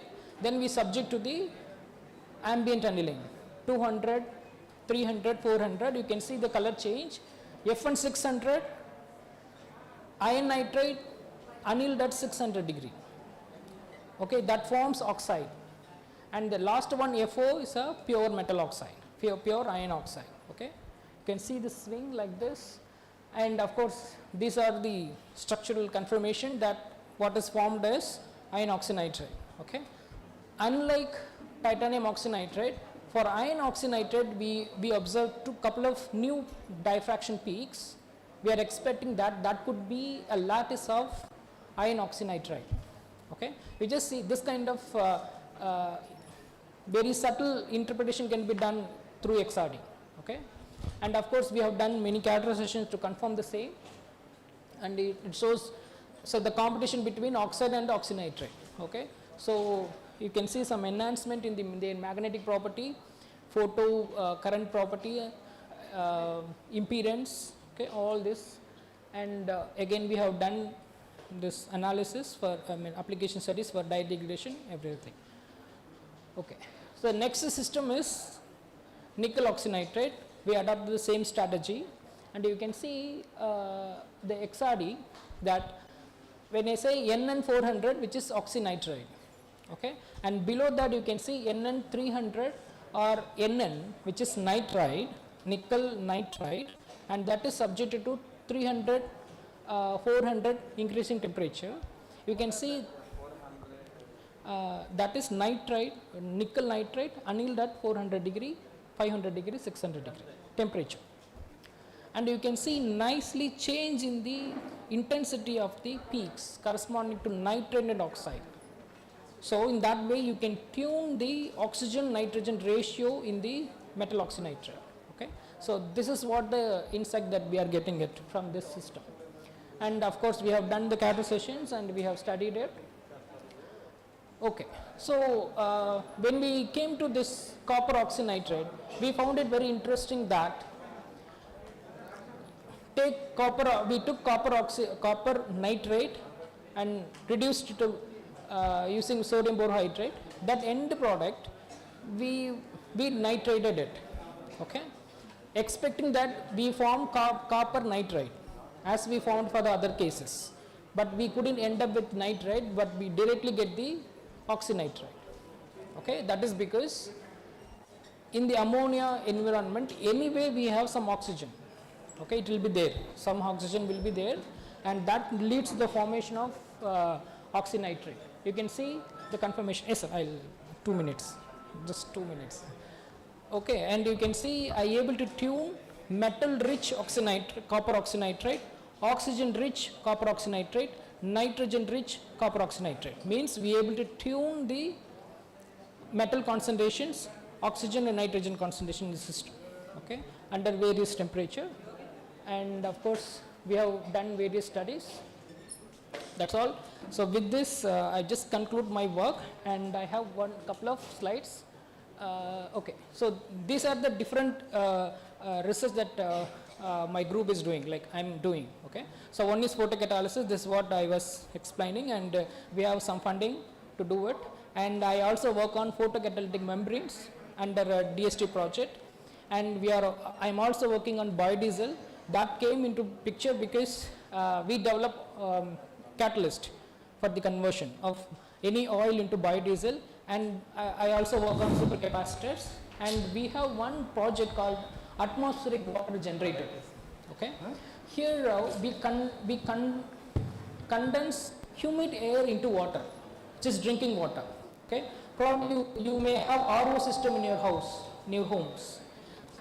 You need to give some input water, so it will purify the water, and again it will release some wastewater also. But in the atmospheric water generator, we don't need any input water, there won't be any wastage water. What we get is 100% pure drinking water, okay, and we can remineralize it by adding different minerals into the system. And for that we obtained around 3.48 crores of funding from DST. It's a social development project, we have something. Okay, and okay, so this is my research group. So whatever the work I presented is done by Dr. Mithun Prakash. Okay, he's my first student, and the second work is biodiesel. The third, Ms. Gayatri is working on photocatalytic membranes, and Ms. Kanmani is CSR SRF. She got this award recently this year, and she is working on supercapacitors, and she is getting funding from CSIR. And Mr. Govindaraju and Ms. Vidya, they are working on photocatalysis. As a part of, they are involving in this atmospheric water generator. And these are the funding agencies through which I got my funding. That's all. Thank you. Thank you for your attention. So thank you very much, sir.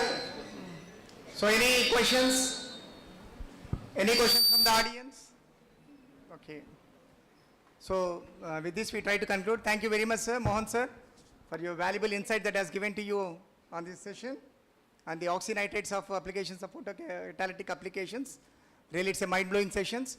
So that shows how far the extensive research work is going on photocatalytic applications as on today, funded by the CSIR and the DST.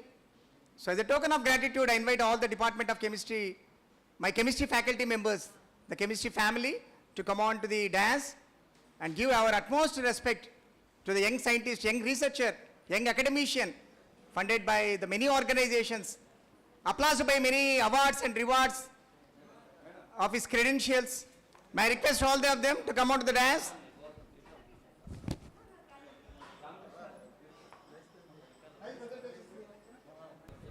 Board పెట్టండమ్మా please students. చూసారా students, sir ఎంత పేషెన్స్గా మీకోసం మీకు అర్థమయ్యేలాగా స్లోగా each and every point explain in detail. So you have to understand. And sir చూసారా ఎన్ని ప్రాజెక్ట్స్ ఉన్నాయో, అన్ని క్రోర్స్ ఆఫ్ రూపీస్. అంటే ఒక యంగ్స్టర్గా ఉండి ఎంత కంట్రిబ్యూట్ చేస్తున్నారు. సో ఆ రిచ్ ప్రొఫైల్ సార్ది ఈ ఏజ్లోనే ఉందంటే really great. So sir Jain university నుంచి బెంగళూరు నుంచి ట్రావెల్ చేసి ఒక చక్కటి లెక్చర్ ఇక్కడ ఇచ్చినందుకు give a big ground of applause to the doctor Sakar sir. So I thank professor Shankar sir, Yogi Vemana university sir suggested Sakar sir. So with that words only accepted our invitation and travel here and given wonderful presentation. Give a big round of applause. So I invite our alumni madam and Venkatesh sir, please, sir, Ramakrishna sir, and Vijay Kumar sir, please join sir. Sir, sir, Ramakrishna sir.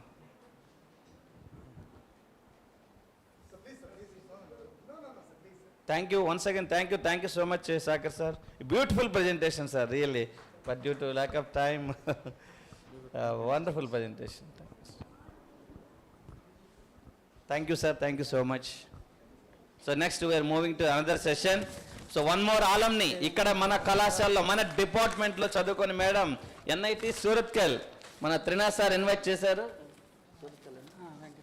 And one more alumni sir unnaru ikkade, Y Venkatesh sir, Dr. sir. So ఆయన కూడా మన డిపార్ట్మెంట్లో study చేశారు, ఇక్కడే చదువుకున్నారు. They are in good position. So interact with you.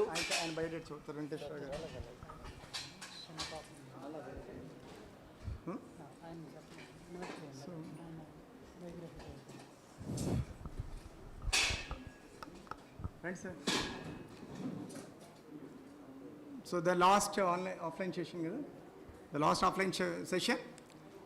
Matrudevo Bhava, Pitrudevo Bhava, Acharya Devo Bhava. The way the woman has been respected, definitely the atmosphere, the goddesses will be in and around. So really the woman has been empowered from this institution of 171 years of glory of journey of this government college autonomous, an alumni student of this college. So he has completed her PhD from IIT Mumbai, pursued his postdoctorship at Japan, and now she is in front of you to try to deliver her valuable research work, what she has done in the yesteryears. Now I invite Venkateshwar Rao Garu from Swarnandhra College to to give a brief biodata about the madam on this occasion. Please, madam, Dr. Lakshmi Madam Garu from the Department of Chemistry, NIT Suratkal from Karnataka State. Please, madam. A very good afternoon to all of you. I feel it a great privilege to introduce Dr. Lakshmi Vellanki. Now she is Assistant Professor at the Department of Chemistry in the National Institute of Technology, Karnataka, Suratkal. And she obtained his PhD degree in 2014 from Indian Institute of Technology, Bombay, under the guidance of Professor M. Ravikant. After that, she worked as a postdoctoral researcher for 2.5 years with Professor Maida at Rutmikishan University, Japan. And after that, she worked for 1.5 years with Professor Perpichika at McGraw-Hill University, Canada. Moreover, she received FQRNT short-term fellowship at McGill, Canada, and she awarded with a research award under the Research Organization of Science and Technology scheme at Rutmikishan University, Japan. Her research interests involve the synthesis and characterization of novel pi-conjugated building blocks, organic semiconductors, optically active materials based on conjugated oligomers, dyes, and further extended to porous organic frameworks. This is her brief CV, and as of now she published 23 publications in national and international journals. Moreover, we both studied in this college during 2006 to 2008. Actually, we are alumni to this college, and I feel a great privilege to introduce my classmate, Dr. Lakshmi. Madam, please.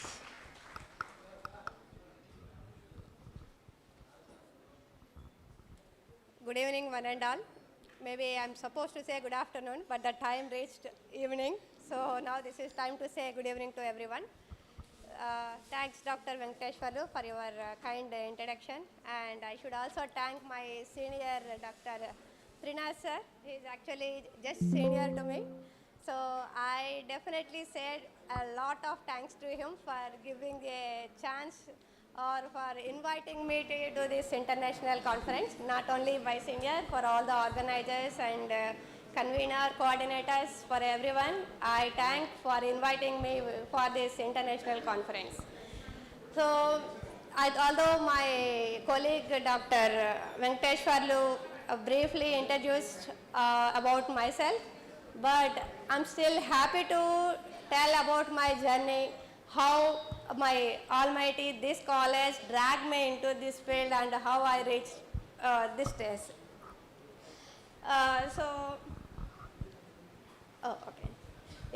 So I'll not go into too much of details. Yeah, as he said, currently I'm working as an assistant professor at NIT Karnataka, and I'm a 2008 graduate from my almighty. It's almost been 16 years. I could not even imagine that I will be here today. That's what, so I'm really saying thanks a lot for my senior. So when I got call invitation from one of the colleagues from this college, I was in a puzzle whether to accept or not. But again at the other side, I'm very happy to listen also that one. So I thought whatever the situation, I should agree, and I had to take this opportunity. I cannot even explain how many of struggles I undergone to reach this place. So where I am working at Karnataka, neither it has a direct flight nor it has a direct train. I had to catch 2 flights. In fact, my hometown, I did not come for last 3 years. So past 3 years, I did not visit my mom's place also. So this is the reason even they are happy, even I am happy to be here. So for that also, from my side, from my parents' side, thanks to this organization for the conference. Yeah, so after completing my master's from this, my almighty college, I went to IIT Bombay, where I have done my doctoral. Then followed by, I went for the postdoctoral. Frankly speaking, these are all maybe saying that this is easy. I went after my MSc, I went to doctoral, and then I moved to Japan. Then after completing that, I went to Canada, where I worked at McGill University for another 2 years. These are all easy, but during my time, like in 2008, now the generation is like, everyone have the smartphones, and you have every day 2 GB data, 3 GB data, so anything is there in your hand itself. The entire world is there in your hand. But my time, 2006 to 2000, like my first year is 2007, second year is 2008. We don't even know what is the next, because we are having only keypad phones, not the smartphones. In fact, I was staying in a women's college where the keypad phone also not allowed. So we used to hide inside the bags to have a midnight call to home. So we are in that time. Of course, if I say about Ramakrishna sir, it is much more, they have to tell about the Xerox copies, writing and sending the photos. So their era is much more difficult. And out of all these 16 years, of course, our faculty I remembered, but I was more passionate about organic chemistry. That is because of the Ramakrishna sir. Thank you so much, sir.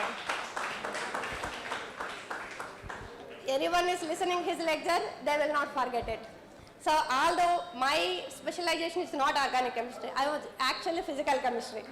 But what I remembered is what Ramakrishna sir taught. So that is, the credit goes to Ramakrishna sir only. So he was such an excellent teacher to make you attractive towards the organic chemistry. So even now, my physical chemistry is my specialization MSc. So based on that, I was shortlisted at NIT Karnataka in physical chemistry. But my research is I am working both mixed of organic and inorganic. So recently, last month itself, I attended for an interview for the associate promotion interview. So there one of the external was asking, Madam, your MSc is from physical chemistry, and your research slides are showing some organic chemistry and inorganic chemistry. But what is the analysis and all you are doing kind of materials? Now let me know you are belongs to which stream. So they were also having a puzzle, you are belongs to which stream. Of course, myself, I don't have that clarity, because I always want to tell about myself, I am an organic chemist. Of course, if I tell I am organic chemistry, Ramakrishna sir may get angry, because my research slides doesn't show it's an entire organic chemistry. So I'm actually belongs to a material chemistry. So today I'll explain what kind of materials I'm showing. Of course, previously Dr. Mohan, he showed a lot of basic things, and he also explained very nicely what is the band gap, how it influence, and what are the factors influence. So I guess all of you got the minimum subject about that. So my topic is also slightly related to that kind of concept. So after completing my 2 postdocs at Japan and then Canada, then I got an opportunity to join at NIT Karnataka. So 2019, I joined as an assistant professor. So my first step is the masters from my almighty college. So thanks to Ramakrishna sir and to my college also. Yeah. So today's my topic is on narrow band gap. So my research group is actually, so today what I'm going to present is the some part of my postdoctoral as well as my current research group is working on what. So I'm mainly working on 2 different areas. One is dyes. Dyes means all of you know dye. The moment I say dye, you may think it's a color. Of course, that is true. It's a color, but the colors which are emitting, okay, which are absorbing, so they are like 2 types, non-emissive and emissive. So I am working on mainly the fluorescence based dyes. So which are useful for the bio-oriented like biological labeling, even for cancer treatment, PDT. So there are a lot of other applications, OLEDs and all. And the other side, I am also working on the polymers. So today what I am going to present is about the polymers. So polymers, there are several types. So among them, again, I am specifically into these 2 types, which are conjugated porous polymers, and another one is covalent organic frameworks. Why these 2 means? The difference between these 2, just a step. So if you are achieving a good crystallinity, so those generally we call as covalent organic frameworks. So our group, we mainly try to achieve the covalent organic frameworks.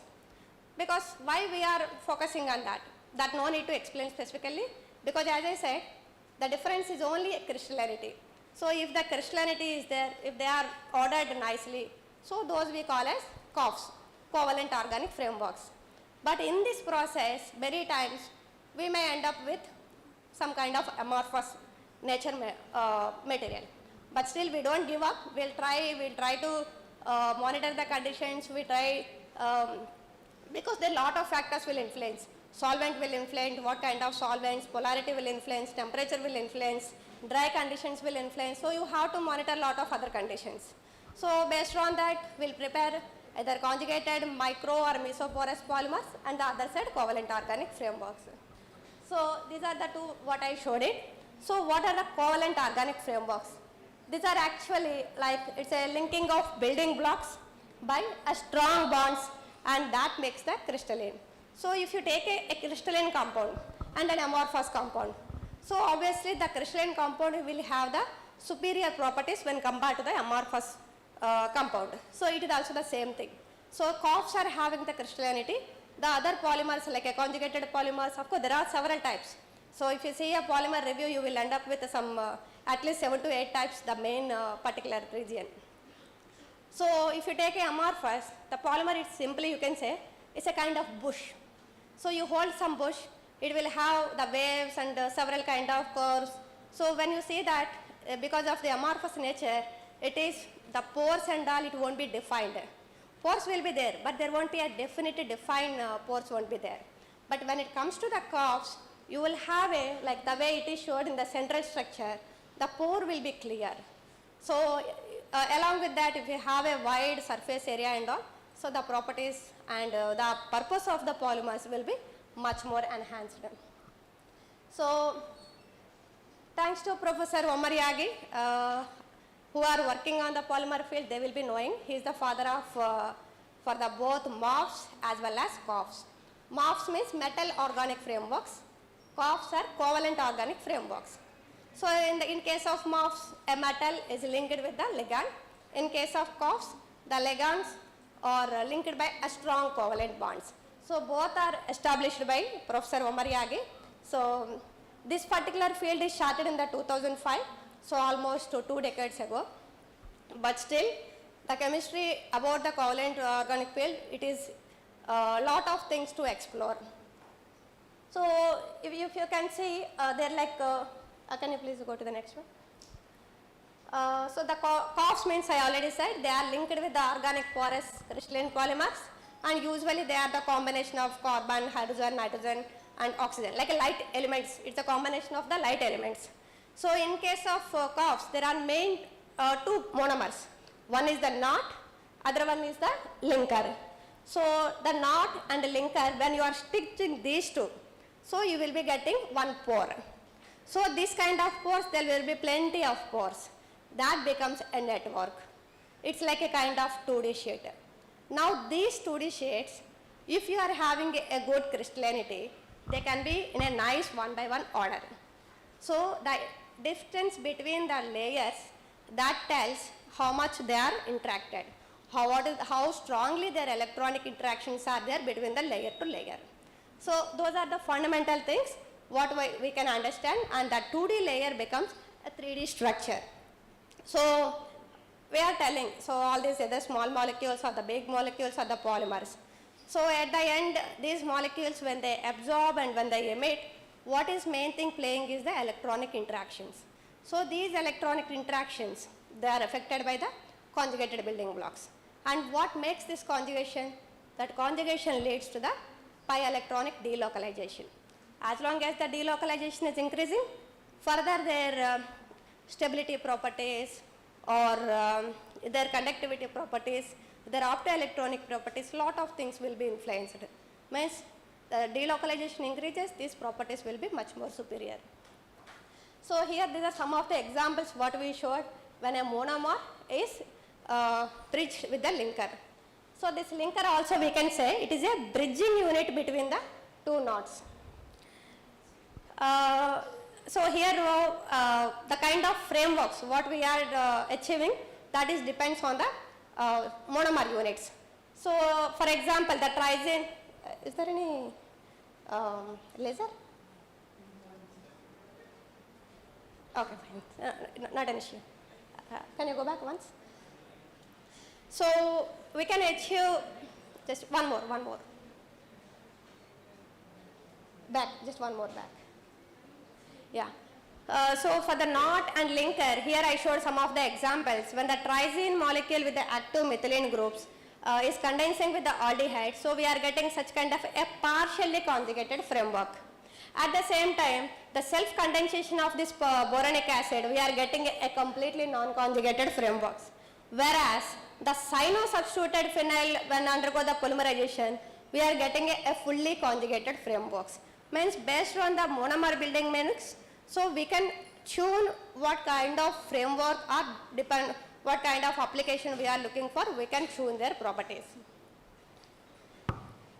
So these are some of the reactions are known. I'll not go into too much of details like Michael addition reaction, self-condensation, amine, Schiff-based reactions, trimerizations. So these are some of the methods what are known. Can you go to the next one? So these are the another similar thing. Yeah, you can skip.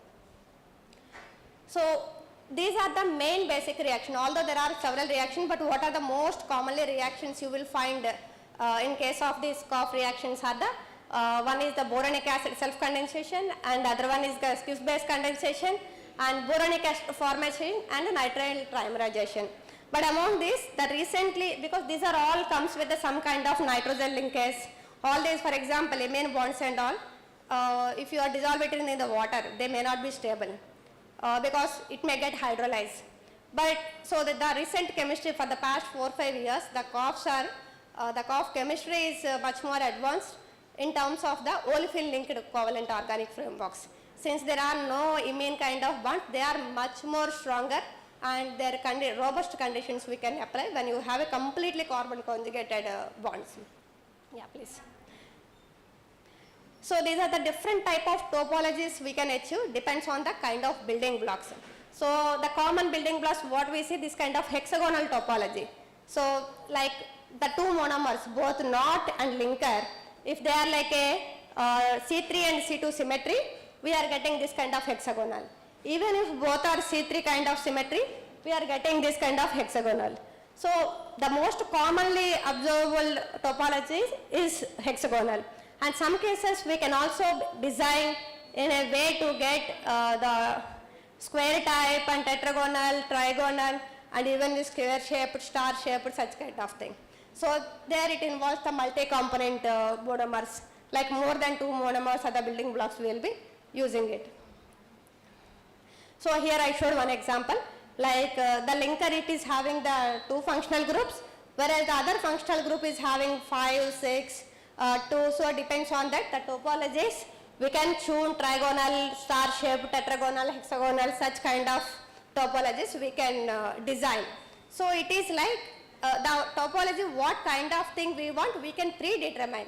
Accordingly, we can design our network structures. So here I showed some of the conjugated building blocks which we are using in case of for making the covalent structures, and these are like they act as either donors or acceptors, depends on the groups present in that building blocks. Yeah, that's okay.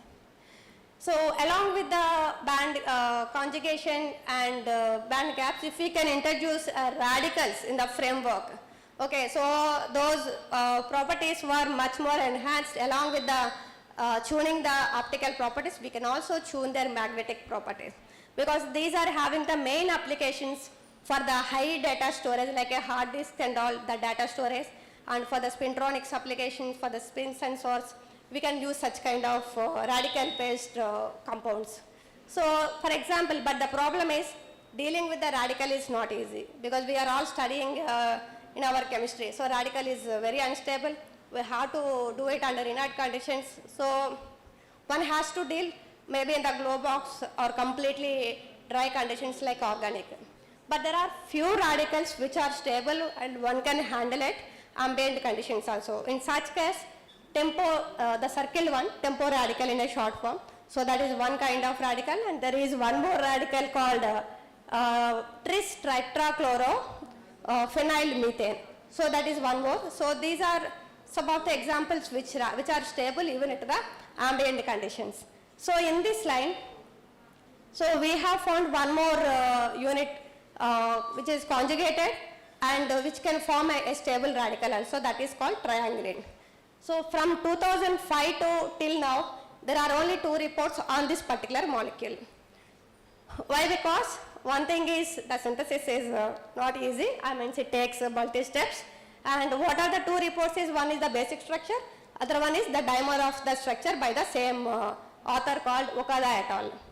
So what is the interesting thing, you can see the UV spectrum.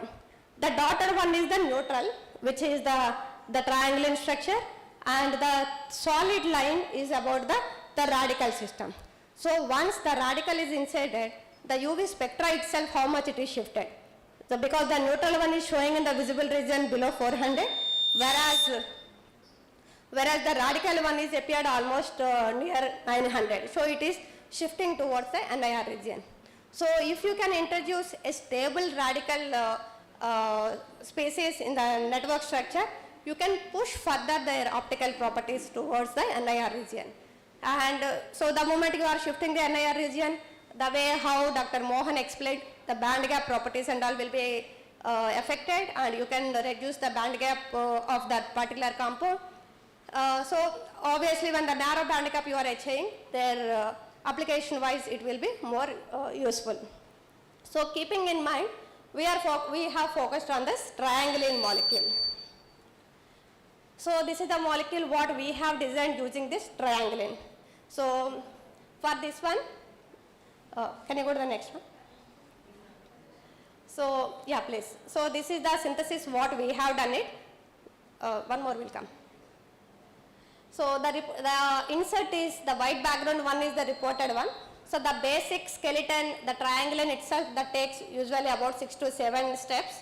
But whereas we have done it in an alternative way, just in the 3 steps. So the both IDO molecules are actually commercially available, but at the same time we can also done in the laboratory just by doing the lithiation with the butyl lithium. So by doing that, after achieving the neutral species triangulin molecule, we can do the nitration. So that is the trinitrile compound. So now this is the challenging step, that is the reduction of trinitro to triamino triangulin compound. So you can see there are 3 amine groups. So now you can imagine how difficult to handle this particular compound. It is very sensitive and immediately it gets oxidized the moment you just expose outside. So now whatever I am saying, I want to achieve a stable radical. Now again also I am also going into the same era that I have to monitor this particular one in the glow box only. So the same thing, so this particular reaction, whenever I want to make this cough compound, so I used to do the reaction at the 20 bar pressure, the reduction, but the entire system I used to take the glow box, then inside the glow box everything filtration and isolating, then for the next cough reaction, every setup I used to do inside the glow box only, then seal it tightly by filling the organ, then I used to take outside, then we'll maintain for 3 days at 120 degrees centigrade. So this is the process whenever I want to scale up this particular cough reaction. So finally we could able to synthesize that in a good yield. Yeah, so that is the compound. You can see it's a black color solid material, you will get it after 3 days of that. So the color itself will tell what is the band gap you are achieving it. So the moment you are going towards the end, everything black hole. So it is going towards the NIR region. So that itself is telling what we want to achieve, that we are getting it. So now it comes to characterization. See, small molecules are easy to characterize because they are nicely soluble in one of the organic solvent. If not dichloromethane, you can use some DMS46, so you can get the NMR. But when it comes to polymer, it is very difficult. There are 1D polymers which are easily soluble, but 2D polymers are difficult to soluble. We have to process them in the solid state only. So characterization is another challenging task, that because you have to prove what kind of network you got it, whether you got the same thing or not. Because here I am drawing some hexagonal type. So what is the proof I got the hexagonal one? I might have got only 3 plus 3 combination. It is not the 6 plus 6 of units. So those are all comes into the characterization part. So since I am claiming this as a covalent organic framework, the first proof what I want is the crystallinity. So we are using the powdered X-ray diffraction for showing the crystallinity. So the PXRD spectrum clearly showing all these planes, that 110, 100, 200. So the first peak tells how wide it is spreaded, and the last peak 001, that tells about the interlayer distance between the layers. So whether, although we are handling in the glow box, but whether you repeat 10 times or 100 times, every time we are able to produce the same PXRD spectra, and we could able to successfully synthesize this particular cough. So after that, further we also measure the SEM analysis, because maybe here for all these analysis part might be interesting for the students, since the chemistry what and all I do for you cough means, okay, some cough I got it. But what are these analysis, that names may be much familiar. So this is the SEM analysis. So I am saying I got the crystal. So you can see clearly the flakes. Okay, and the last image you can see there are so many layers. The layers are one by one. The last image it is clearly showing. And every image it has some flakes kind of thing. So that tells the crystallinity of the compound. So of course it is not entirely crystalline because there is some part amorphous, but major part is crystallinity. But if you look at the small molecules SEM image, the crystalline compounds, you will have the proper crystals. But when it comes to polymers, achieving complete crystalline, it is a rare case. I don't say there are not, there are, but it's a rare case.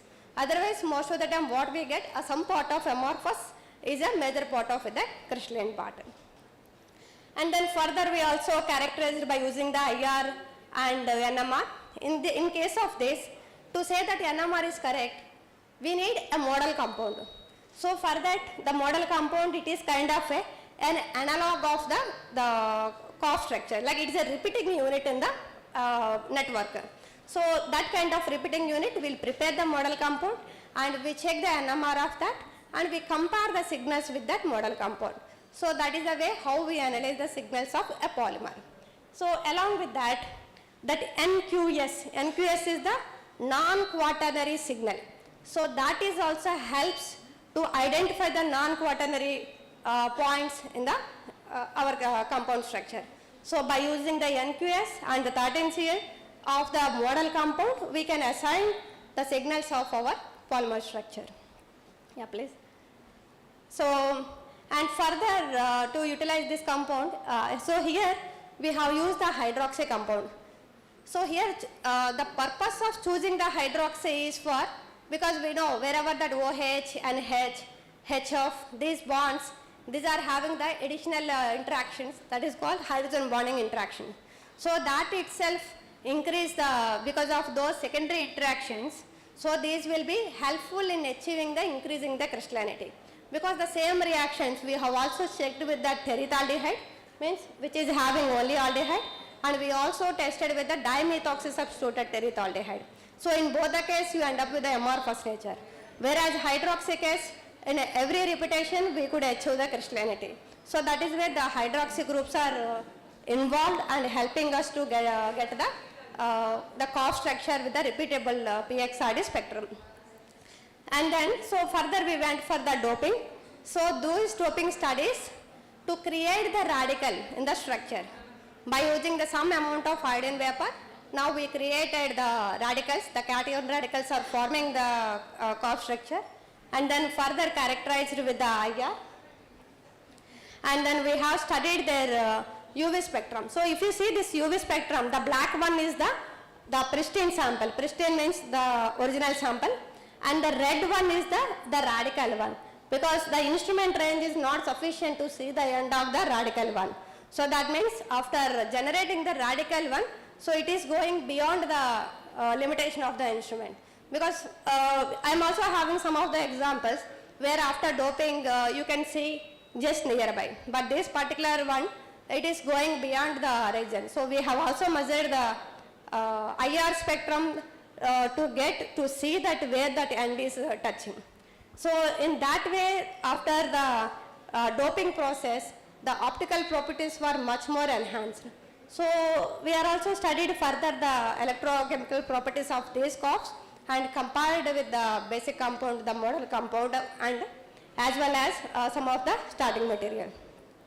So the band gap with the optical data as well as the electrochemistry, and at the same time with the theoretical calculations, so we are in par with all three experiments. So further after generating the radical, so the spin properties, so the magnetic properties, we have studied by using the EPR analysis. So from the EPR spectrum we can see that, and even at low temperature going to the 0 Kelvin, we have studied their susceptibility measurements. So further in the same line, we have also synthesized a series of narrow band gap materials. So the previous work we have published in the JACS, and this is the continuation of that similar kind of compounds. Here what we have chosen is the dihydroxyquinone treated with a different type of donor systems, where the donating nature is increasing from the triphenylbenzene to triphenylamine, and from triphenylamine to triaminobenzene. So among all these three, the triaminobenzene, which is highly a strong donor. So as I discussed in the previous case, the handling with the triaminobenzene is difficult compared to the other systems. So here we have obtained a quinoid based polymers. So all these compounds also we could achieve a narrow band gap compounds. Almost the band gaps of all these polymers are less than 1.2 or 1.3 electron volt. Yeah, please. Yeah, you can skip. So all these compounds are characterized by IR. So this is the UV spectrum. What is interesting about these polymers are the UV spectrum you can see. So their end itself is going towards the NIR region. So in general, if you see most of the compounds either UV or visible region, but this particular compound, the pristine samples itself without doing any doping and all, we could achieve almost beyond the 2000 range. So the last blue color one, which is belongs to that triaminobenzene. So where it is a highly donating nature is much stronger compared to the other system. The same thing is reflecting in their optical properties also.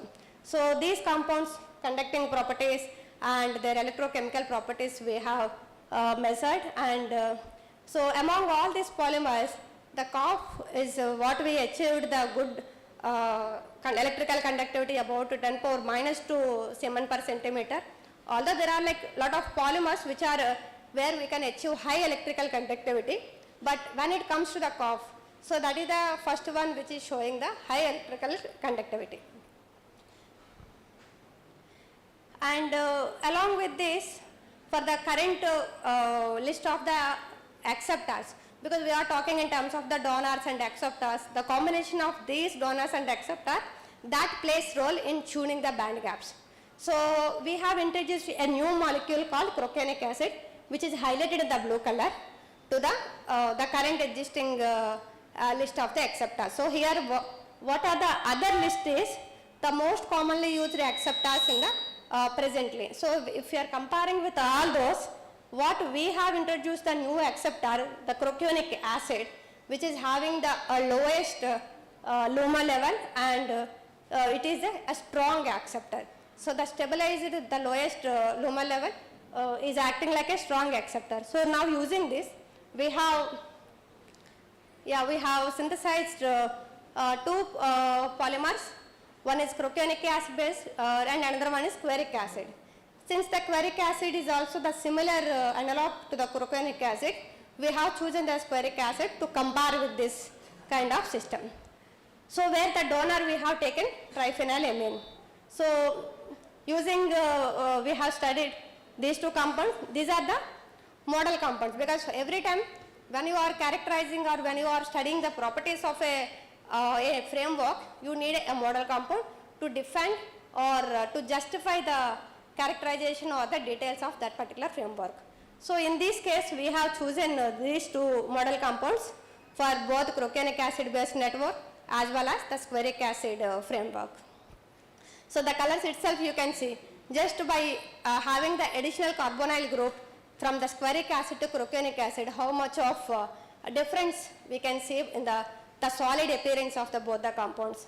So we have detailed studied all the properties like the optical and IR and 13th of all the compounds, and we have analyzed after confirming that. So these compounds DFT calculation. So here you can see the optical gap. When you are comparing with the model compound, these network structures are having them much lower, because the single molecule, the conjugation is limited to only one particular molecule. But when you take a network structure, the conjugation is enhanced. Because of that, you can see a clear the band gap difference about 0.8 and 1.4 when it compares to the same analog or the repeating unit of the model compound. So, and the conductivity studies also showed about 1 millisiemens per centimeter. So these are all like acting like a semi-conducting nature. So in the process of our main goal is to synthesize the narrow band gap polymers and with the crystalline order. So, and then we study their electronic properties either by doping, where we can generate the radicals, so which are the charge carrier part for conducting, for giving the conducting nature for these network structures. So on the other side, we have also synthesized the TPP based both CA and SCA compounds. Yeah, you can skip. So here these compounds we have used. So till now, the previous case for generating for the calculating the electrical conductivity, we have used the iodine. But in this particular case, these polymers we have used for removal, for the absorption of iodine. So why? Because I can tell. So iodine, of course, it has the pros and cons also. So at one case for generating the radicals, we are using the vapor of iodine. But the other side, if you are considering the industrials, the nuclear based industries, so they use lot of radioactive based elements. So among them, even iodine also is one case. So they after the experiments and all, where they are dumping all these things in the water only. So whether how it is, whether in the water or atmosphere, because of their long lifetimes and all, sometimes if it is beyond the limit, so that will affect the environment as well as human also. So in that case, whether is there any materials which can really absorb those iodine thing? Of course, there are a lot of materials like zeolites. Everywhere the practical real application is actually dominating by inorganics, like these zeolites, and the MOFs also known for that. So in that line, we are trying to develop some organic based polymers. So we have designed and used these TPB based, as well as the interesting thing here, they are Zwitter ionic compounds. Because of presence of the dual charge, it can attract the species more number. So the neutral species, if it can absorb 10 molecules, the ionic species can attract the double. So because of the strong electrostatic interaction. So with that concept, we have studied the iodine absorption concept. So these are the studies how we have performed in the solution state. We did both vapor state also and the solution state also. So in the both the cases, the maximum what we could achieve is per 1 gram of polymer, we could show the utility of the absorption of iodine almost about 4.5 grams from the propionic acid based system. So the iodine, like whether it is how the iodine is interacting, because iodine can exist in the I2 and even it can exist in the ionic form like I3 minus, I5 minus. So that confirmation we can get it from the Raman spectra. So this Raman spectra will show whether the major interaction with the I3 minus or the I5 minus. So the DFT calculations and all will support what experimentally we have achieved it. So next thing is the removal. So the iodine absorbed by the polymer. Now can we reuse the polymer? So for that first you have to remove the iodine whatever they absorb, and then you make sure that iodine is completely removed, and then we can try further. So in this way we could at least successfully able to recycle the polymer for at least 5 cycles. So both absorption we have studied in the vapor state, which is effective, and solution state also. So it is somewhat lesser than compared to vapor state, but when the removal we have done in the methanol, either methanol or ethanol, when the solvent you stir it and monitor it with the UV spectrum. So at what stage that iodine spectrum gets saturated, so that is the stage you can imagine that all the iodine got relieved from the surface or the pores of the framework. And then after drying properly, we can reuse it further for the one more time absorption. So in this way efficiently we could use the polymers for iodine absorption or for the removal of the absorption. So this we can use to environmentally for the application purpose, where you can remove the iodine containing from the water, such kind of thing for the purification and all, we can use these polymers. So these are the conclusions what my research group is currently working on the polymer base. Yeah. So that's what. So I thank everyone. So I thank my postdoc McGill at university, which is the I think topmost 30th rank in QS ranking was that McGill University. And I also thank my 2 students, Mr. Enoch and Mr. Ravi Kumar. So they both are doing this today's work what I have presented. Thanks to all for your patience.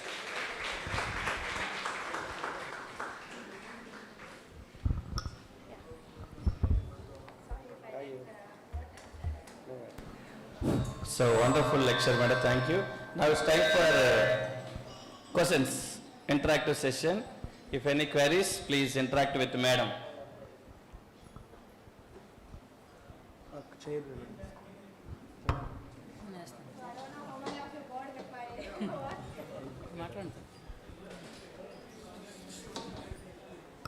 So if you have any questions, please ask.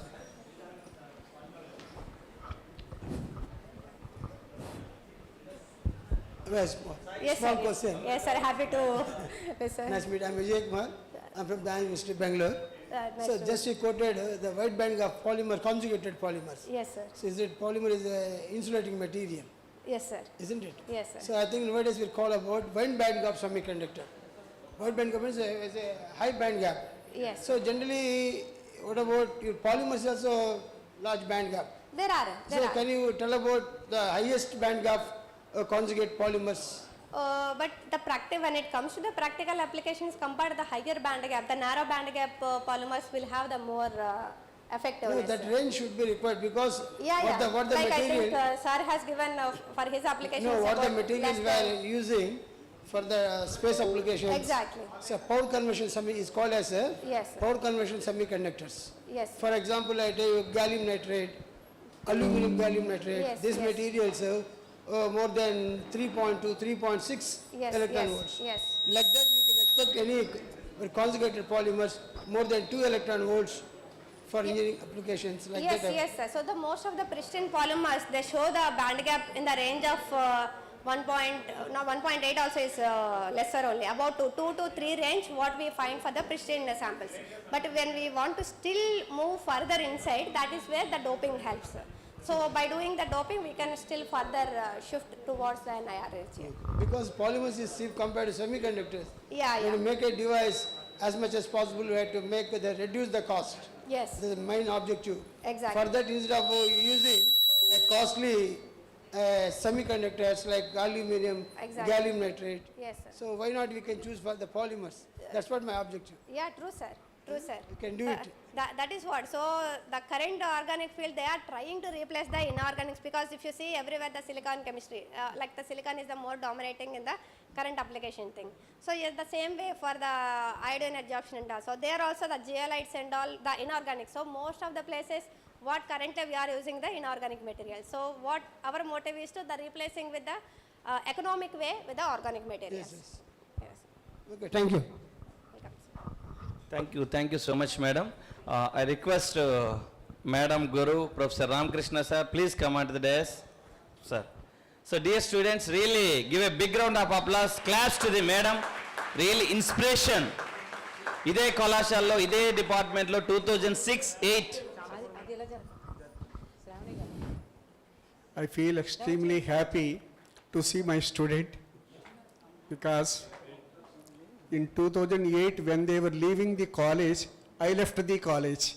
That's why I do not know that she applied for IIT, because if I am the head of the department, naturally I used to fill up all the forms and everything. That's why previous students I know, because students from IIT Kanpur I know, IIT Madras I know, but I do not know that she did from IIT Bombay, because I didn't fill up her applications and all these things. So that's why I do not know, and I feel extremely happy, and the lecture is very, very nice, and I totally followed from starting to ending, because she delivered in a nice way. And second thing, I'm totally an orthodox man. Just by seeing this, publications, one publication I have seen from JACS, that one of the top ranking, nobody can beat JOCS. Highest index, journal in the, on the planet, I can say. There is another public from Chemical Communications. That's one of the most standard journals, all these things. So, just I want to waste 1 minute only. In 1990, when Dr. K. Srinivasa Rao, he came to me and he showed me 4 publications from JOCS with Govardhan Mehta. Then I said, I'm a small man working as a lecturer in Government Arts College, Rajahmundry. I cannot hold this weight. JOCS నేను మోసేంత భయం, నాకు శక్తి నాకు లేదని చూసే ఊరుకుని congratulations Srinivasarao అనుకుని. ఎందుకంటే నాకు highest respect అన్నమాట JOCS అంటే నిజంగానే. ఎందుకంటే ఈ ప్రపంచంలో తల కిందకి కాళ్ళు పైకెత్తుకుపడి ఎవరిది పడదండి, అందులో JOCSలో పబ్లికేషన్ రాదు. Only IITs, IISc Bengaluru or central university Hyderabad. అంతేకాని నార్మల్ యూనివర్సిటీ వాడితే చింపవతలు విసిరేస్తారు కూడా వాళ్ళు పట్టుకుని ఆ పేపర్ చూస్తే. ఎందుకంటే సబ్ స్టాండర్డ్ పేపర్స్ అన్నీ కూడాను. JOCS అంటే ఇంటర్నేషనల్ నెంబర్ ఫస్ట్ జర్నల్ అన్నమాట, హయ్యెస్ట్ ర్యాంకింగ్ అన్నమాట జర్నల్కి. మరి చూసి ఎంత ఆనందపడిపోయానో JOCSలో పబ్లికేషన్ అనేటప్పటికల్లా. కాబట్టి once again I wish your A best. ఇంకా చాలా మంచి ఇంకా బాగా రావాలి. ఇంకా అసిస్టెంట్ ప్రొఫెసర్గానే ఉంది కాబట్టి త్వరగా అసోసియేట్ ప్రొఫెసర్ కూడా అయిపోవాలని sincerely I wish your. Because అంటే బాగోదు మాట్లాడటం. ఆమె ఫిజికల్ కెమిస్ట్రీ చేసిన ఫస్ట్ ఇయర్ మా ఇంటికి వచ్చి వీళ్ళందరూ ఆర్గానిక్ చెప్పించుకునేవారు. అందుమూలాన లేకపోతే నాకు వీళ్ళందరితో పరిచయం ఉండదు. ఎందుకంటే final year class only my class ఈ synthesis only. Third paper synthesis తప్ప నేను 27 సంవత్సరాలు ఒకే ఒక్క పేపర్ చెప్పినవాడిని. కాబట్టి ప్రీవియస్లో వీళ్ళందరూ మా ఇంటికి వచ్చి చెప్పించుకునేవారు. కాబట్టి ఇప్పుడు తను చెప్పాక తెలిసింది. అలాగా వీళ్ళందరికీ కూడా ప్రీవియస్ అయిపోయేటప్పటికల్లా ఒక రకమైన ఒక బాధలోకి వెళ్ళిపోతూ ఉండారు. ఏమిటి ఆర్గానిక్ అయిపోయింది, ఫిజికల్ క్లాసులోకి వెళ్ళాలంటే ఎంత బాధపడిపోతూ క్లాసులోకి వెళ్ళేవారు ఫిజికల్ క్లాస్ అంటేను. మాస్టర్ ఏమైనా ఛాన్స్ ఉందా మాకు మళ్ళీ ఆర్గానిక్లోకి మారిపోవడానికంటే, ఒక్కసారి బ్రాంచ్ ఇచ్చాక మారదు కదా మనకేమీని. కాబట్టి దోస్ ఆర్ ద డేస్. వాళ్ళందరూ కూడా అలా ఎంజాయ్ చేశారు సబ్జెక్ట్ అంతా కూడాను. So once again I wish your best success in her life and everything. Thank you very much. Thank you so much, sir. So now it's time felicitation, madam, మన alumni. So ఇక్కడే so కాబట్టి ఎప్పుడు కూడా మీరు so don't underestimate your self. చూసారా madam ఇక్కడే చదువుకొని మరి ఐఐటి బాంబేకి వెళ్ళి అక్కడి నుంచి జపాన్ ఎంతో ట్రావెల్ జర్నీ చేసి ఒక ఎన్ఐటీలో ఒక మళ్ళీ ఫ్యాకల్టీగా జాయిన్ అయ్యారంటే it's not an easy task. ఎంత కమిట్మెంట్, ఎంత హార్డ్ వర్క్. కాబట్టి మేడం ఇన్స్పిరేషన్గా తీసుకోవాలి. నిజంగా చాలా సంతోషం madam, very happy. So department of chemistry నుంచి ఒక ఎన్ఐటి ఫ్యాకల్టీగా ఎదగడం మా అందరికి కూడా చాలా గర్వకారణంగా ఉంది. మరి మన గురువు గారు అయినటువంటి రామకృష్ణ గారు ఇక్కడే ఉండడం, వాళ్ళ స్టూడెంట్స్ని సన్మానం చేయడం ఇంకా చాలా అదృష్టం. Give a big round of applause.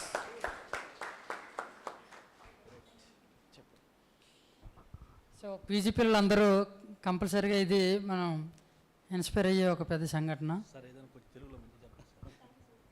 ఎందుకంటే మీలాగే ఇక్కడ ఎంఎస్సి ఫిజికల్ కెమిస్ట్రీ చేశారు 2006 to 2008. సో తర్వాత ఐఐటి బాంబేలో పిహెచ్డీ చేసి వాళ్ళు జపాన్, కెనడా కూడా పోస్ట్ డాక్ వెళ్ళారు. సో కాబట్టి మీరు really you get inspire from this personalities. So కాబట్టి మంచిగా చదువుకోండి. So you get in higher positions, higher స్టడీస్కి వెళ్ళండి. మన త్రినాథ్ సార్ కూడా ఇక్కడే ఆలంని, పద్మా మేడం, మన ప్రవీణ మేడం ఈరోజు ఎవరైతే organising secretary, all are our department alumni. So కాబట్టి మీరు ఇన్స్పిరేషన్గా తీసుకొని మీరు కూడా ఉన్నత స్థాయికి వెళ్ళాలి. మంచి మంచి అవకాశాలు ఉన్నాయి. Don't underestimate yourself అనేది ఇక్కడ మీరు దాన్ని తీసుకొని మంచిగా హార్డ్ వర్క్ చేస్తే ఫిజికల్ కెమిస్ట్రీ అని ఎప్పుడు కూడా don't degrade yourself. Physical కెమిస్ట్రీకి ఈరోజు ఫుల్ ఆపర్చునిటీస్ ఉన్నాయి. మేడం ఫిజికల్ అవ్వడం వల్ల ఈరోజు మంచి పొజిషన్లో ఉన్నారు. సో కాబట్టి అలాగా థింక్ చేయండి, దాన్ని పాజిటివ్గా తీసుకోండి. మంచి అవకాశాలు ఉన్నాయి ఫిజికల్ కెమిస్ట్రీ కూడాను. So thank you madam, thank you once again. చాలా బిజీ షెడ్యూల్ ఉన్నప్పటికీ మేడం చిన్న పాప అనుకుంటాను. Madam sorry for troubling you, కొంచెం డిలే అయింది from on behalf of the department of chemistry. ఎందుకంటే మేడం చాలా దూరం నుంచి ట్రావెల్ చేసి వచ్చారు. సో కాబట్టి కొంచెం డిలే అయింది. Thank you so much madam. మీ సర్వీసెస్ డిపార్ట్మెంట్ ఆఫ్ కెమిస్ట్రీకి ఎల్లవేళలా ఉండాలని, ఏదైనా ఇంటర్న్షిప్స్ కానీ ఏదైనా in future. Thank you so much madam. అలాగే doctor Venkat sir, madam classmate అయినా సార్, ఆయన కూడా alumni. Right, thank you sir.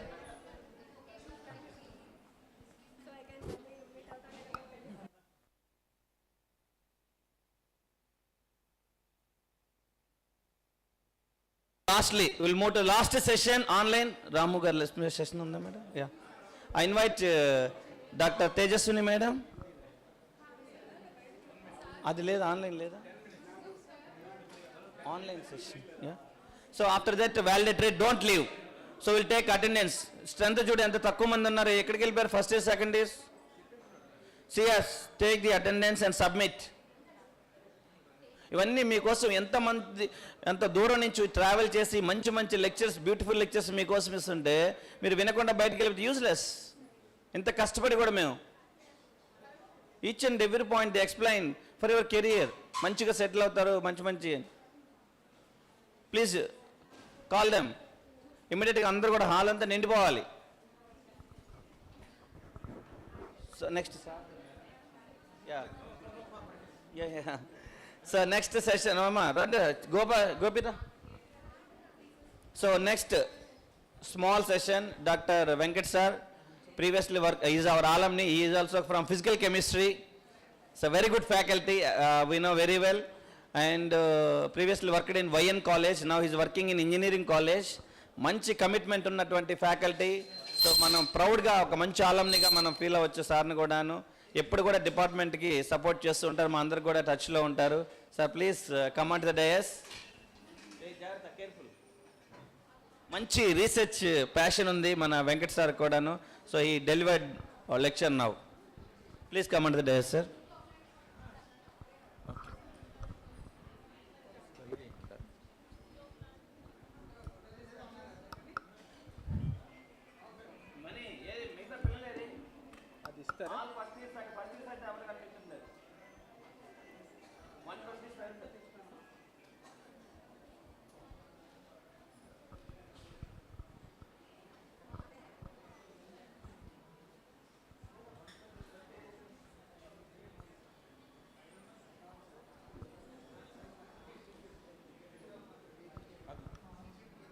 Next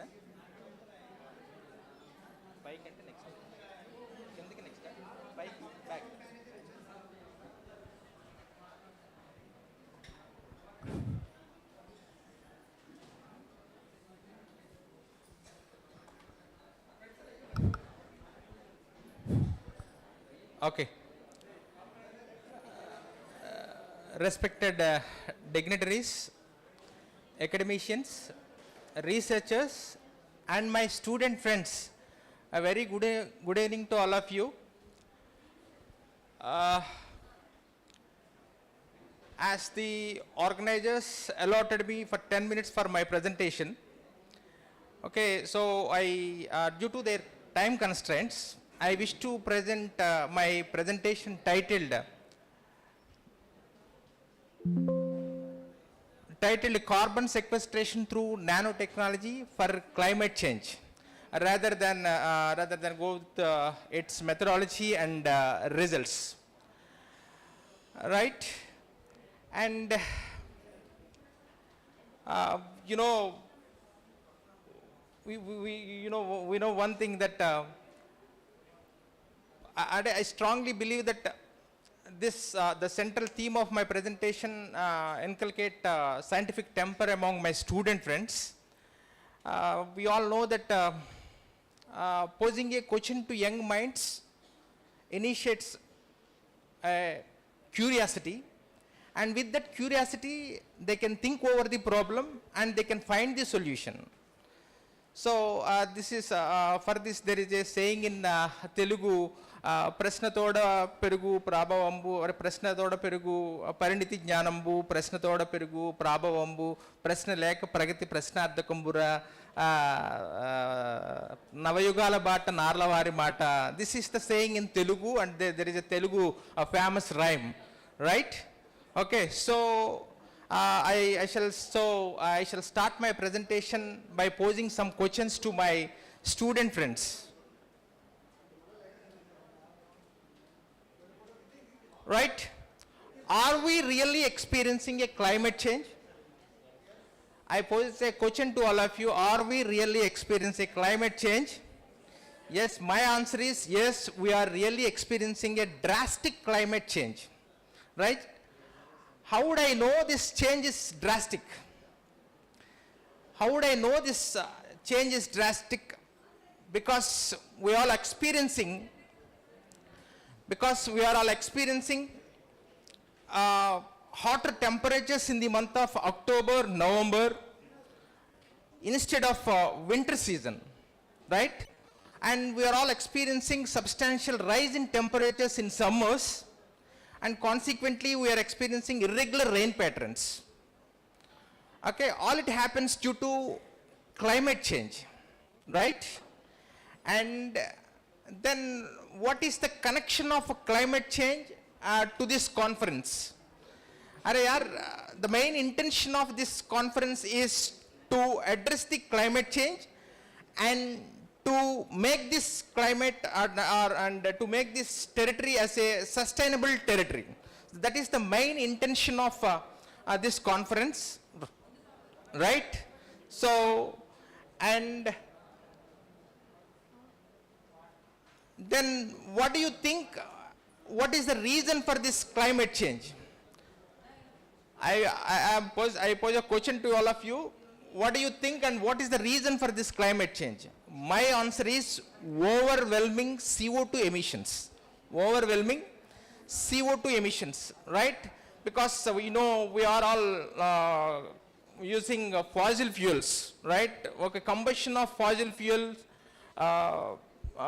releases carbon dioxide into the atmosphere, and we all know that carbon dioxide is a greenhouse because it can trap the atmospheric temperature and make this territory as more hot, right? Okay, so the main reason for this climate change is CO2 emissions, right?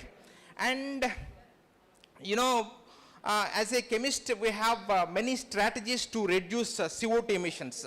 For example, reducing the consumption of fossil fuel and opting for hydrogen fuel or electrical energy. Okay, so as a chemist, we have a lot of strategies to reduce carbon dioxide emission.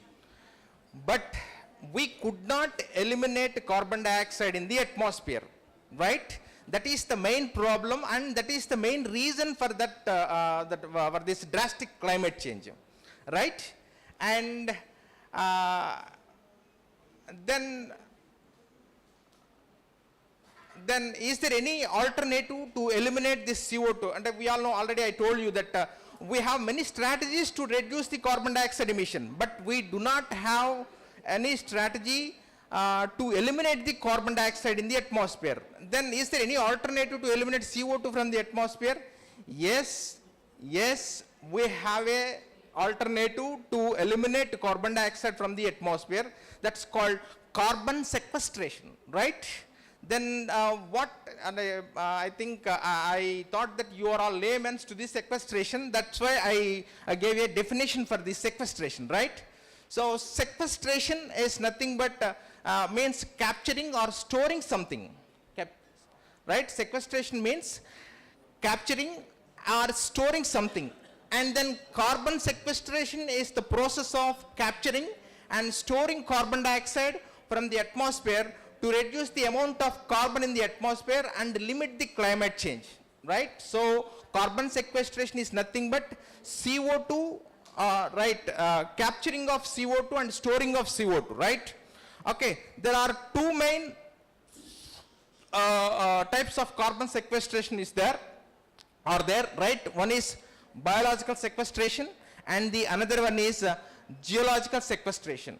I shall go through the difference, what are the strategies in biological sequestration and the geological sequestration, right? Biological sequestration includes farming forests, growing forests, farms and grasslands comes under the category of biological sequestration. And ocean fertilization, you know, when we are increasing the nutrients on the surface of ocean, and that initiates the phytoplankton activity, and whenever the phytoplankton increases, that can trap the carbon dioxide in the atmosphere, thereby we can decrease the carbon dioxide in the atmosphere. Okay, so that is the one strategy. And third one is microalgal systems. And we all know that microalgal systems are very familiar to trap the carbon dioxide in the atmosphere, right? And another method is direct air capture. These are the four methods in which we can capture the carbon dioxide. And coming to the geological sequestration, right? Geological carbon sequestration is the process involves capturing carbon dioxide from the industrial processes and storing it in underground rock formations. That is the advanced technology to sequester the carbon, and it is not everywhere possible, right? Okay, and how it works, because in this CO2 is captured from industrial sources such as cement, steel production, and energy related sources such as power plants, right? Therefore, the CO2 in the atmosphere is pressurized into liquids and then injected to porous rock formations, right? Simply, the CO2 present in the atmosphere is trapped or pressurized into liquids, and that liquid is sent into the rock fluids, right? Okay, rock salts, right? So this is geological sequestration, right? Okay. Do you know this personality? Daripelli Ramaya Garu. Okay, Daripelli Ramaya Garu. Okay, who is the man who planted more than 1 crore saplings to bring back the green cover in and around Telangana. Okay, actually he initiated the biological sequestration in the state of Telangana to recognize his services and his hard work to sequester the carbon dioxide to make the Telangana greener. Okay, the state government suggested him to receive Padma Shri Award. Recently he received Padma Shri Award from Government of India, right? So what he did, that comes under the category of biological sequestration, right? Biological sequestration. So as a common man, he did best for carbon sequestration, right? Just he planted 1 crore saplings, and thereby he sequestered the carbon dioxide in the atmosphere and make the Telangana, right, greener, right? Okay. So as a chemist, what we can do, okay, Daripalli Ramaya garu is a common man. He did something to the country or for the state of Telangana, and he received Padma Shri award from the government of India. But as a chemist, what we can do? Right, we have so many strategies, or we have many provisions to make something more than the Daripalli Ramaya garu, right? So we have nanotechnology to limit the climate change. Okay, we have nanotechnology to limit this climate change. How can we limit the climate change with nanotechnology? How it is possible? How it is possible, right? Okay. Because, you know, I don't want to go through the details of nanotechnology because it is a vast subject, and I think in the previous sessions, many of our resource persons had gone through this nanotechnology and nanomaterials, right?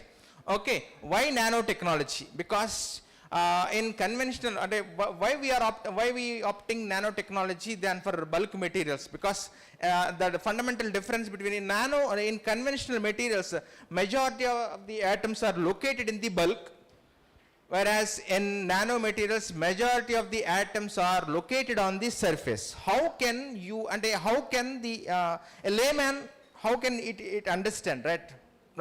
For example, you just take a handful of sand. Okay, you just take a handful of sand and you just pour it, and it forms a hip. Okay, you pogu antaru kada, right? When you take a handful of isuka, right, sand, and you pour that forms a pogu, that forms a hip. Okay, now you just imagine each sand particle arranged themselves one by one.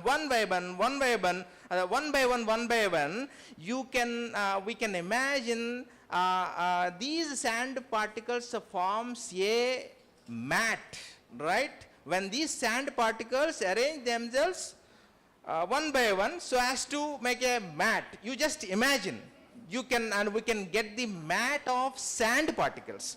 Okay, so what you understand from this, when you pour this isuka and that forms a hip, okay, pogo aipotundi, but that has a surface of limited surface area. But when we arrange these sand particles one by one, and atom by atom or particle by particle, we get a lot of surface area, right? So why nanomaterials are different, and why world is nanotechnology and nanoscience is the cutting edge research now? Because world is everyone goes through the nanotechnology, nanoscience. Okay, because nanomaterials that enable the large surface areas. Okay, what we can do? Okay, we get the large surface area, right? Okay, we get a large surface area. When we go through the normal bulk material, we could not get the large surface area. But when we go through the nanoparticles, we get the large surface area. What you can do with a large surface area? Because, okay,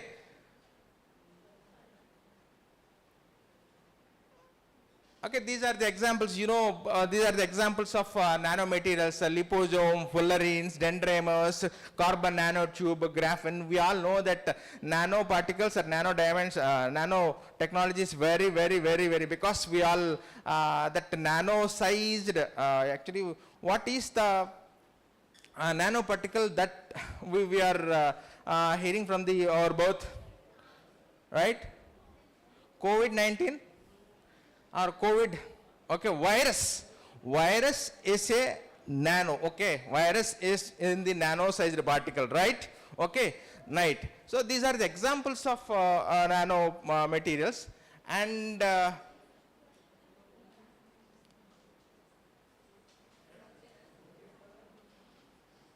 okay, so what is the advantage? Already I told you that with increasing the surface area, we have an advantage. What is that advantage? Okay, what is the advantage with high surface area of nanomaterials? When we have large surface area, high surface area of nanomaterials, that enable more absorption of gases, that is carbon dioxide in this case. Okay, so when we have large surface area with the limited dimensions of the particles, we can trap the carbon dioxide. Whenever we trap the carbon dioxide of the, in the atmosphere, automatically we can reduce the climate change. Okay, so that is the application of nanotechnology in carbon sequestration, right? And what we are doing, what we are doing, 2 minutes. Okay, we are attempting to make these nanomaterials from plant-based extracts, that is bio-based extracts. Okay, now we are preparing bio-based nanomaterials. Okay, that adhere to the principles of green chemistry, ensuring minimal environment effect. Okay, you go through the reference. This is a review article where you can find a number of references, right? Okay, so, and the conclusion, coming to the conclusion, right? Coming to the conclusion, okay, when we are giving equal importance to the sequestration techniques, that is with the nanotechnology or with the biological sequestration, when we maintain the equal importance to the biological sequestration and the technological sequestration, we can get a justice where carbon dioxide is minimized. Thereby this territory, we can make this territory as a sustainable territory.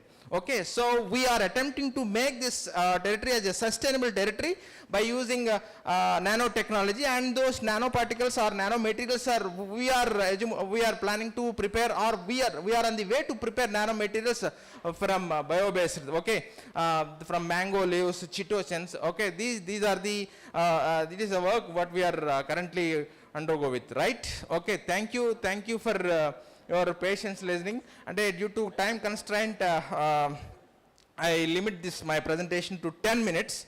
Thank you for your patience listening, and I thank the organizers and each and everyone for giving me this opportunity.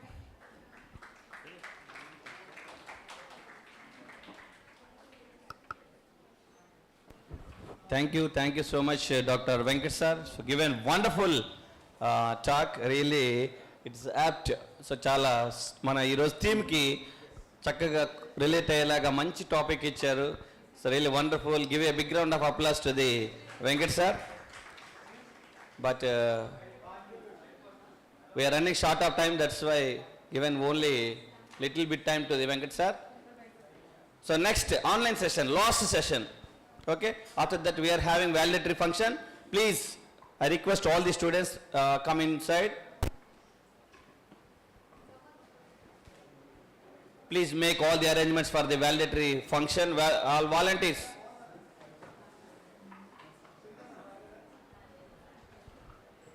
Madam, online session. Evaru చూస్తున్నారు?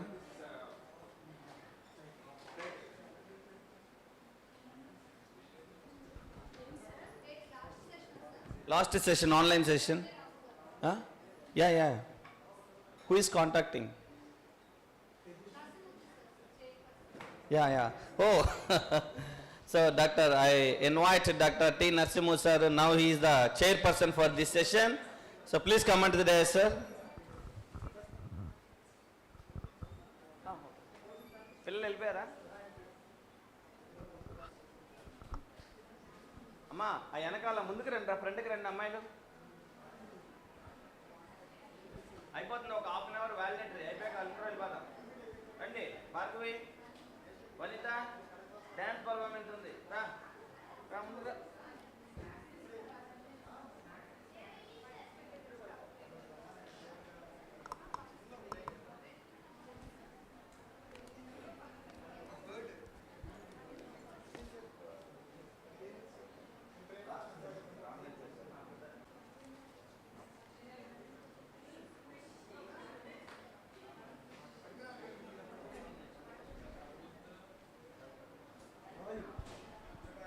How are you?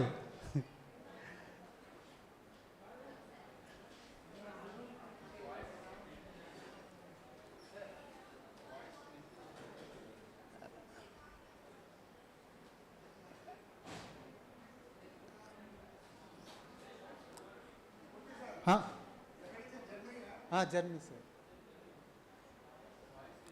వినిపించలేదా? Ram, వినిపిస్తుందా voice?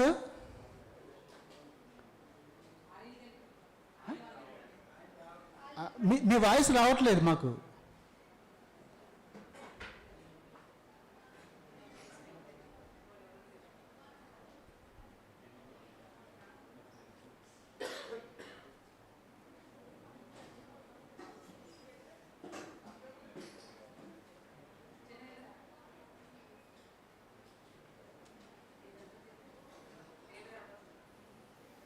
Sir ఇప్పుడు ఓకేనా? Sir ఇప్పుడు ఓకేనా? వినిపిస్తుందా?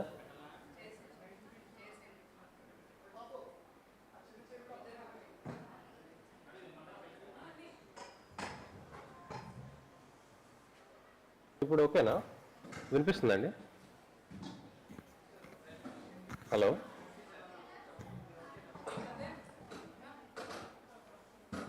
Okay okay.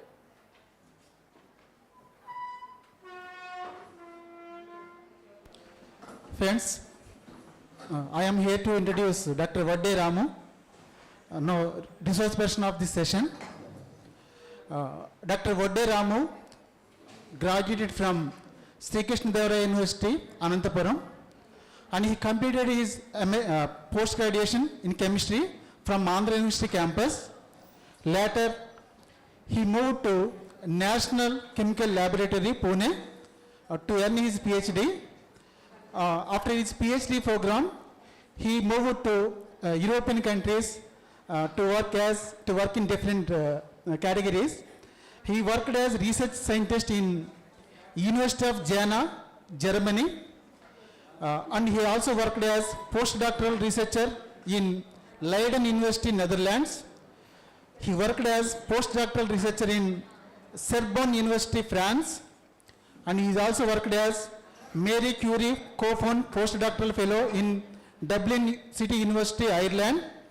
Now he is working as Mary Curie postdoctoral fellow in University of Bochum, Germany. So these are some of his, in his career he worked as postdoctoral fellow in several important universities, and there are several honors and awards for his credit. He received honors and awards from Royal Society of Chemistry, New Journal of Chemistry, Science and Engineering Research Board, and he published several research journals from very important journals like Nature Chemistry, Angiochem, Chemistry Communications, European Journal, Dalton Transactions, and he has several patents to his credit. So this is the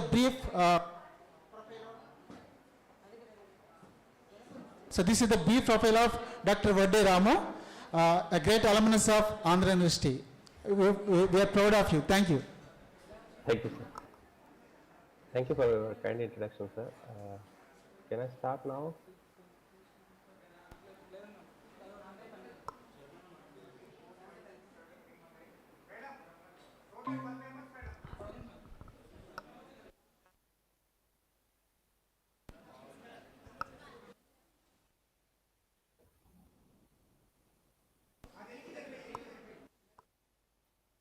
So can you see me?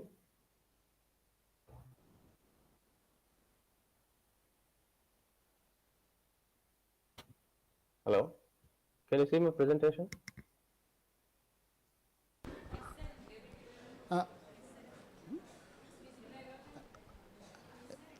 Yes, Ramu, మీరు చెప్పండి, start చేసేయండి.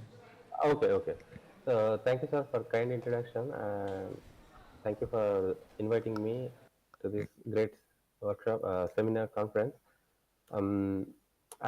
I would like to discuss briefly. I won't take too much time because you already had a very long day with a lot of presentations with the previous speakers. Today I'm going to discuss a little bit about my field of expertise and what I am working on, and so on and so forth. So as we all know, the metals are toxic to certain extent. When you use them in a very minimum amount of level, they are helpful to the humans. And of course, our human body contains a lot of metals like copper, magnesium, and other stuff, calcium, for example. And in a minute quantity, they are very helpful along with organic compounds. So in the history, when you look back 50 years ago, there was a important metal complex discovered for cancer treatment, which is called cisplatin, and people explored very much deep into this activity of this compound, how it reacts and how it kills the cancer cells and etc. So to say, but however, some cancers do not respond to this cisplatin drug, and we all know that the human body is very intelligent and it tries to escape the immune system. So we need to discover some new drugs every time that there will be a drug resistance for each drug. The more you take the drugs, the more the resistance built up in the body. So people started looking for other metal complexes. For example, in this case, the ruthenium compounds, KP1019 and NANI-A compounds were the first few compounds after cisplatin to enter the clinical trials. Somehow they could not clear the few clinical stages and they failed to enter the clinics. And coming towards a scientist, what we are doing in the laboratory, as we all know, we make the novel compounds and see how they behave in the cell culture. So we make them, we characterize them, and we make sure that they are 100% pure, and we test them in the cancer cells and whether they are functional or they are toxic, they are poisonous, or they are not at all active towards cancer, killing cancer cells. So this is how the scientists work in the lab. And previously, in the olden days, in the ancient Egyptians, they pay sun as a god because they know the value of light. And of course, we are here in Europe, we don't have sun in the winter, for at least 4 months, we don't see the sun. So in India, we have everyday sun. So, and here people lack of vitamin D that can only be produced in our body with the help of sun. So light has, I mean to say that light has a lot of importance in the human lives. So scientists, and we know that the trees can also produce energy, this photosynthesis process to survive, to produce sugars with the help of water and carbon dioxide. And then people started thinking about, can we use this light to cure the cancer? And there the history began from 1960s, I would say. People started using hematoporphyrin compounds along with the light to cure the cancer, and they inject the drug in a patient and try to shine the light on them and see if they can kill the cancer with the help of light. So this is a very interesting molecule which is actually cleared of phase 2 clinical trials. Now in the clinics, under the clinical trials, phase 3, recently very successfully completed the clinical trials, which is very encouraging for the metal compound synthesis chemists, apart from the organic chemists. Without further delay, let's jump into the topic.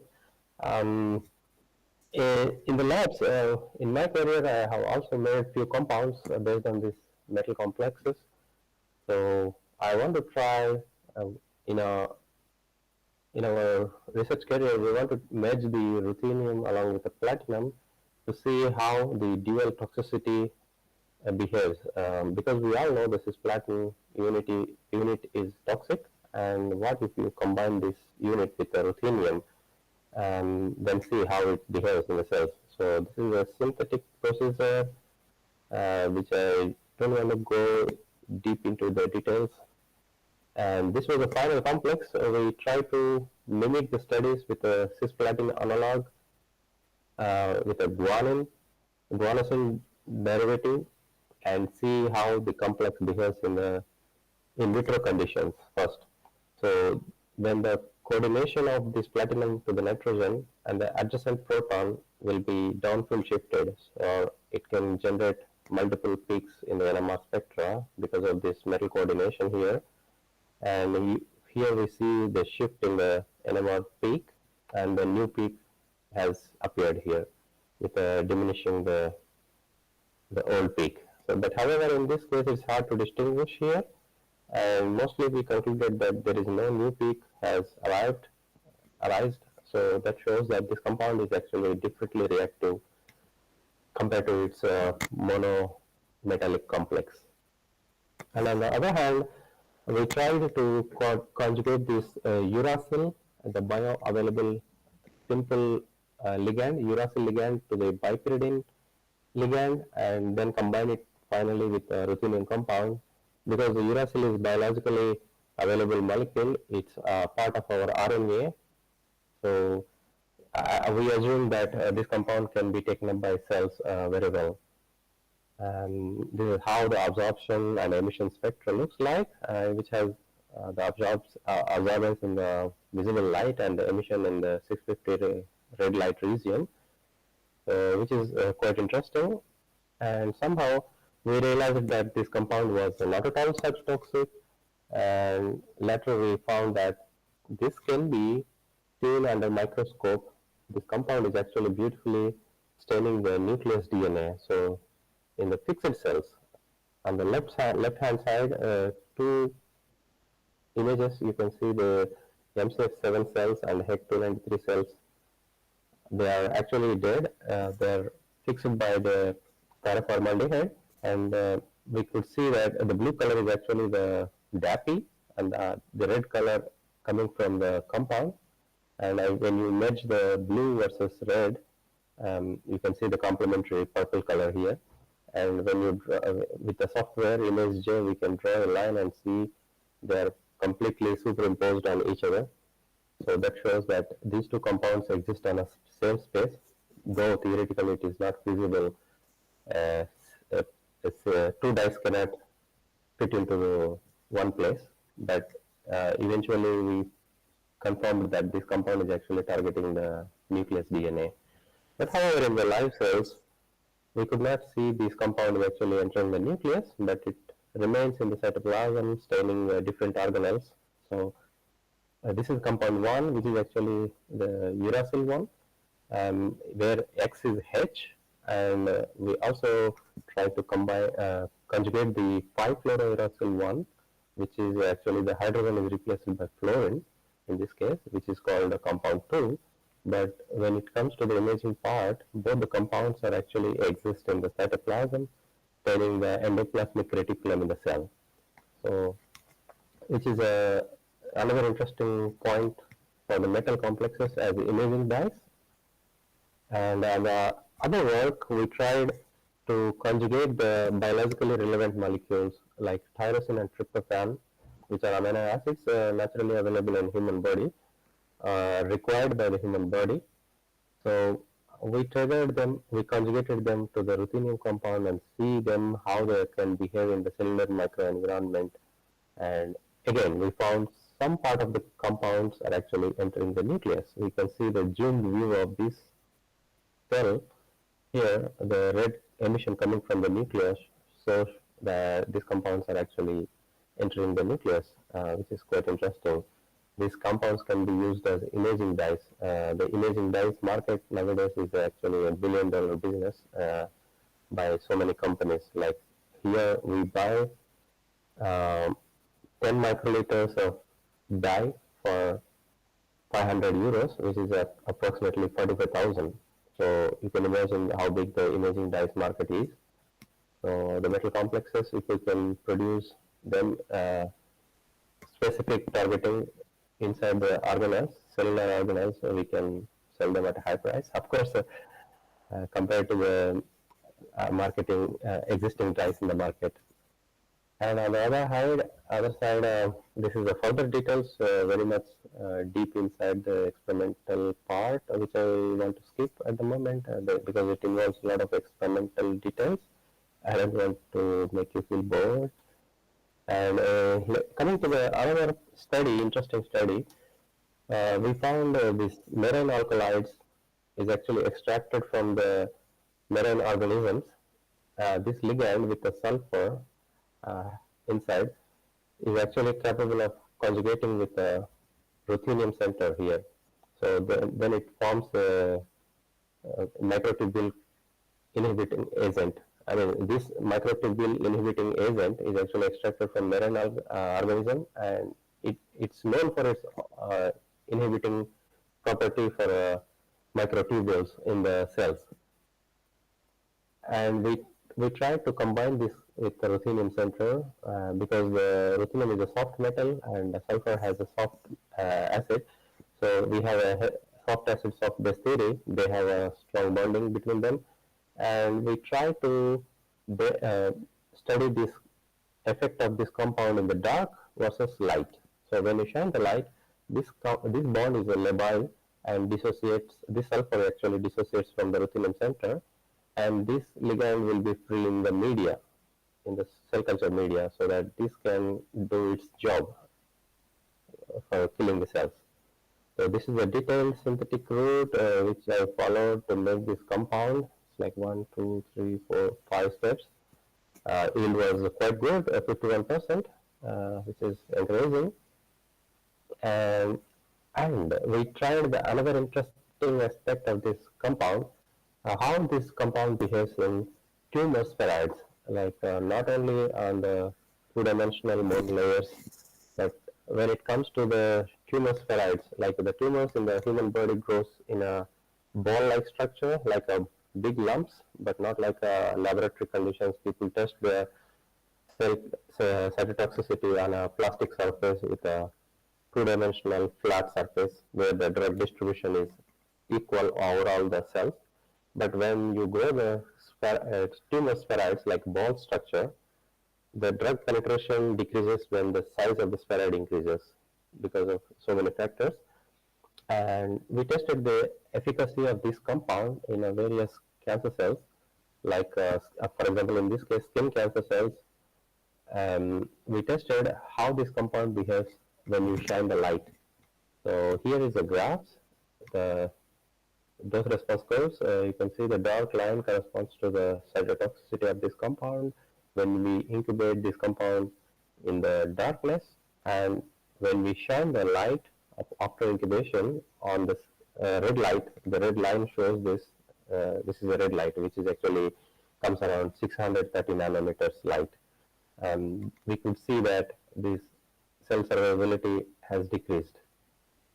We can see that IC50 values here is actually quite encouraging.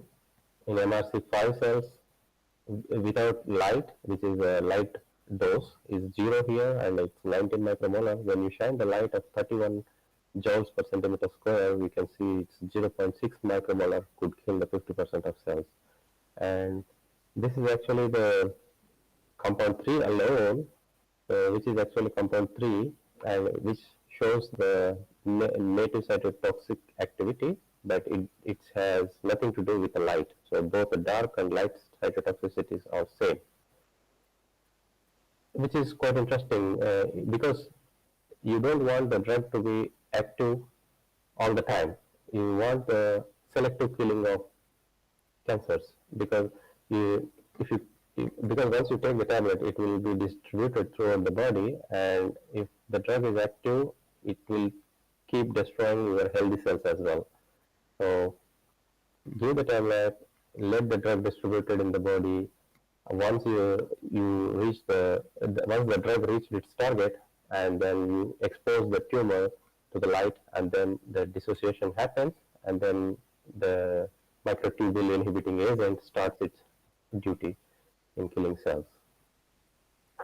And this is a pictorial representation of cells, how they form in the human body, 2D monolayers, like the 10 micrometer range of cells. They agglomerate together, form a big lump, and then they become really big.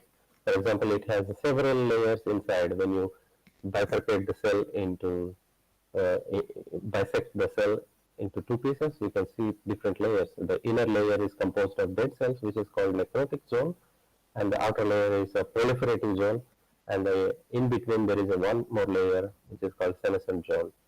Usually the necrotic zone is having less access to the nutrition, so therefore the cells are almost dead, and the proliferative zone, which is the outer layer of the surface of the cell, has a very good access to the nutrition, and therefore they start growing rapidly, and underneath the senescent cells are actually sleeping cells. They are actually in a sleeping mode. They don't.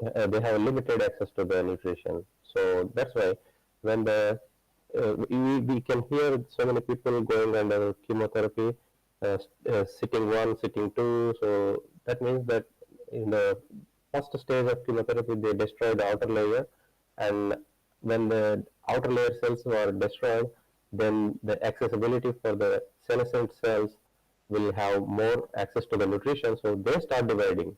So therefore, you need to take different stages of chemotherapy so to destroy the tumor completely. And that's the reason of reoccurrence of cancer once you go for chemotherapy. So it needs too many settings.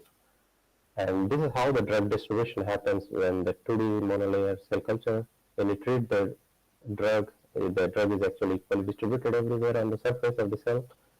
And when you see the three-dimensional structure, the drug distribution and penetration is not that great. And here is I don't know if I can play this video.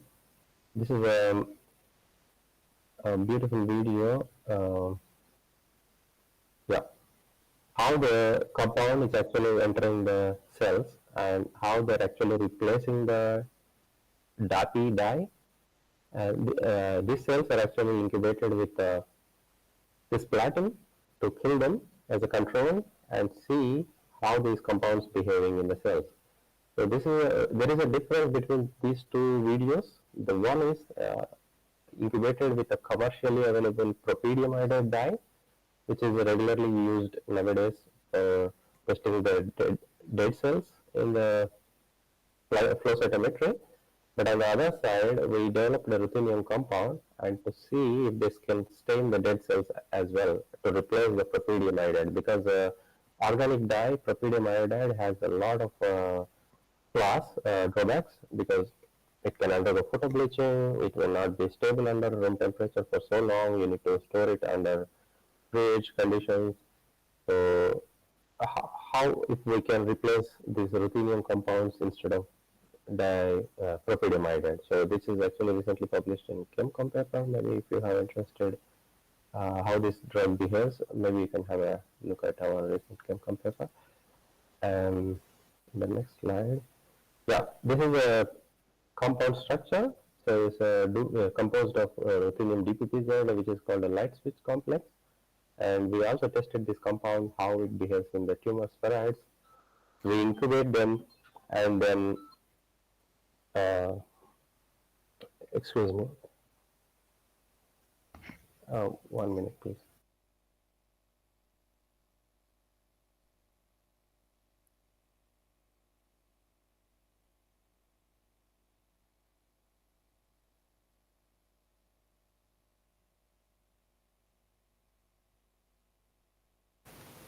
Hello. So I will just skip these slides and I will leave to the next level. Yeah. So this is the type of compounds we worked for so many years, and I would be happy to answer any questions. Thank you for your attention. I stop the sharing.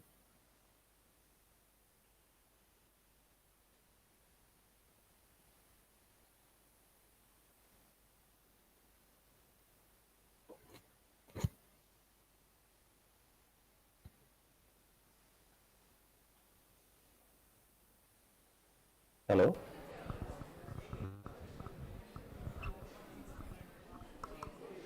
Thank you, Dr. Ramu, for the nice presentation on anti-cancer molecules. And we are very grateful for accepting our invitation. Thank you so much. We will meet you. Thank you. Autonomous College Rajahmundry, in general and in specific, the oldest autonomous college in the state of Andhra Pradesh, which is having a legacy of 171 years of glory of academic excellence, research and innovation. We cordially invite all the distinguished guests of the dais, our beloved principal sir, vice principal, the core committee members of our college, the distinguished guests, special invitees, academicians, delegates, and dear loving students for the second international valedictory session on the Biobased International Conference on Biobased Environmental for Sustainable Territory. A hearty welcome to one and all for this valedictory session. We had a vision to try to bring a great change on the climatical and the environmental challenges that we are facing as on today. The Government of India, the new education policies levied by the central government is striving hard to make this as one of the global challenges that are been facing as on today. So the Department of Chemistry, keeping the main theme, 3 themes, so we had proposed an international conference, environmental change through bio-based innovation and green governance, bio-based alternatives, carbon reduction for a climate change, establishment of robust environmental policies. So with this intention, the Department of Chemistry has forward and under the dynamic leadership of our beloved Principal Sir to host this international program at this global scenario. At this outset, it's my deep privilege to invite the man behind the screen in and of our beloved and respected principal, a great scientist, an academician, a researcher, whatnot, is a man for everything for this development of this institution, pre and post era of this college, our beloved and respected principal, Professor Dr. Ramchandra R.K. Garu, the man behind the screen. So please come onto the dais and occupy the stage. It's our delight to honor our beloved principal. So now I invite Rajani Madam to present a flower bouquet to our respected principal, sir.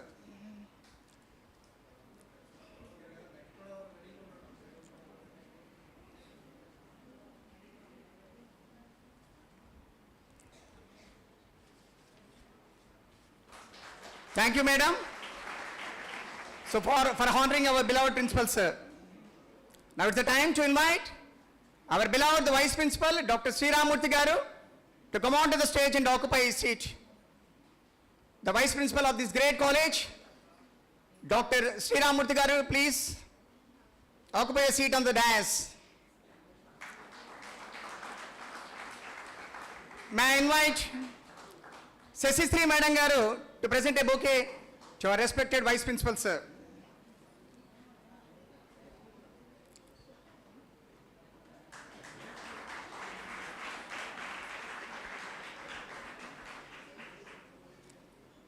Now it's the time to invite the Regional Joint Director of the Qualitative Education for the Zone 1, our beloved Dr. Shobha Rani Madam Garu, to come onto the dais. She's on the way. She'll be joined for the next, in due course of time. So really we are delighted on behalf of the Department of Chemistry. So the Gale people, what not we have to say that Navaratna, where they have made a lot of contribution to us from the top to bottom. So with the guideship and with the cooperation of our now the faculty member, Sri BVR Garu, so we had developed a good intimation and intimacy to the Gale authority people.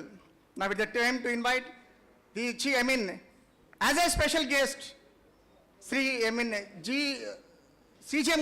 Chief General Manager KVS Rao Garu, please come onto the stage and occupy his seat, please, sir. So I invite Dr. Baby Nirmala Madam to give a bouquet to our respected the chief guest for today's session.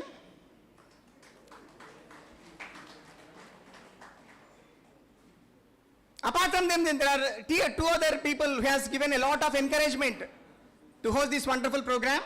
So one is Chief Manager HR. So I invite Prabhakar sir to come onto the stage and occupy his seat. So I invite Tejashwini Madam. So Prabhakar sir, please come onto the stage and occupy his seat.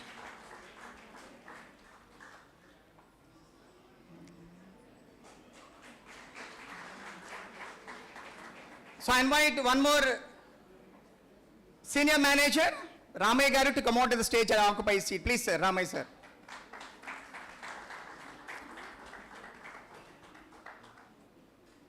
I am delighted to introduce my senior at Sri Venkateshwara University and presently working as a professor of Adikavi Nannaya Vishwavidyalayam, Rajamandri, my beloved professor, Professor Dr. Jaganmohan Reddy Garu, please come onto the stage and occupy his seat. So I request Ramay sir, 1 minute, Ramay sir, to present a bouquet by Sureka Madam.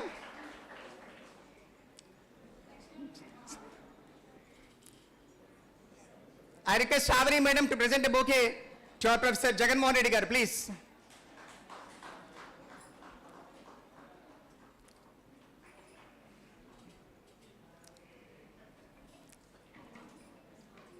Thank you, sir. I feel it's a delight and a privilege to invite one of the legendary personalities in the School of Chemistry, the Government Autonomous College, who has paved a landmark of his academic excellence in the area of chemistry. Now I invite our beloved Sri Dr. M.V. Ramakrishna Rao Garu, a man of organic synthesis who has paved the way right from the yesteryears to today. So I invite Dr. M.V. Ramakrishna Rao Garu as a special guest, a man who relevantly apt for this session. Please come on, sir, to occupy his seat. So now may I invite Rajeshwari Madam.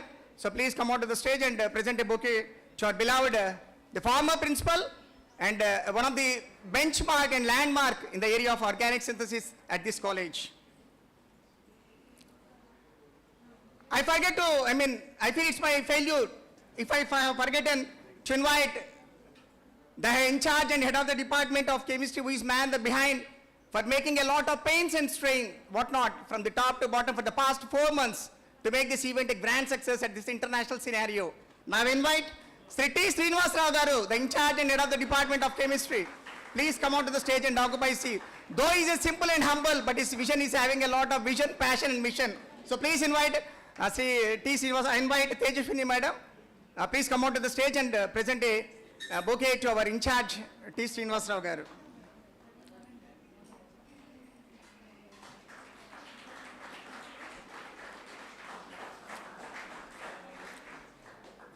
What not to say that women are really a great empowered and they're powered in all aspects. Really, in the history of the glory of this Department of Chemistry might be to conduct an international conference. One of the women gender, she came forward to host this wonderful event at the international platform.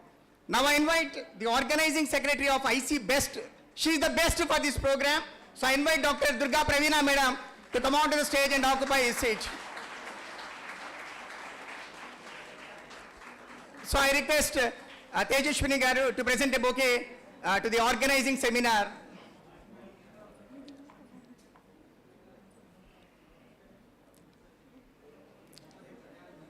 There are so many pillars who have paved the way to make this program a grand success.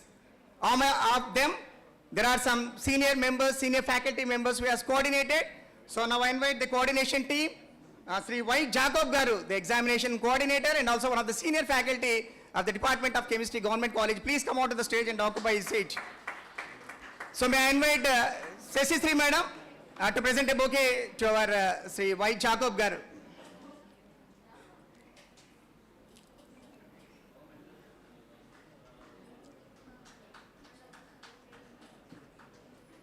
Thank you, madam.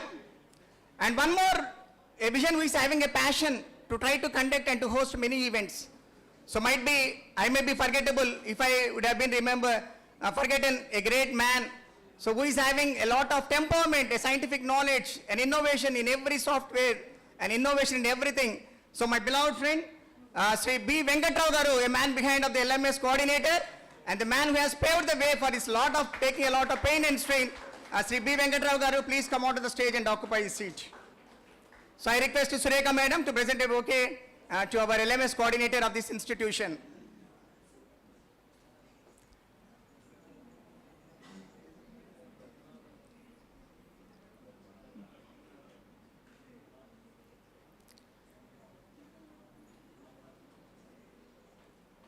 So our institution has been headed with 4 pillars of our development in all aspects, whether it may be an academic, or research, or curricular, or co-curricular, or extension activities. Among them is, one is IQAC. Now it's our privilege to invite the IQAC coordinator, Dr. Annapurna Madam. Okay, she's on leave. Now we invite the academic coordinator, Dr. Rajeshwari Garu. Okay, she's on.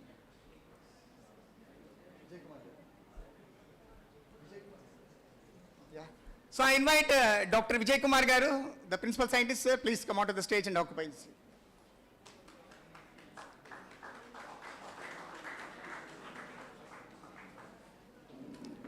So I invite Nirmala Madam to present a bouquet to our Vijay Kumar sir.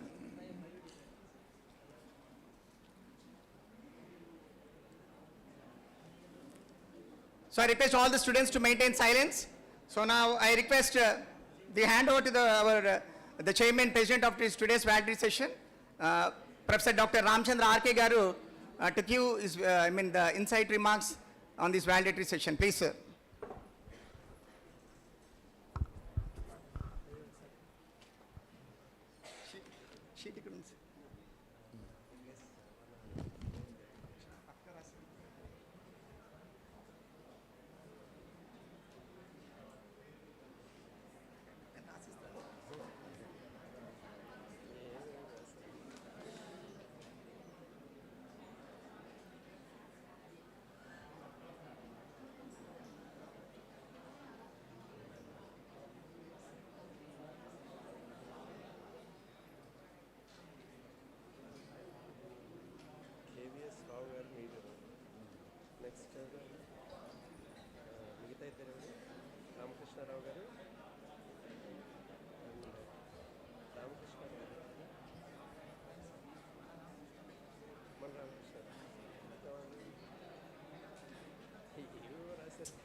నేను రాసిస్తాను ఇవ్వండి sir, నేను రఫ్గా రాసుకున్నాను, నేను sir maintain చేయాలి కదా, okay sir. Sir కనీసం వాళ్ళ నేమ్స్ అన్నా చెప్పాలి కదా.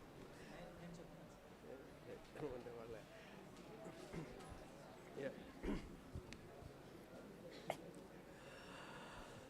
So very good evening, and this is the second day of an international conference on Biobased Environment Sustainability Territory, and at last we are going to conclude these 2 days sessions, and today with us the Chief Manager of GAIL, Sri K.V. Rao Garu, and other managers, Prabhakar sir and Ramaya sir, and also my beloved faculty members, Professor Jaganmohan Reddy Garu from Adikavinana University, and a former principal, and I can call him as a legend in organic chemistry, Ramakrishna Rao Garu, and my scientist Vijay Kumar Garu, and the backbone of this 2 days conference, convener and HOD Srinivas Garu, and organizing secretary Dr. Durga Praveen Garu, and senior faculty and examination in charge Dr. Jacob Garu, the man behind the Sovinar and LMS content developer of the college, Dr. B.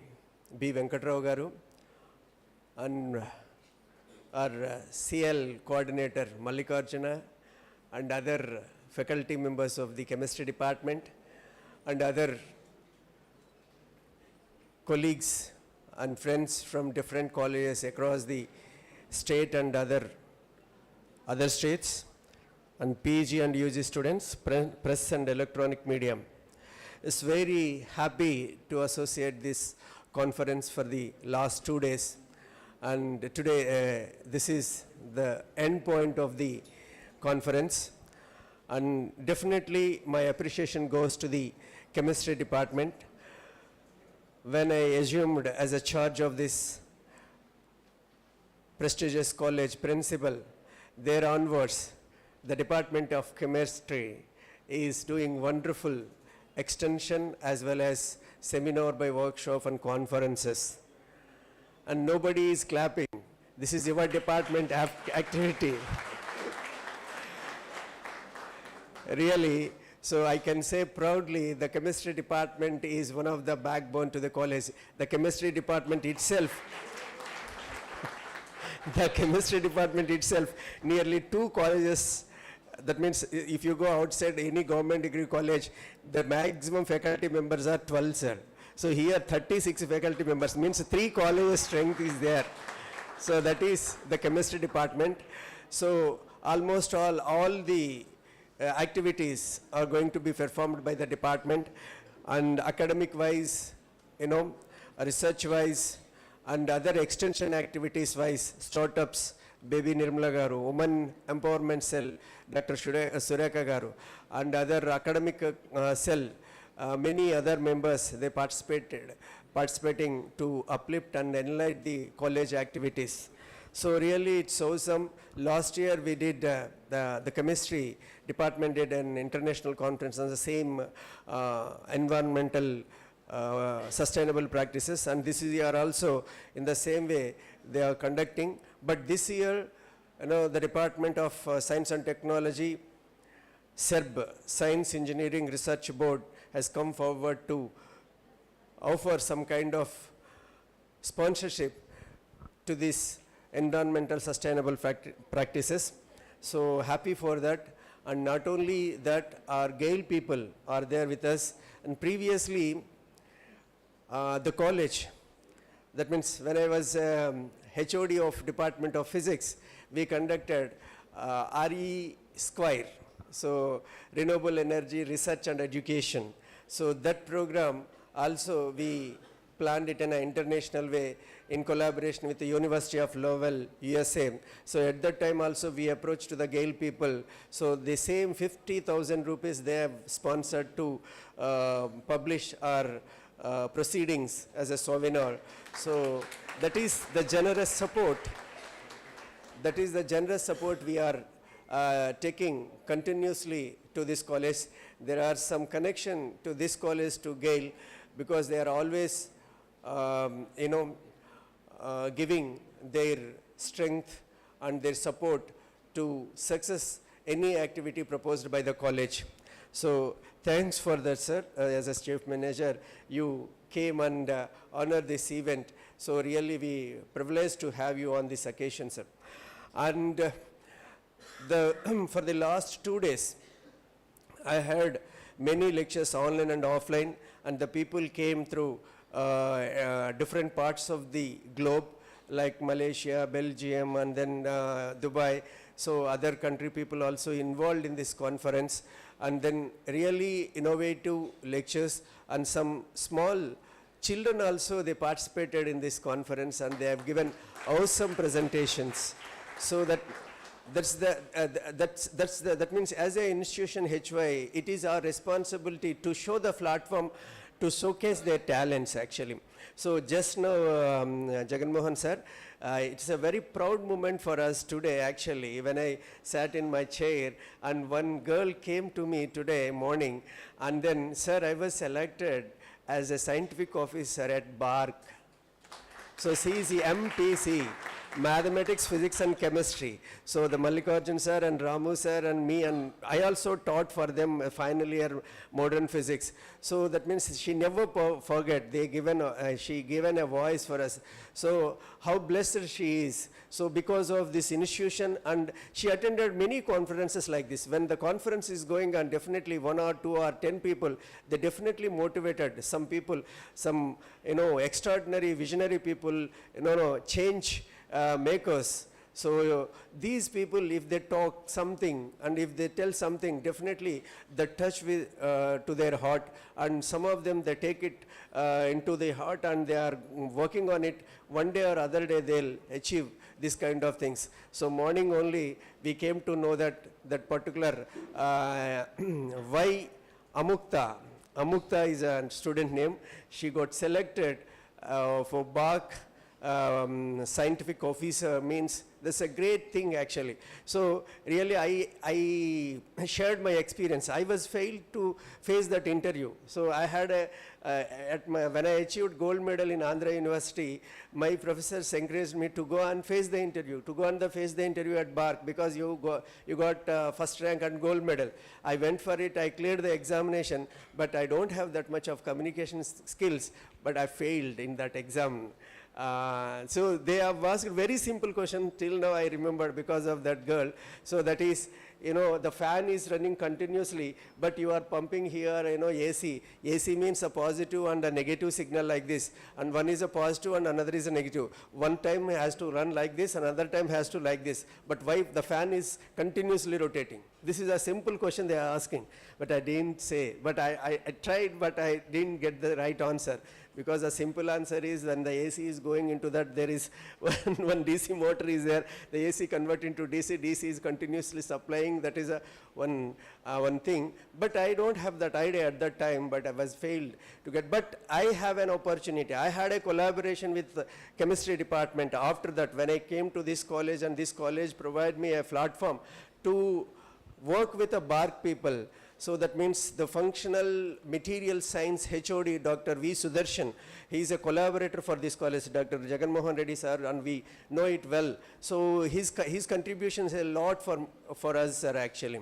So that means if you have a dream, so it would not be stopped. If you have a dream and will and wish, definitely one day or other day that will be come to you. Actually, when I come to this college, I work continuously on the research. Because of my efforts, I would work with I would have an opportunity to work with the BARC people, and we had a collaboration project still now running, sir.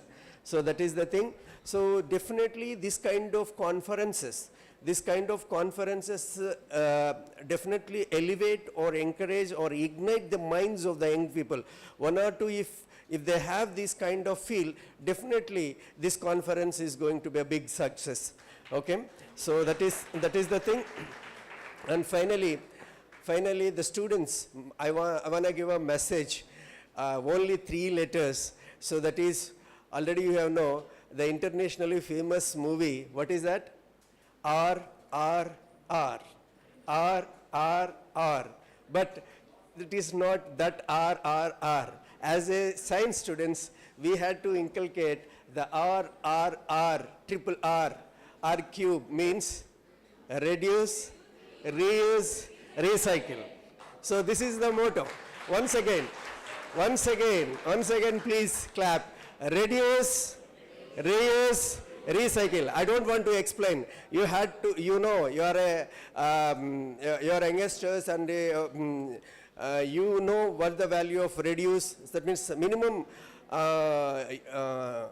the household things, whatever the needy things, use minimum, that is a reduce. And reuse the bottles or whatever you are taking, that means the bags. So suppose if you get a polythene bag that day, only one day, so it will harm the environment. If you use the jute bags and other environmental biodegradable bags, so that is reusable bags, it is a necessary. So don't buy unnecessary things. That is the thing. And also finally, reuse and reduce, reuse, recycle. So recycle is one of the innovative practice is going to be taken up by the college also. So we have lot of trees in and around the campus. So that means the dry leaves which are falling from the trees, we have to collect the dry leaves, and we can keep that bio-manures by that means biocompost units. So that is also the practice of the college.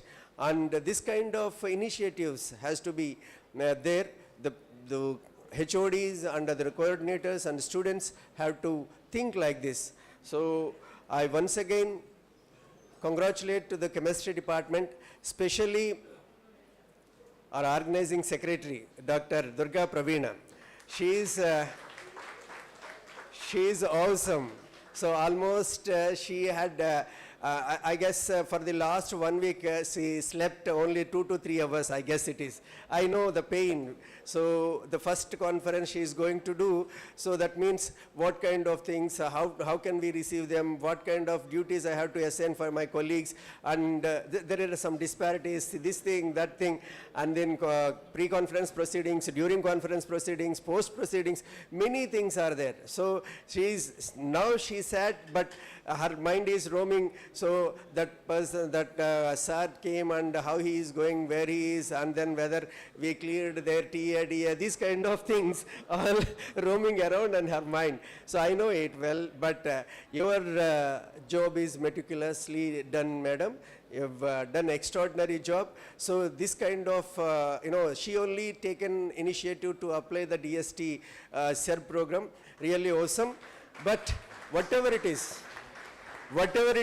if she want to do that kind of fashion of work, so the person, HOD, if HOD is not permitting her, so she would not have done that kind of work. HOD is as an equal responsibility to allocate the works and to encourage their own faculty members. Really awesome, sir. Your work is tremendous. And one more thing which I observed in this, the artistic work. I heard morning from HOD, Srinivas sir, within 3 days, he prepared entire souvenir proceedings. So one night, actually, I spent my time 8, 9 o'clock sometimes in my chamber. At that time, I want to meet my commissioner. I called Venkatrao sir, please come and I want to have some kind of, what they are? Some books. Yeah, seminar and some books we need, means at that time 9 o'clock he came and then he handed over those books. But at that time I asked him, so where you are? Sir, I am in Ishwari Graphics, 9 o'clock. Okay, so still 2 hours I need to spend because the conference proceedings are going to be released tomorrow or day after. So that kind of, you see, this is a collective effort. So like you people, what you have done, the same thing, the students also, you have to think the collective effort, how can we protect our environment? Finally, environment is not somebody's property to destroy. Environment is our own property to protect.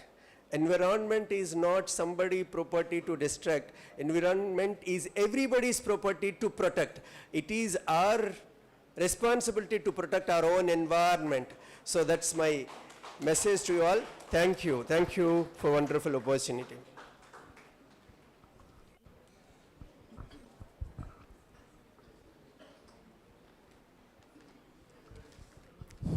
So thank you, sir. Thank you very much, sir. So all the students, you have to remember what the importance of Triple R. So Triple R has become one of the famous movie and has reached to the Oscar award. Now what the phenomenon explained by our principal Triple R will have the best practice in due course of time to all the entire student community. So with these insight words, now I invite the chief guest, Chief General Manager, Sri KVS Rao Garu, to give his insight about the importance of this conference. KVS Rao Garu, sir, please.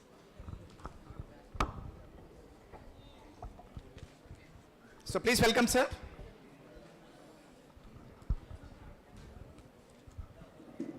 Good evening to all. Respected Professor K. Ramchandra Garu, Principal, Arts College Rajamundry, Sri Ramurthy Garu, Sri Professor Jagdishwar Garu, Mr. Dr. M.V. Ramakrishna Garu, T. Srinivas Garu, and Madam Durga Pravina Garu, and all other dignitaries on the dais, my colleagues from Gale, students, faculty members, and the delegates to this conference.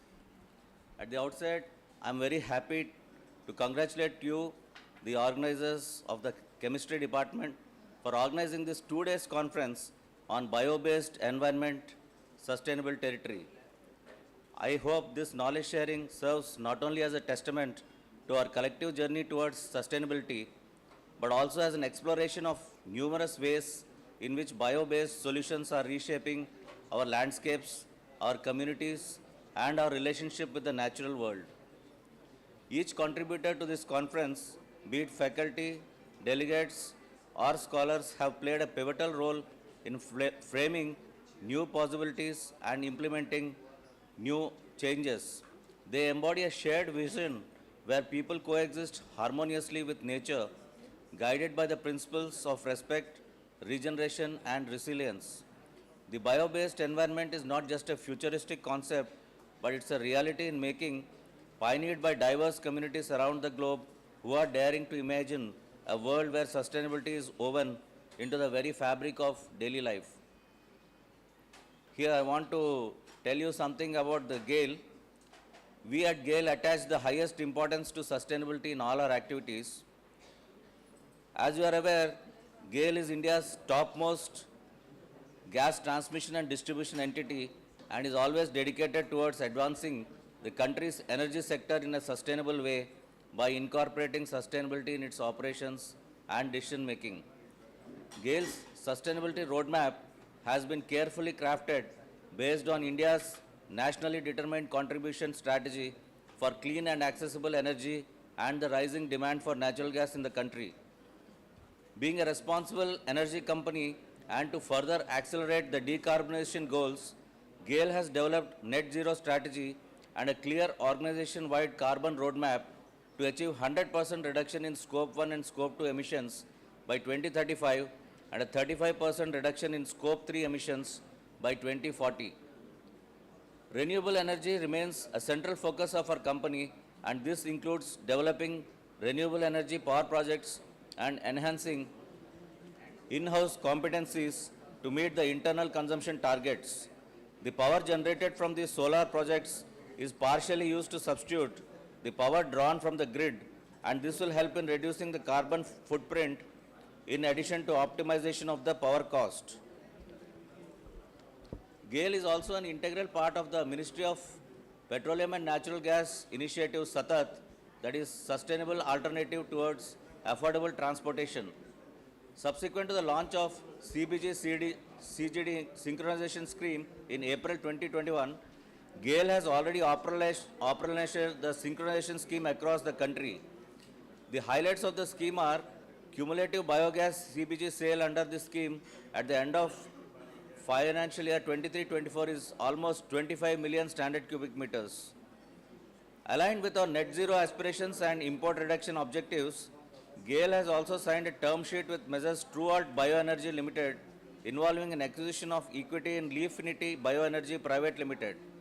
This strategic move entails an investment of approximately 600 crores for the establishment of 10 compressed biogas plants all across the country. GAIL, you might be aware, has recently commissioned its first CBG plant of 5 tons per day at Ranchi. The second such plant is coming up in Bangalore. GAIL has also signed a memorandum of understanding with Punjab Energy Development Agency for setting up 10 CBG plants based on agri-residue in the state of Punjab. Further, GAIL is also planning to set up its own R&D center, and this center will be equipped with the state-of-the-art laboratories, pilot plants, facilities to carry out cutting-edge research in the entire natural gas value chain and next-generation fuels. GAIL is also having a startup initiative, Punk, which sees an investment in innovative or high-growth potential startups as an opportunity to derive long-term benefits in terms of gaining technical know-how and competitive advantage on new technology for the benefit of the society.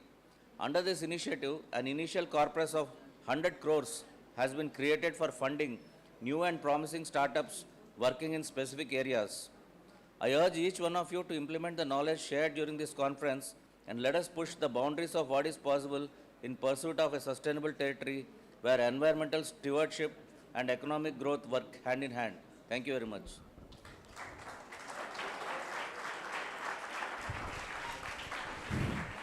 So thank you very much, sir. So now I invite the former principal and the chemistry family member of the Government Autonomous College, Rajahmundry, our beloved teacher, Dr. M.V. Ramakrishna Rao Garu, to share his insights about this event. Please, sir.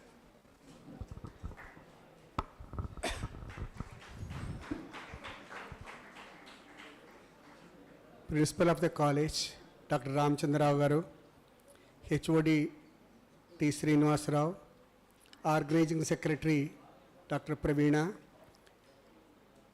dignitaries on the dais, faculty, faculty members of the chemistry department, student friends. I take it a great privilege to associate with you all in this prestigious two-day international seminar on environmental sciences. Actually, I'm a man belonging to organic chemistry. That's why I'm not at all competent to speak even a single word about this conference because I do not know this subject.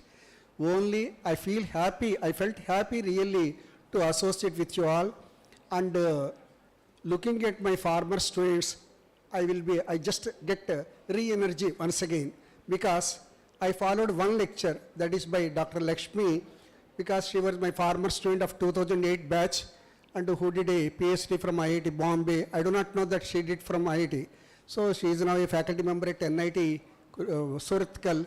So I felt happy to hear her lecture. And last lecture, Dr. Vadde Ramu, because that lecture belongs to rather medicinal chemistry rather, because of cancer sciences and everything. So I followed that lecture also because I prepared a similar lecture on Corona time. I prepared a very beautiful lecture on Corona because I learned biology and everything in those days to speak something on that subject. Second thing, as everybody knows, that this college is a prestigious college, and in our times also we conducted some national seminars only, not international. But the college is also elevated to A+ grades and rather countrywide famous college and everything. So now the college has risen to the level of conducting international seminars. So I felt very, very happy. Even though I am retired in 2008, still people remember me and just they have invited, for which I am so much grateful. Thank you all. So thank you, sir. Thank you very much, sir, for your valuable suggestions and the impact of the chemistry that has been played throughout the global world. So really it's a delighted that his former student Dr. Lakshmi has given a wonderful lecture. That the gratitude what every teacher feels a proud and honor. Thank you very much, sir. Now I invite Professor Jagan Mohan Reddy Garu from Adikavi Nannaya Vishwavidyalaya from the School of Chemistry to share his feelings and about the insights of this event. Please, sir.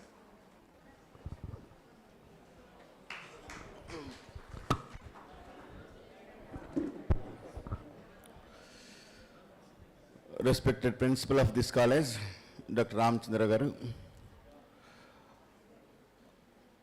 and head of the department, Srinivas Rao Garu, and today's international conference organizing secretary, Dr. Durga Pravina Garu, and GAIL director and GAIL team and all other faculty members on the dais, my dear students. A very good evening to one and all. First of all, I congratulate the principal of this college for designing this kind of conference, especially at Government Arts College. And I congratulate at the same time head of the department and the organizing secretary, Dr. Durga Pravina, for their painless efforts in making grand success of this event. And at the same time, I congratulate all students who have taken pain and faculty members. With the help of students only this became a grand success. Ninnane Ramchandra Gartho maatladutu, really I am very happy andi. Government Arts College pranganamlo chala chakkaga DST SERB grant tho చక్కగా ఈ event చేయడం అనేది నిజంగా చాలా ప్రౌడ్గా ఉంది. ఎందుకంటే నిన్న స్పీకర్స్ ఒమాన్ నుంచి వచ్చినటువంటి ప్రొఫెసర్ అవుతేనేమి, మల్లికార్జున్ చెప్పినట్టుగా మడకసిరి నుంచి వచ్చినటువంటి డాక్టర్ బోజే గారు అవుతేనేమి, వీళ్ళంతా కూడా నిజంగా ఆర్ట్స్ కాలేజీలో, గవర్నమెంట్ ఆర్ట్స్ కాలేజీలో ఇంత చక్కటి సెమినార్ని కండక్ట్ చేయడం అనేది నిజంగా చాలా అద్భుతం అని చెప్పి వారి వైపు నుంచి కూడా మంచి స్పందన వచ్చింది.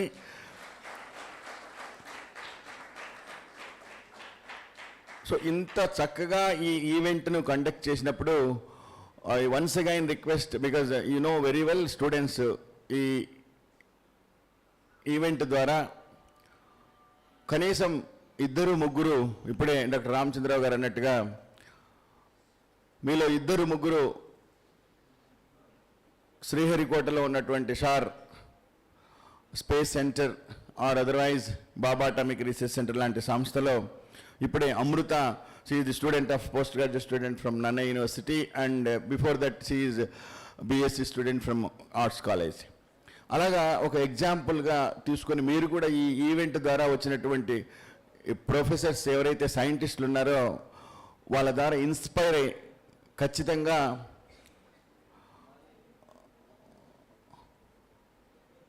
I request back students, please make silence. ఏమా నువ్వే చెయ్యిలా పెట్టుకో ఉన్నావు. You should make silence and make some discipline. ఇప్పుడే చెప్పాను పిల్లల వల్లనే సక్సెస్ అయిందని, బట్ మళ్ళీ దాన్ని స్పాయిల్ చేయకండి. At the same time discipline is also most important. చూడు, ఇలా చూడాలి నువ్వే ఉంటున్నావా? Discipline is most important. Attitudinal behavior is also most important. Keep it in mind. And the thing is, sky is the limit. And this is golden opportunity given by your principal and Durga Pravina and Srinivas Rao and entire your team. With their efforts, this became true.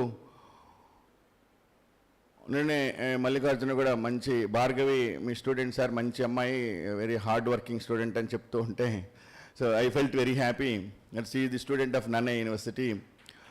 Sir నిలబడు వాళ్ళందరూ. So ఎక్కడైనా సరే students అలా ఇప్పుడే అమృత student అని చెప్పి రామచంద్రరావు గారు అలా అన్నారు, అలానే భార్గవి కూడా ఈ college student. So we felt very happy that in several times maybe భార్గవిని హట్ చేసి ఉంటామేమో చదివేటప్పుడు, నన్ను చాలాసార్లు తిట్టుకొని ఉంటుంది. So anyhow we are proud of doctor miss Bhargavi who is rendering our services towards this conference. కూర్చో. సో ఇక్కడ ఉన్నటువంటి యంగ్స్టర్స్కి చెప్పేది ఏంటంటే, sky is the limit, and sky is the limit. You should be more meticulous. ఇక్కడ take home ఏంటంటే, you should take home from this seminar whatever the conference. So your department conducted in a very systematic way, very meticulous way. అందుకే రామచంద్రరావు గారితో నేను అన్నాను, I'm very proud of this conference అని. ఎందుకంటే whatever it may be hybrid మోడ్లో మీకు Germany నుంచి, తర్వాత ఇక్కడ ఫిజికల్గా ఒమన్ నుంచి, different all from all over the country ఇంత గొప్ప ఈవెంట్ని కండక్ట్ చేయడం అనేది నిజంగా చాలా గ్రేటు. సో దీన్ని చప్పట్లు కొట్టకపోతే మల్లికార్జున ఊరు కూడా మళ్ళీ ఒకసారి చప్పట్లు కొట్టండి అయితే.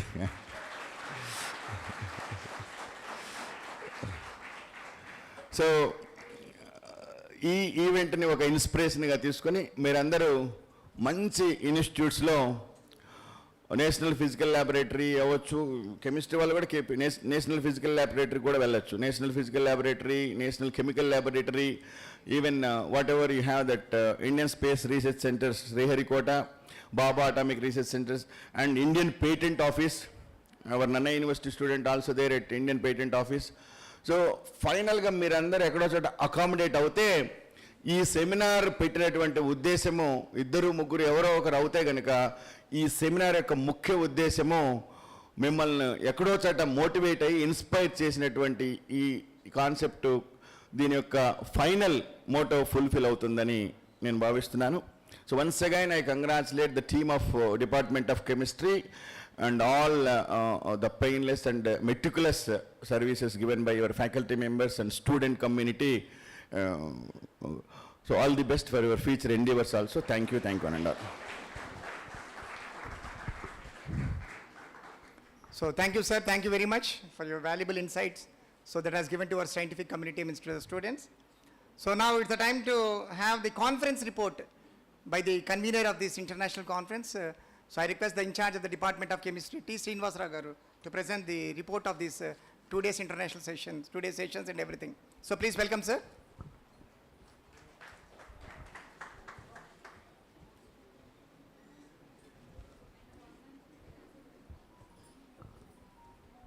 సభాయ నమః.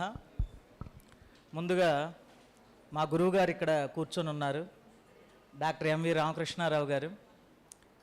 99-2001 I am the student of respected my teacher MV Ramakrishnarao garu. I feel so blessed today because I shared this stage with my teacher. Next, we are so fortunate. We are all so fortunate having a principal like Dr. Ramachandra R.K.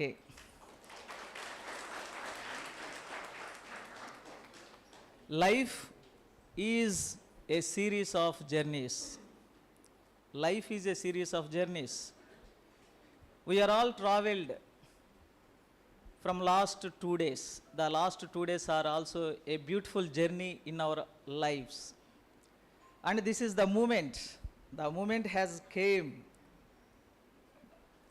This moment turns this beautiful journey into a beautiful, a lovable and a sweet memory for everyone gathered here. And I feel it is a great privilege to submit this report. First of all, respected dignitaries on the dais and off the dais, and my dear students, good afternoon, one and all.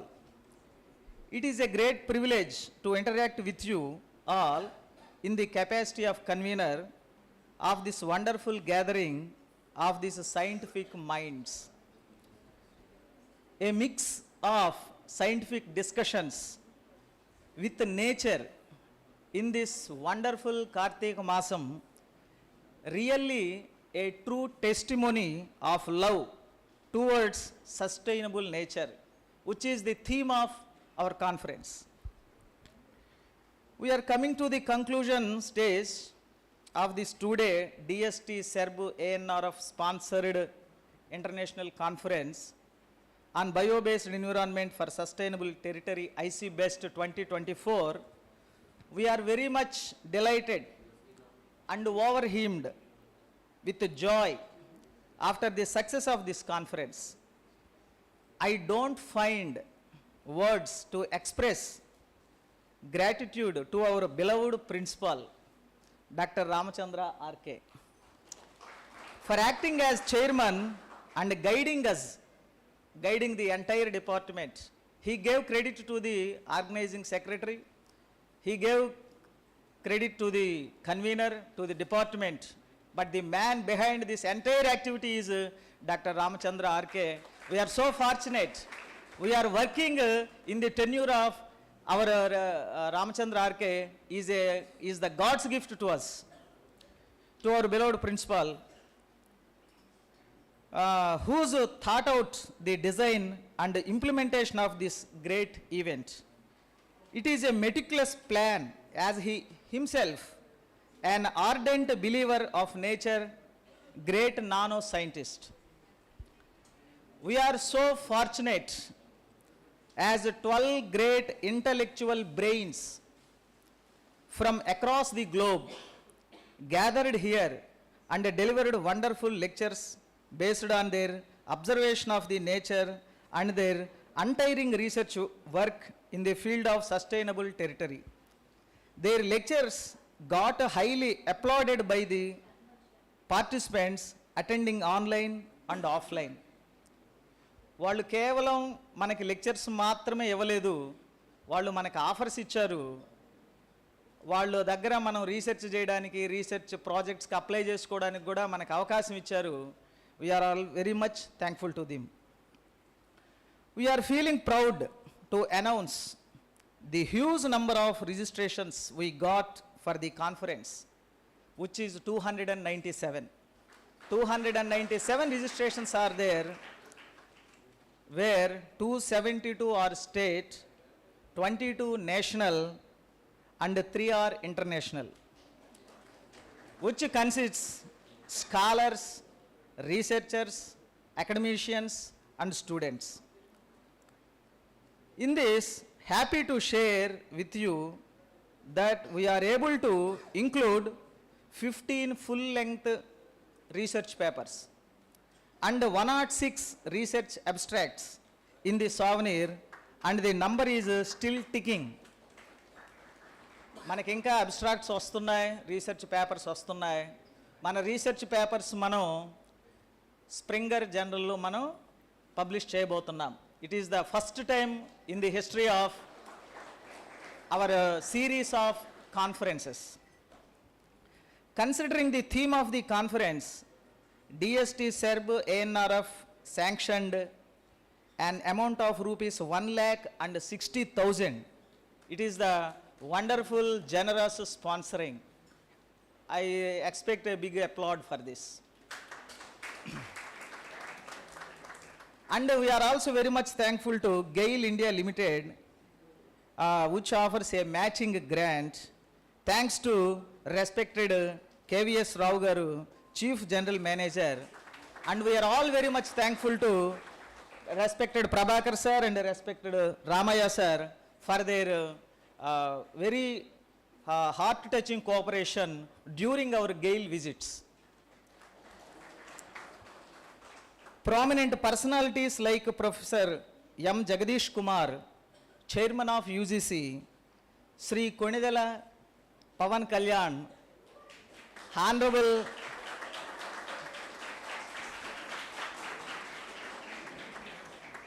Minister for Forests and Environment and Deputy Chief Minister of AP, Sri Nara Lokesh Garu, Honorable Minister for Education, have rendered their best wishes towards this noble cause.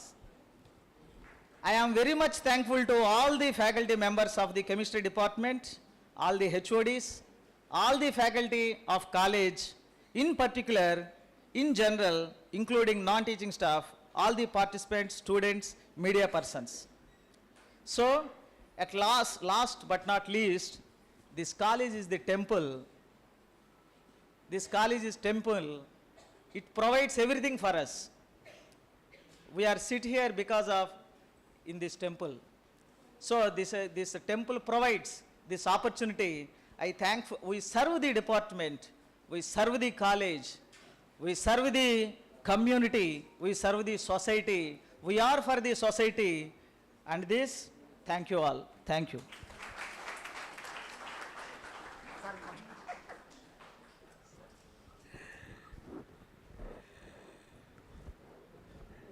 Srinivas గారు 1.5 years back అక్కడికి వెళ్ళి మాట్లాడటానికి, నేను ఎందుకులే sir మీరు వెళ్ళి చూడండి, నాకు మీరు మాట్లాడితే సరిపోతుంది సార్. అలాంటి వ్యక్తి ఒక 34 members డిపార్ట్మెంట్ని లీడ్ చేస్తూ ఎక్స్ట్రాడినరీ స్పీచ్ చెప్పారు. రియల్లీ అవసరం. సో ఇక్కడ నేను ఇందాక జస్ట్ మీ అందరికీ ఇక్కడ కనిపించే హీరోస్ వాళ్ళ గురించి చెప్పాను. ఈ డిపార్ట్మెంట్లో కనిపించిన వాళ్ళు అన్సీన్ హీరోస్ కూడా ఉన్నారు, డైరెక్టర్స్ ఉన్నారు, ప్రొడ్యూసర్స్ ఉన్నారు. ఇక్కడ లోపలంతా వాళ్ళు 2-3 చెప్తాను, ఎలాగ సందర్భం వచ్చింది కాబట్టి. ఫస్ట్ అన్సీన్ హీరో ఈయనింతగా చేసింది జాకబ్ గారు. ఎందుకంటే ఆయనకి ఆపర్చునిటీ ఇస్తే ఆయన లేదు, ఆయనకి చాలా స్కిల్ ఉంది, కాకపోతే ఆయన బయటపెట్టట్లేదు, మీరు ఆయనకి అవకాశం ఇవ్వండి, నేను చేయగలను. కానీ అంటే ఇంతకుముందు హెచ్ఓడి ఆయనే Jacob garu. But because of Jacob garu he is doing wonderful job, and really the inputs find out by Jacob sir and given right directions to the HOD. So really congratulations to the Jacob garu. And other unseen hero is 2 సార్లు నేను observe చేశాను ఈ డిపార్ట్మెంట్లో. ఒక unseen hero, అతను అసలు ఎప్పుడు stage మీదకి రారు. ఒక ఆయన ఉన్నారు, ఆయన పేరు శ్రీధర్. శ్రీధర్ ఒక మెటిక్యులస్ జాబ్ చేశారు.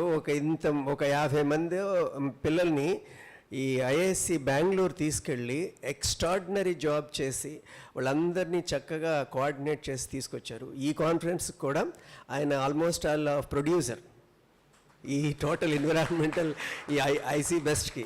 తెలియకుండా ఆయన చాలా చేశారు. ఆ అమౌంట్స్ చెప్పకూడదు. But not only that, doctor Mallikarjuna ఉండండి, తర్వాత ఇప్పుడు టోటల్గా చెప్తున్న రాజశ్రీ మేడం, అలాగే సురేఖ గారు. సో మెనీ పీపుల్ మిగతా వాళ్ళందరూ కూడా బాగా చేశారు. వాళ్ళు ఇంకా ఎక్కువ ఎఫర్ట్ పెట్టారు. త్రినాథ్ కానీ వాళ్ళందరూ. ఎందుకంటే ఇక్కడ ఉన్న వాళ్ళు సార్ చాలామంది ఈ డిపార్ట్మెంట్లో చదువుకొని ఇక్కడ ఉద్యోగం చేస్తున్న వాళ్ళు. ఇప్పుడు శ్రీనివాస్ గారు కూడా అదే. సో ఆ ప్యాషన్, ఆ డెడికేషన్ అక్కడ ఉంటుంది. ఇప్పుడు నాకు కూడా ఎందుకు ఉంటుందంటే నేను ఒక 18 సంవత్సరాలు ఈ కాలేజ్లో చేశాను. నాకు ఒక అది ప్యాషన్ అనమాట. So thank you for the department of chemistry. Sir thank you for your kind words sir. Sir నాకు నిజంగా మాట్లాడడం రాదండి. నా స్పీచ్లన్నీ కూడా శ్రీధర్ గారు బీవీఆర్ గారు తయారు చేస్తారు సార్. యాక్చువల్గా నేను ఈ రిపోర్టు కానీ ఓట్ ఆఫ్ థ్యాంక్స్ కానీ నేను చెప్పనని చెప్పానండి. ఎందుకంటే ఎవరి కష్టం వాళ్ళకే దక్కాలి, ఒకళ్ళ కష్టం మనకు వద్దు. అయితే ఏంటిదంటే ఇక్కడ విషయం ఏంటిదంటే నేను చెప్పను అని చెప్పినా కానీ వాళ్ళు ఏమన్నారంటే లేదు కన్వీనర్గా ఇట్ ఈజ్ ప్రోటోకాల్ అండి అని నాకు బలవంతంగా అంటగడితే నేను అదిగో దీన్ని వెళ్ళి తీసి చదివానండి. ఎనీహౌ ఒకటి మాత్రం నేను నిజం చెప్పగలను, మా 33 మంది కెమిస్ట్రీ డిపార్ట్మెంట్లో 32 వాళ్ళందరూ బంగారు గనులండి. నేను కేవలం ఒక మామూలు మట్టి లాంటి వాడిని, వాళ్ళు మాత్రం బంగారం అండి, మీరు మాత్రం వజ్రాలు కానండి. Thank you sir. Yes, sir. Right. Okay, let us go for felicitation function. One student for feedback, sir. Yeah. So now it's the time for the feedback. So I invite any faculty members, the dignitaries from various colleges, from various universities, scholars. So really, I was amazed to see right from the 2 days that one of the research scholar, so he long way he came from Uganda, from Africa continent. His name is Boniface Opio. So he's pursuing his PhD from Andhra University under the guideship of Professor Siddhay Garu. So he's very, for the past 48 years, he was very enthusiastic to, to know the things what's happening in our college, really. So on behalf of the Department of Chemistry, now we invite Boniface Opio, a research scholar from Andhra University, and he's from the Uganda, from African continent. Please share your insights about this 2 days event at this college. Please, sir. Thank you so much.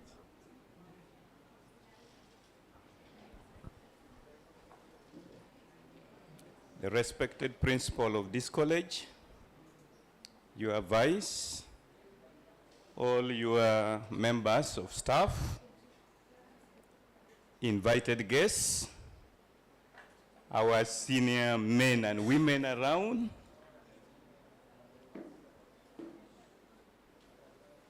faculty members, research scholars, students, ladies and gentlemen, good evening. I am honored and at the same time humbled to have this opportunity to be here and share with you my observations within these 2 days. About the conference, the chief guest has done it all. What I'm only going to say is going to be general, not specific to a particular item. To begin with, I want to say this conference was worth attending, was worth being there. I, for one, I never expected what I have learned from here.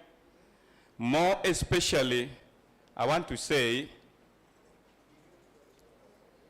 the members of the Department of Chemistry, you have done it all.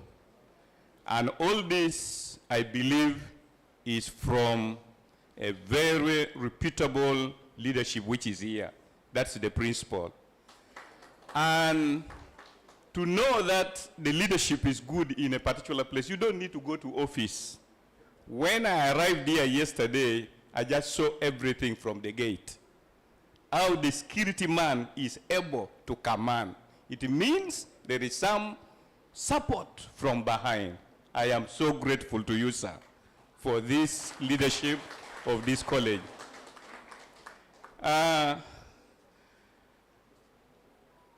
Our conference was basically on bio-based environment for sustainable territory. In summary, we need an environment which is friendly to us. So how do we do this? We have been listening from various presenters about avenues and ways in which things are to be done if we are to survive. The best presenter to me finally had been again the principal who said the 3 R's. 3 R's. Reduce, reuse, recycle. Recycle, yes. Principal, I have to report to you that even in this conference, even this seminar, we have been eating using plates made of leaves, which when you drop down, it will decompose automatically. This was fantastic. So, there is what we say, don't talk what you cannot do, but you do, okay, whatever you say, please do it. In fact, the action speaks what? Louder. Some of these things we might forget, but you were doing it practically using what can easily be decomposed. I wanted to stay here for some days and see how you are going to manage these plastic bottles. Then I would say everything was okay. Another thing that I will also want to share is, they're also biodegradable. Oh, thank you so much, so much. Bringing students on board, I've been to different conferences, but some of them we don't get students here. Bringing students on board, I would say, if it was the view of the departments, of the organizers, that was a very well thought idea. These people have to be here, learn the skills of presentation, practice how to stand, because we don't want students after graduating cannot stand and hold a microphone to make a public speech. So that was a very, very good idea. I appreciate the department, above all the college, for inviting the students. And I must also report that, yeah, the students have not noticed anything like indiscipline. My senior was trying to emphasize that the key, in addition to knowledge and other things, disciplines is paramount. They have managed. For the student to be here from 9 up to 6 is not a simple thing. These people are still active. They cannot sit in one place for long. No, they want to check whether their leg is still okay, their arms are okay. So, but these people have managed to stay. I want to say thank you so much, the students, for the spirit, for the discipline exhibited.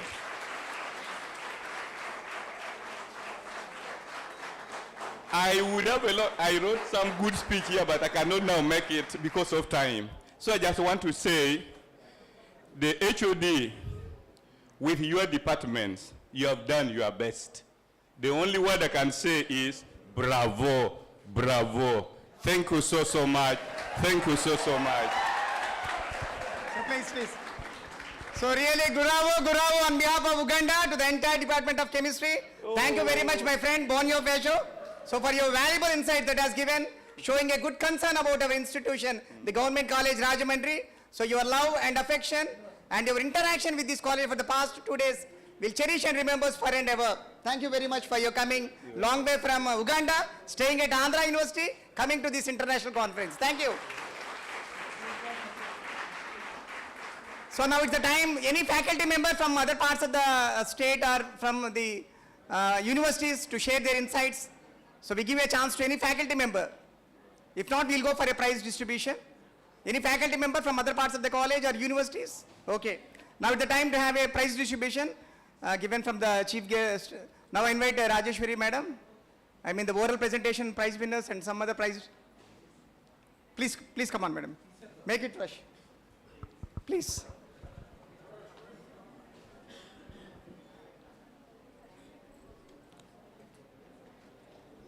Respected dignitaries on the dais and off the dais, good evening to Ananda.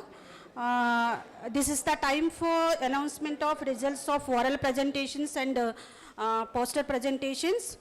The oral presentations total 30 oral presentations for this conference. Among these, 4 online oral presentations, 2 from Bells University, Chennai, 1 from University Technology, Petronas, Malaysia, 1 from Mithibai College, Mumbai. These 4 oral presentations from outside the country, internationally, and the remaining oral presentations from across the India. So these oral presentations are divided into 2 categories, faculty category and the second one research scholar and students category.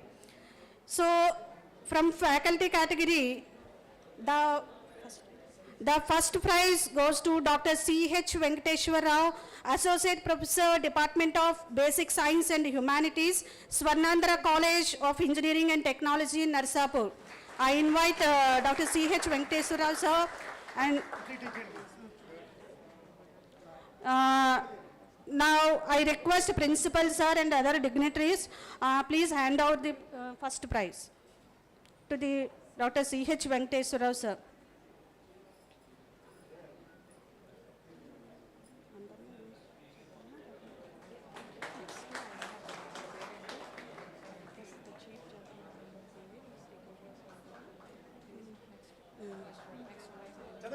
And second prize goes to Dr. V. Christopher, Assistant Professor, Department of Chemistry, Andhra University. On behalf of this, Y. Kumari, I invite Y. Kumari from Andhra University, Research Scholar. I request all dignitaries hand over this prize to Y. Kumari. Thank you, sir.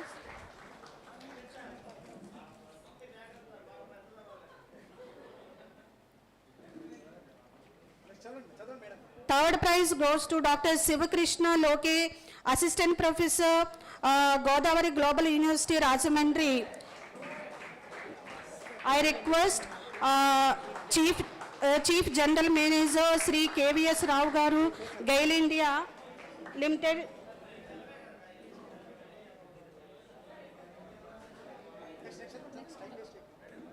Next category from research scholar and students. The first prize goes to R. Anjali Rangaswamy, Research Scholar, Department of Chemistry, NIT Trichy. I request R. Anjali Rangaswamy. I request Jagan Mohan Reddy sir, please hand out the prize to Anjali Rangaswamy.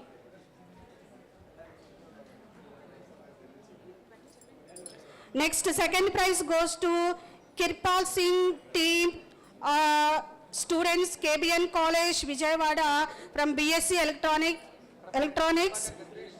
I request Prabhakar sir to give the prizes to the Kirpal Singh team and team. I request Kirpal Singh team from KBN College, Vijayawada.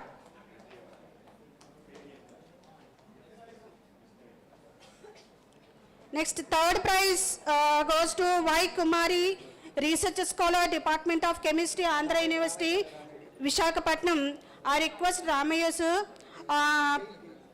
Gail Manisha, please hand out this prize to Y. Kumari, Research Scholar, Department of Chemistry, Andhra University.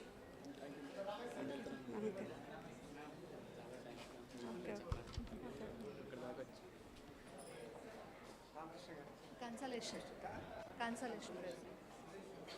Next, consolation prize goes to V. Sai Shravani and K. Bhavana, students, St. Teresa College, Eluru. Students not there. Next, Next, poster presentation competitions, total 20 poster presentations. These poster presentations are divided into two categories. One is research scholars and students. From category of research scholar, the first place goes to R. Trinath Kumar, research scholar, Vijnani University, Guntur. I request L.V. Ramakrishna sir, formal principal, please hand out the prize to R. Trinath Kumar, research scholar, Vijnani University, Guntur.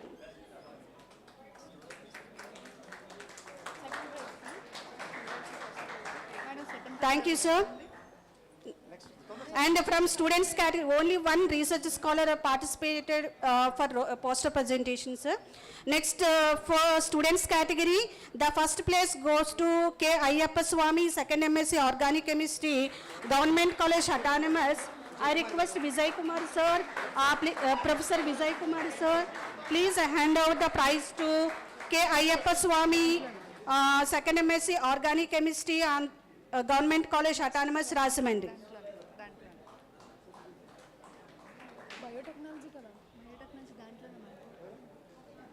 And the second prize goes to Shalim and team, second BSc Biotechnology, Government College Autonomous, Rajahmundry. I request all dignitaries hand out this prize to Shalim and team, second BSc Biotechnology of our college.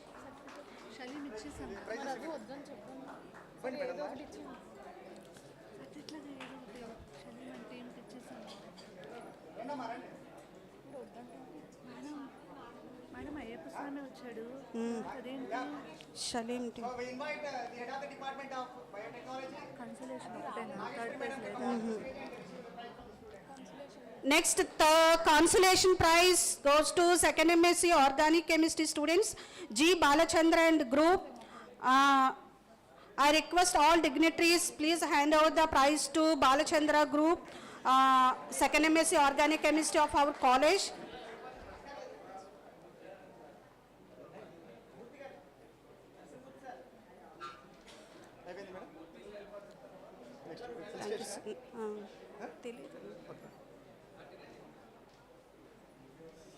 Thank you, sir. Thank you very much for.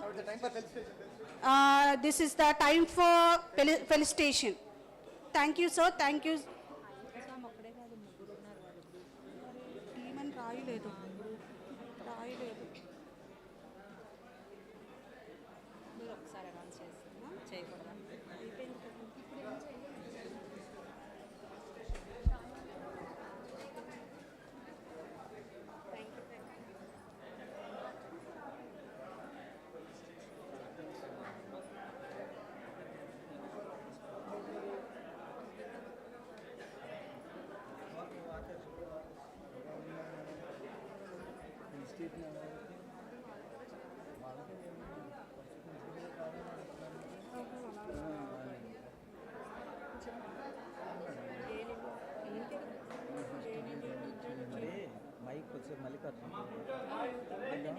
Please be seated. I request all the students to be seated.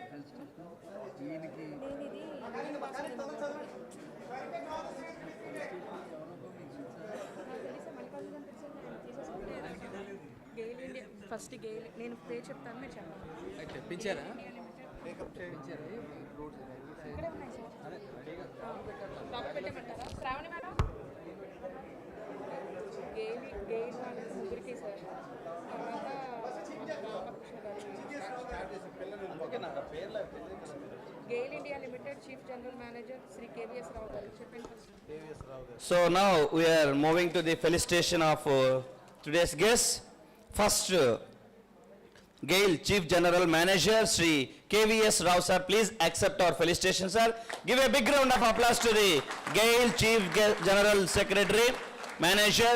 So because they contributed, they supported financially to our conference with a single word. So BVR sir manandarni తీసుకెళ్ళగానే వెంటనే single word sir, we are conducting an international conference, we need some financial support అనగానే immediately they accepted and supported the financially. Give a big round of applause to the GAIL sir. Thank you so much KVS sir.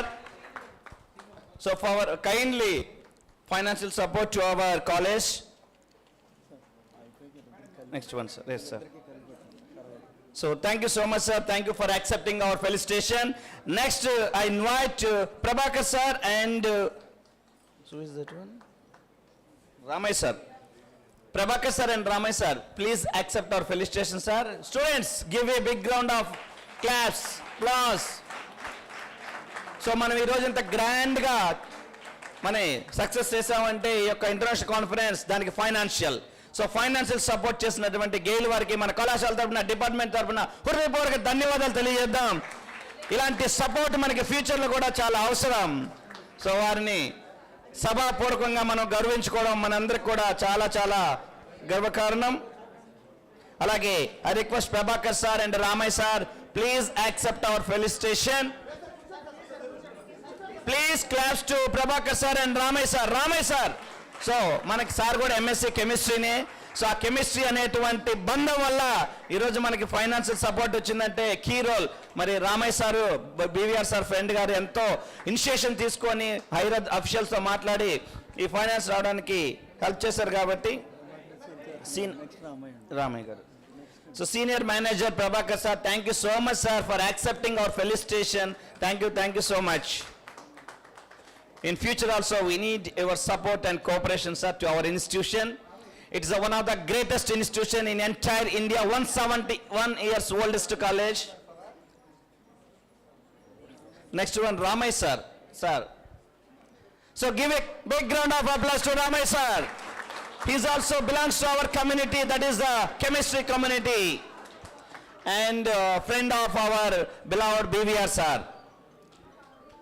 Thank you, sir. Thank you so much, KVR sir. These three are MSc classmates. మీరు కూడా ఫ్యూచర్లో మంచి మంచి పొజిషన్లో ఉండి ఇలా ఫైనాన్షియల్గా support చేయాలి మన ఇన్స్టిట్యూట్కి. Yeah, super. Thank you so much sir, Ramaiah sir, for your kind cooperation to the department of chemistry for the conduct of grand success of international conference ICBest 24. Next order ఇదిగోండి. నెక్స్ట్ ఇద్దరు అయిపోయారు కదా, అయిపోయింది sir. Ramaiah గారు అయిపోయింది, Ramakrishna Rao sir. అలాగే sir. So ఇప్పుడు మనందరికీ గురువులకే గురువు, ఆది గురువు, మన డిపార్ట్మెంట్లో ఆది గురువు అయినటువంటి ఎన్నో విశిష్ట సేవలు డిపార్ట్మెంట్ ఆఫ్ కెమిస్ట్రీకి అందించి ఎన్నో యూనివర్సిటీలు, సెంట్రల్ యూనివర్సిటీలు, ఐఐటీలు డిపార్ట్మెంట్ ఆఫ్ కెమిస్ట్రీ రాజమండ్రి వైపు చూశాయంటే ఒకే ఒక్కడు, అది ప్రొఫెసర్ రామకృష్ణరావు సార్, ఆది గురువు. ఇదే ఏజ్ లో కూడా కమిట్మెంట్, డెడికేషన్ తోటి అద్భుతంగా నాన్ స్టాప్ గా మార్నింగ్ నుంచి ఈవినింగ్ దాకా ఆర్గానిక్ సింథసిస్ చెప్పగలిగే ఏకైక వ్యక్తి professor Ramakrishna Rao sir. He is not a teacher, he is a beloved master. Give a big round of applause to Ramakrishna sir. ఆయన గురించి ఎంత చెప్పినా తక్కువే, అంత గొప్ప గురువు మనందరి మధ్య ఉండడం, వారిని సత్కరించుకోవడం మనందరి పూర్వజన్మ సుకృతం. మరి వారిని ప్రిన్సిపల్ గారు సన్మానించడం మనందరికి చాలా చాలా సంతోషం. So next Jaganmohan Reddy. Next, today's our guest of honor, Professor Jaganmohan Reddy sir, Department of Chemistry, Adikavi Nanna University. ఎప్పుడైనా సరే మన మదర్ యూనివర్సిటీ ఆదికవి నన్న యూనివర్సిటీ మరి మనకి అన్ని విషయాల్లో సపోర్ట్ చేసి ముందుకు నడిపిస్తున్నటువంటి మన professor Jaganmohan Reddy sir, BOS అవ్వచ్చు, ఎగ్జామినర్ అవ్వచ్చు, ఎంతో మంది విద్యార్థులకి ఫార్మా జాబ్స్ ఇప్పించడం అవ్వచ్చు, వెనకాల నుండి నడిపిస్తున్నటువంటి మరి జగన్మోహన్ రెడ్డి సార్కి ఒక్కసారిగా give a big round of applause and thank you sir, thank you so much. We always need your support. అందులో ఈరోజు జగన్మోహన్ రెడ్డి సార్ చాలా స్పెషల్గా వచ్చారు, చూసారా? So thank you sir. We need your cooperation and support in future also, Jaganmohan Reddy sir. Yes sir. Next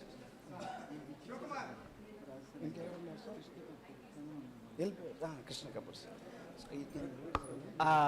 ఈరోజు మనం ఒక special గెస్ట్ని ఇక్కడ మనం సత్కరించుకునేటువంటి అదృష్టం మనకు వచ్చింది. Give a big round of applause to Kapoor sir. ఇదే ఎనర్జీతో, ఇదే స్పిరిట్తో మరెన్నో మొక్కలు నాటాలని మనస్ఫూర్తిగా కోరుకుంటున్నాం సార్. Thank you sir. ఇవన్నీ ఇక్కడికి ఈరోజు పిలవడానికి కూడా ఇంకొక ప్రముఖమైన కారణం ఏంటంటే ఈయన యొక్క స్ఫూర్తిని మనం అందరం కూడా తీసుకొని మనం కూడా ఒకే ఒక్కడు 25,000 మొక్కలంటే మనలో 10 మంది కనుక దీన్ని స్ఫూర్తిగా తీసుకుంటే 2,50,000 మొక్కలు మనం వేయగలుగుతాం. కాబట్టి జీవితంలో మనం అందరం కూడా మనకున్నటువంటి అవైలబిలిటీ గ్రౌండ్స్లో తప్పనిసరిగా సంవత్సరానికి ఒక్కటైనా వేసి ఈ నుంచి స్ఫూర్తిని పొందాలని కోరుకుంటూ ఇక మన కళాశాల నేను ప్రతి ఆదివారం ప్రొద్దున్నే 7 గంటలకు మొదలెట్టి రాత్రి 7 గంటల వరకు మొక్కలు వేస్తానండి. వేసిన మొక్కలకి నీళ్లు వేస్తాను. మీరు ఎవరైనా జాయిన్ అవుదామనుకుంటే నా నెంబర్ 9848420993. ప్రతి ఆదివారం ఉంటుంది. అది ఎండాకాలమా వానాకాలమా వాన కుమ్మరించేస్తున్నా ఉంటుంది. నాతోటి పాటు ఒక 4-5 టీం ఉన్నారు. ఆ టీంలో మీరు ఎవరైనా జాయిన్ అయితే చాలా సంతోషం. Thank you sir. తప్పకుండా sir. Thank you so much for accepting our felicitation. ఇలాంటి సర్వీసులు మీరు ఎన్నో చేయాలని మనస్ఫూర్తిగా కోరుకుంటూ మరి ఇప్పుడు మనం ఫెలిసిటేషన్ కళాశాల రాజమౌళి, మన కళాశాల త్రివిక్రమ్ శ్రీనివాస్, మన కళాశాల రెస్పెక్టెడ్ ప్రిన్సిపాల్ గారు కంటిన్యూ. అయ్యో అదేనా మరి ఏమో మీరు అలా అంటే త్రివిక్రమ్ గారు వస్తున్నారేమో అనుకుంటాం సార్ మేము వస్తాం. సరే మరి సార్ మరి ఈరోజు ఈ కాన్ఫరెన్సులు ఇవన్నీ మరెన్నో చేస్తున్నామంటే దానికి స్ఫూర్తి మరి మన ప్రిన్సిపల్ ప్రియతమ ప్రిన్సిపల్ గారు డాక్టర్ రామచంద్ర ఆర్కే గారు. మరి ఒక రీసెర్చ్ తోటి ప్యాషనేట్ తోటి ఎంతో మందికి డాక్టర్లు వచ్చి డిగ్రీ కళాశాల చరిత్రలో కూడా మనం పిహెచ్డీలు ఇవ్వచ్చని నిరూపించిన ఏకైక researcher principal doctor Ramachandrarao sir. అదే విధంగా అనేక మంది యంగర్ జనరేషన్ కూడా రీసెర్చ్ పరంగా ఎంకరేజ్ చేస్తూ దినదినాభివృద్ధి ఇన్స్టిట్యూట్ని ఎక్కడికో తీసుకెళ్తున్నటువంటి మన ప్రిన్సిపల్ గారికి give a big round of applause. మరి ఈరోజు మన 2 days ఎంతో గ్రాండ్ సక్సెస్గా ఈవెంట్ చేశామంటే దానికి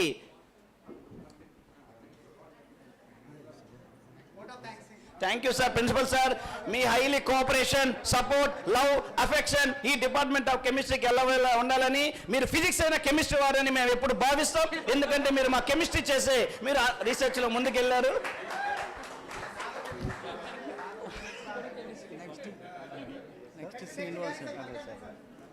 మరి ఇప్పుడు మనం సన్మానం చేయబోయే వ్యక్తి precious gold diamond department of chemistry head of the department. 34 మందిని ఒకే విధంగా ఎక్కడ డిఫరెన్సెస్ లేకుండా ఒక నాయకుడిగా మనల్ని ముందుకు నడిపిస్తున్నటువంటి మన head of the department, convener of this wonderful conference doctor T Srinivasarao garu అందరినీ బుజ్జగిస్తూ అందరికీ మంచి మాటలు చెప్తూ ముందుకు నడిపిస్తున్నటువంటి శ్రీనివాసరావు గారిని మరి సన్మానించుకోవాల్సిందిగా కమిటీ వారిని రిక్వెస్ట్ చేస్తూ give a big round of applause.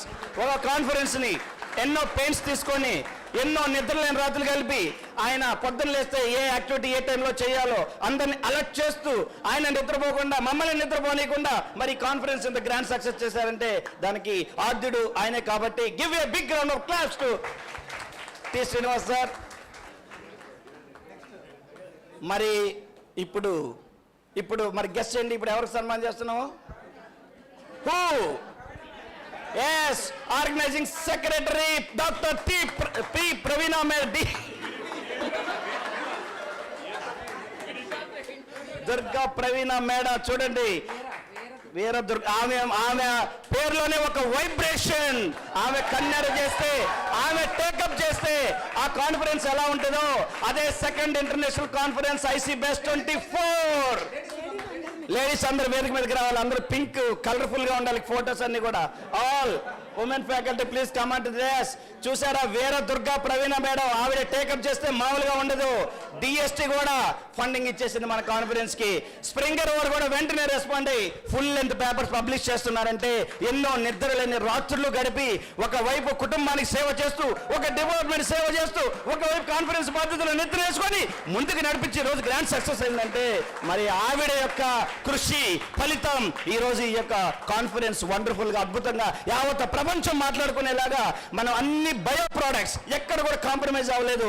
Bio water bottle, bio banner, మనం ఏదో కాన్ఫరెన్స్ చేస్తాం దట్ ఎక్కడ కూడా కాంప్రమైజ్. బయో పెన్ మరి చూసారా, మరి ఒక ఉమెన్ టేకప్ చేస్తే మనం మామూలుగా సింపుల్ గా ఏదో చేసేద్దాం అనుకుంటా. ఒక ఉమెన్ టేకప్ చేస్తే ఎంత కేర్ఫుల్ గా ఎంత గ్రాండ్ సక్సెస్ చేస్తారో ఇదే కాన్ఫిడెన్స్ మనకి నిదర్శనం.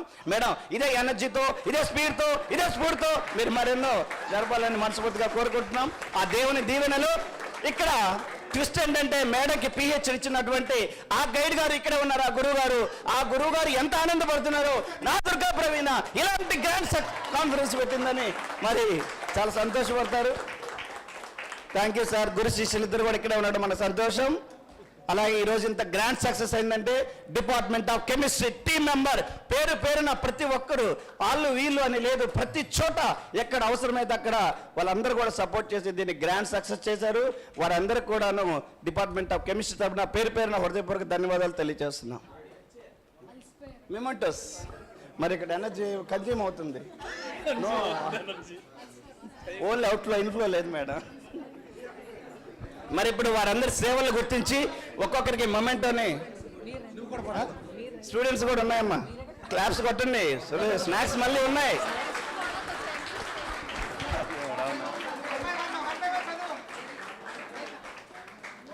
ఇప్పుడు అదే తీసుకురండి ఒక్కొక్కరు. అమ్మ ఫ్యాకల్టీ అందరూ కూడా టైం అయిపోయింది కాబట్టి 1 by 1 అందరూ కూడా మెమెంటోస్ ఇవ్వడం జరుగుతుంది. వారి విశిష్ట సేవలను గుర్తించి బ్రోచర్లేదు 1 by 1. ఫస్ట్ శ్రీధర్ సార్ ఇప్పుడే మన ప్రిన్సిపల్ గారు చెప్పారు, ఆయన కనిపించడు నడిపిస్తాడు. మరి హెడ్ ఆఫ్ ది డిపార్ట్మెంట్ దూసుకెళ్తున్నాడంటే ఒక కనిపించని శక్తి ఆయన నడిపిస్తుంది. ఆయన డిపార్ట్మెంట్ లో ఉన్న శ్రీధర్ సార్ అలా ఎలా ఉండగలవాలో మేమైతే ఆయన దగ్గర ట్రైనింగ్ తీసుకోవాలి. ఎప్పుడు కూడా సముద్రం అలలు ఎగసెగసపడుతుంటాయి, కానీ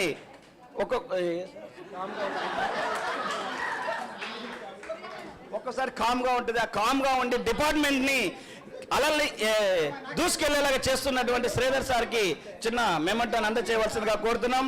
అలాగే మరొక వ్యక్తి KVR sir, K Venkatrao sir, controller of ఎగ్జామినేషన్లో బాధ్యతలు చేపట్టి వాటిని భుజానేసుకొని చక్కగా చిరునవ్వుతో నడిపిస్తున్నటువంటి మరి కేవీఆర్ సార్ గారికి మెమెంటోని అందజేయాలి. మరి అలాగే మరి ఎగ్జామ్ సెక్షన్ కాలేజీలో ఎగ్జామ్స్ రన్ చేయడం అంటే చాలా డిఫికల్ట్. ఇందాక ప్రిన్సిపల్ గారు చెప్పారు, కెమిస్ట్రీ వాళ్ళు లేకపోతే కాలేజీని రన్ చేయలేమని. నిజమే, ఇది వాస్తవమే. మరి ఎగ్జామినేషన్ బాధ్యతలని జాకబ్ గారు వేసుకొని దాన్ని స్మూత్గా మరి ప్రిన్సిపల్ గారు హ్యాపీగా కూల్గా ఉన్నారంటే దానికి కారణం డిపార్ట్మెంట్ ఆఫ్ కెమిస్ట్రీ. మరి జాకబ్ సార్ గారు ఆ ఎగ్జామినేషన్ని చేస్తూ సక్సెస్ చేస్తున్నారు. అలాగే ఈరోజు ఎల్ఎంఎస్ కానీ సావనీర్ కానీ ఆయన మార్కులు ఏందే ఫినిషింగ్ టచింగ్ ఉండదు. ఆయనే మన LMS coordinator, souvenir coordinator B Venkatrao sir. ఆయన బ్రాండ్, ఆయన రంగంలో దిగాడంటే దాన్ని ఓల్డ్ లెవెల్ వెళ్ళిపోవాల్సిందే. ఆ విధంగా BVR sir, he's not a chemistry faculty, is a brand. BVR is a brand. So సావనీర్లో కానీ ఈరోజు మనం 2 రోజులు మంచి డెలిషియస్ లంచ్ తిన్నాము అంటే, మంచి స్నాక్స్ తిన్నామంటే దానికి కారణం BVR sir and team. BVR sir catering. So అక్కడ కూడా కాంప్రమైజ్ అవ్వడు చక్కగా. So thank you so much sir. ఇలా చెప్పుకుంటూ పోతే వాట్ నాట్ డిపార్ట్మెంట్ ఆఫ్ కెమిస్ట్రీలో ఒక్కొక్కరు ఒక ఆనిముత్యం, ఒక డైమండ్, ఒక ప్లాటినం.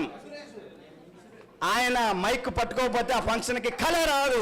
ఆయన మైక్ పట్టుకోవాలి. వాట్ నాట్ ఎవ్రీథింగ్ ఇంగ్లీష్లో అలా ఇలా అని చెప్పేసి ఆయన వాగ్దాటితోటి కాన్ఫరెన్స్ని ఒక స్థాయి నుంచి ఎక్కడికో స్థాయికి తీసుకెళ్లేటువంటి పిఆర్ఓ మరి డాక్టర్ జె సురేష్ గారికి, అలాగే టి నరసింహమూర్తి గారు. డిపార్ట్మెంట్ ఏ పౌరంగా నెక్ చేసినా ఆ పౌరం కలర్ రావాలంటే డాక్టర్ మల్లికార్జున సార్ ఉండాలి.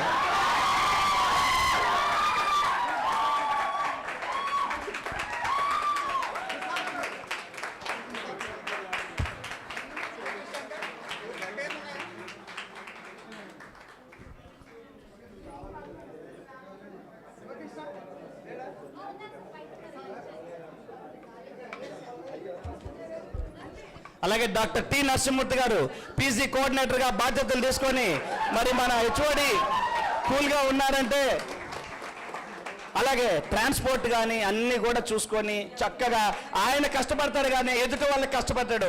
అంత మంచి మనిషి మనకి ఎక్కడా ఉండరు. అలాంటి నరసింహమూర్తి గారు చాలా సర్వీసెస్ డిపార్ట్మెంట్ కలిసి వారికి మెమెంటో ఇవ్వాలి. అలాగే doctor Tejaswini madam, so one of the co-convener of this I C best Durga Praveena madam గారికి దగ్గరుండి ప్రతిదీ కూడా హెల్ప్ చేసి ముందుకు నడిపించినటువంటి తేజస్విని గారు చాలా సపోర్ట్ చేశారు. వారికి హృదయపూర్వక ధన్యవాదాలు. ఉన్నాడు. మరి ఈ రోజు మీరంతా ఇక్కడ మొక్కలు చూస్తున్నారు. గ్రీనరీ, శివ అంటే గ్రీనరీ, గ్రీనరీ అంటే శివ. మీకు ఏ మొక్క కావాలన్నా కడియం నర్సరీ వైపు చూడాలి, అక్కడ మన శివకుమార్ గారు ఉంటారు. ఆయన పిహెచ్డి కంప్లీట్ అవ్వలేదు, కానీ ఈ మధ్య మొక్కల మీద తెగ రీసెర్చ్ చేశాడు. అవన్నీ డాక్యుమెంటేషన్ చేస్తే మా జగన్మోహన్ రెడ్డి సార్ రేపే పిహెచ్డి ఇచ్చేస్తాడు. అంత రీసెర్చ్ చేసేలాగా మా దుర్గా ప్రవీణ మేడం ఆయన్ని డైరెక్ట్ చేశారు. ఎక్కడ కూడా నో ప్లాస్టిక్ ఓన్లీ. మరి ఆయన కొత్త కొత్త పరిశోధనలు చేశాడు ఈ మధ్య ఈ మొక్కలని తేవడానికి. So thank you Siva. And మన department professor Nirmala madam, hospitality అంటే నిర్మలా మేడం అంటే హాస్పిటాలిటీ. మరి ఎక్కడ కూడా టయానికి టీ కాఫీ కానీ ఏదైనా సరే ఆమె చేయని పని ఉండదు. అద్భుతంగా నేనున్నాను అని మన జూట్ బ్యాగ్స్, ఈరోజు మనం చక్కటి జూట్ బ్యాగ్స్ ఇస్తున్నామంటే Nirmala madam. Thank you madam for your best services to the department of chemistry. Sai Krishna ఆయన కనపడాడు, ఆయన ఎక్కడో ఉంటాడు. రాజా సినిమాలో వెంకటేష్ మాదిరి వెనకాల ఉంటాడు, ఆయన తీసుకురావాలి అలాగా. కానీ ఆయన కనిపించని త్రివిక్రమ్ లాగా ఒక అన్సీన్ హీరో, ఆయన వెనకాల నుండి నడిపిస్తాడు, బట్ చాలా కమిటెడ్గా చేస్తాడు. Thank you Sai Krishna for your excellent services. అలాగే ఇప్పుడు ఒక ఆయన ఉన్నాడు మనకి, ఆయన arts college Trivikram, doctor M Trinath గారు. వెరీ త్రినాథ్, ఆయన పంచలేస్తే బాగా ఉంటుంది. Deputy warden. మరి ఈ మధ్య డిప్యూటీ అనే పదం చాలా వైరల్ అయిపోయింది. మనకి ఈయన డిప్యూటీ వార్డెన్, హాస్పిటాలిటీ కమిటీ కానీ అలాగే అన్నిట్లో కూడా దగ్గరుండి ముందుకు నడిపించినటువంటి doctor M Trinath. Rajeswari madam, మామూలు మేడం కాదయ్యా, చాలా పీస్ఫుల్గా సైలెంట్గా ఎక్కడ టెన్షన్ పడకుండా బెస్ట్ సర్వీసెస్. మరి ఈరోజు జడ్జిమెంట్లో పోస్టర్ కానీ ఓరల్ కానీ ఎక్కడ కనిపించకుండా ఎవరికి ఇబ్బంది కలగకుండా చక్కని జడ్జిమెంట్ చేశారంటే మరి doctor Rajeshwari madam.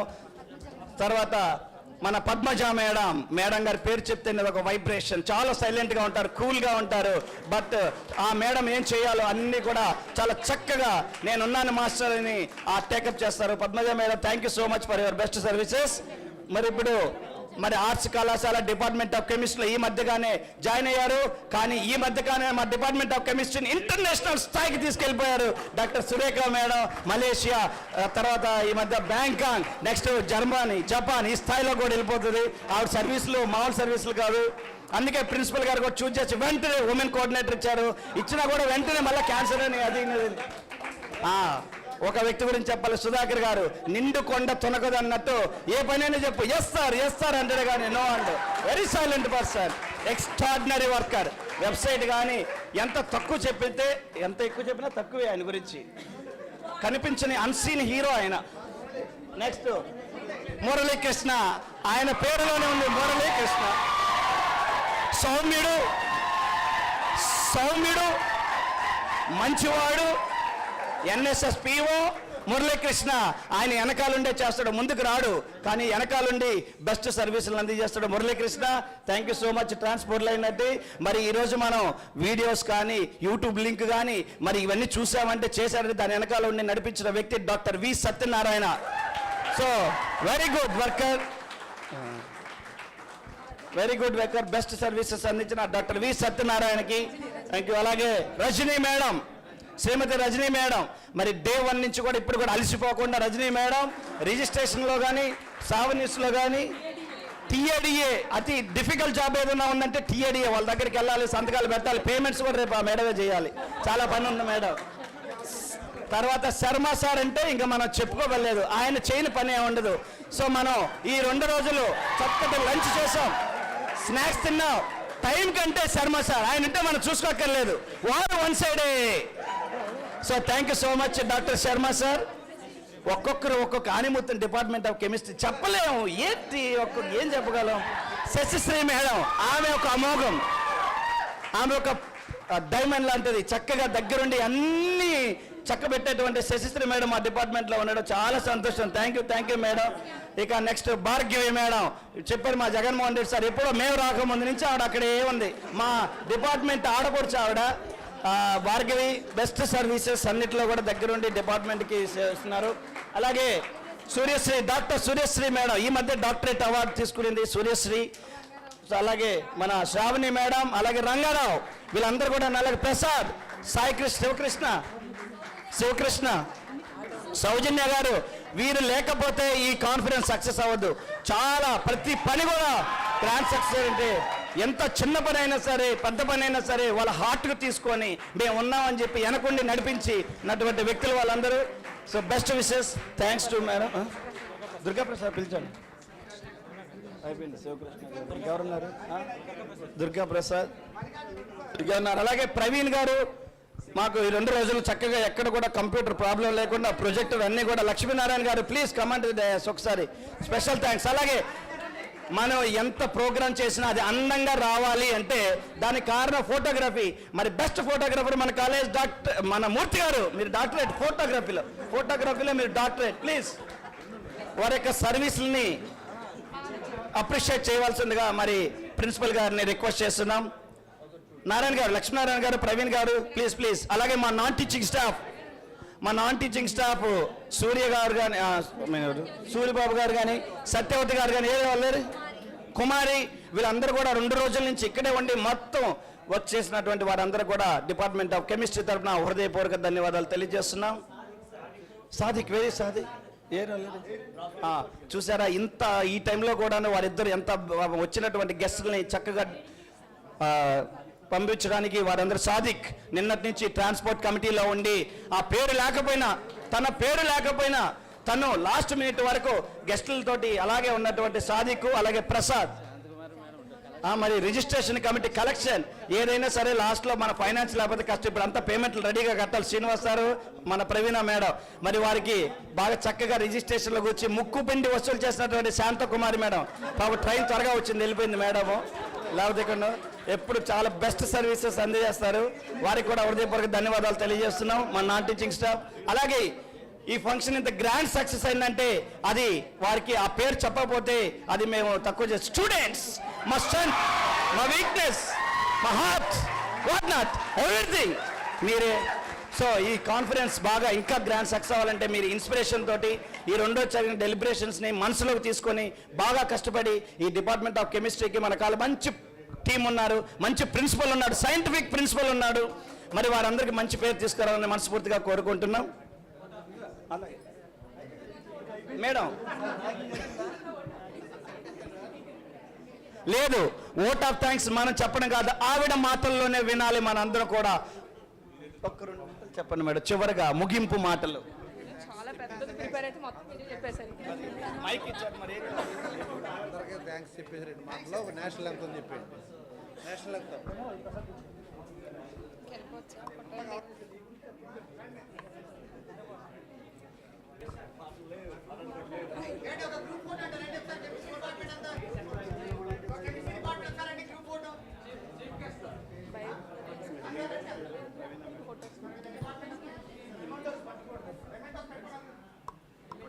Thank you everyone. మన ప్రిన్సిపల్ గారికి, అలాగే హెడ్ ఆఫ్ ది డిపార్ట్మెంట్, అలాగే organising committee, that means our department of chemistry. ఇంకా నేను ఒక్కొక్కరి గురించి చెప్దామని చాలా ప్రిపేర్ అయ్యాను, కానీ ఇంకా మల్లికార్జున్ గారు చెప్పిన తర్వాత నేను ఇంకా చెప్పాల్సిన అవసరం ఏమి లేకుండా ఉంది. ఆ తర్వాత స్టూడెంట్స్ ఈ 2 to 3 days ఈ వీక్ అంతా కూడా చాలా కష్టపడ్డారు. అలాగే ఈ బొకేస్ కానివ్వండి, ఇవి కూడా స్టూడెంట్సే ప్రిపేర్ చేశారు సార్. అంటే మళ్ళీ ఇంకొక స్టార్టప్ ఇస్తారు. మొత్తం బొకేస్ అన్ని ఇక్కడే ప్రిపేర్ చేశారు స్టూడెంట్సే. అండ్ నెక్స్ట్ గెయిల్ వాళ్ళందరికీ కూడా చాలా బాగా రిసీవ్ చేసుకున్నారు సార్ వాళ్ళంతా. మేము ఒకసారి వెళ్ళాము, సార్ వాళ్ళు 3 times వెళ్ళారు. 3 times కూడా చాలా బాగా రిసీవ్ చేసుకున్నారు. అలాగే మాకు ఎంతో సపోర్ట్ చేసినటువంటి రిమైనింగ్ అంటే హెచ్ఓడీస్ కానివ్వండి, అలాగే office staff, non teaching staff అందరికీ థ్యాంక్స్ చెప్తున్నాము. అలాగే ప్రవీణ్ గారు ఈ 2 days కూడా యూట్యూబ్ లైవ్ స్ట్రీమింగ్లో, లక్ష్మీనారాయణ గారు, అలాగే మూర్తి గారు మొత్తం మా ప్రోగ్రామ్ అంతా ఫొటోస్ అంతా బాగా తీసి రేపు రిపోర్ట్ టైంకి మాకంతా. అలాగే మా డిపార్ట్మెంట్ నాన్ టీచింగ్ స్టాఫ్ వాళ్ళు కూడా చాలా హెల్ప్ చేశారు, సపోర్ట్ చేశారు. వీటన్నిటికంటే ముందర కూడా DST, department of science and technology, science and engineering research board, రీసెంట్గా కన్వర్ట్ అయినటువంటి అనుసంధాన్ రీసెర్చ్ ఫౌండేషన్ నుంచి మాకు వచ్చిన సపోర్ట్ అనేది చాలా హైలైట్ అయింది. అలాగే కమిషనరేట్ ఆఫ్ కొలిగేట్ ఎడ్యుకేషన్ వాళ్ళు 2 days కూడా ఈ ఓడి ఇచ్చారు.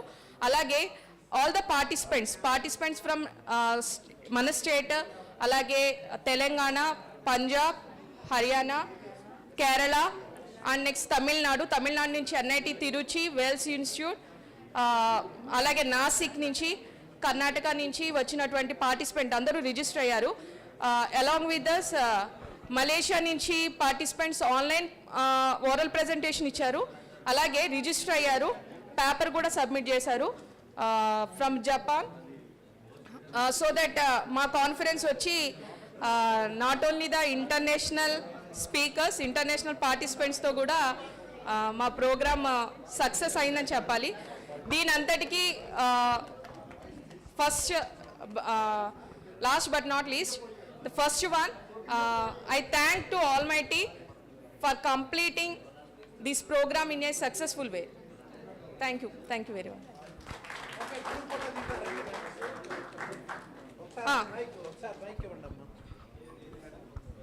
అంటే మన కాన్ఫరెన్స్ యూట్యూబ్లో పెట్టడం వల్ల ఎంత బాగా పాపులర్ అవుతుందో నాకు అసలు ఎవరు తెలియదు. ఒక నంబర్ నుంచి నాకు ఒక మెసేజ్ వచ్చింది.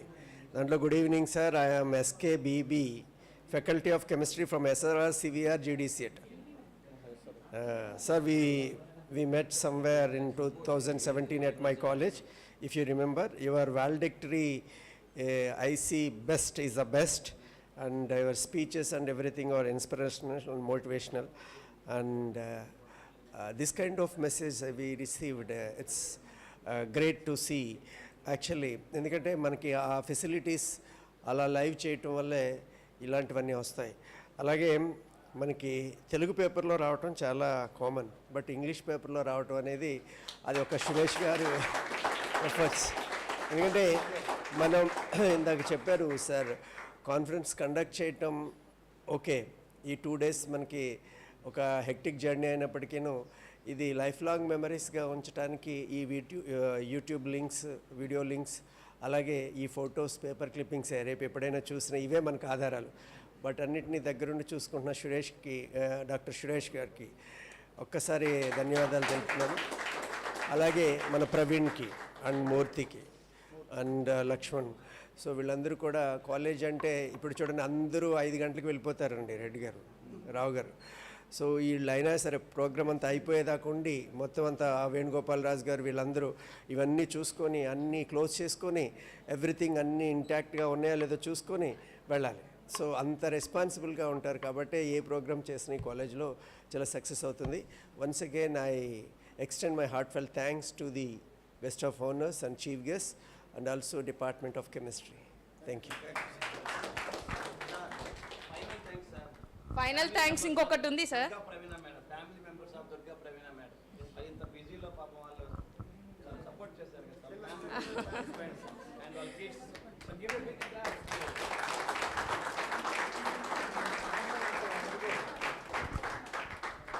ప్రిన్సిపల్ సార్కి చాలా థ్యాంక్స్ చెప్పాలి. ఎందుకంటే దీంట్లో ఈ ఇంటర్నేషనల్ కాన్ఫరెన్స్లో టూ బిగ్ థింగ్స్ ఉన్నాయి. First one is DST service sponsor. ఇది సార్ మోటివేట్ చేసి ఎప్పుడు కనపడినా అప్లై చేయండి, DST సర్వేకి అప్లై చేయండి, లేదా ఇంకేదైనా ఫండింగ్ ఏజెన్సీస్కి అప్లై చేయండి అని ప్రతిసారి చెప్పడం వల్లే మేము దీనికి అప్లై చేసాము.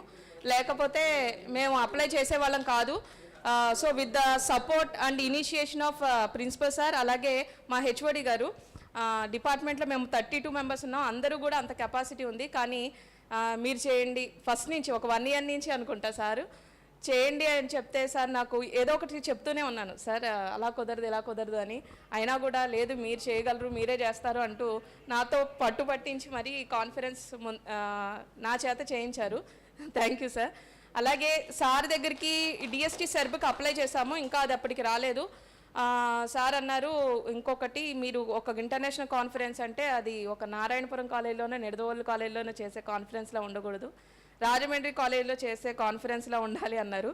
దానికి 2 చెప్పారు. ఒకటేమో ఏదైనా ఫండింగ్ ఏజెన్సీ ఉందా, సెకండ్ వన్ ఇచ్చి మీరు పబ్లికేషన్స్కి అంటే మీరు ఏదైనా జర్నల్ తోటి అటాచ్ అవ్వాలి అని.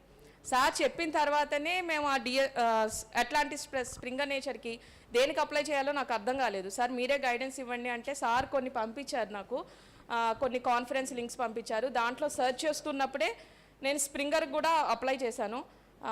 బై ఛాన్స్ ఏంటి అంటే స్ప్రింగర్కి అప్లై చేసిన తర్వాత అట్లాంటిస్ ప్రెస్ నుంచి నాకు మెసేజ్ వచ్చింది.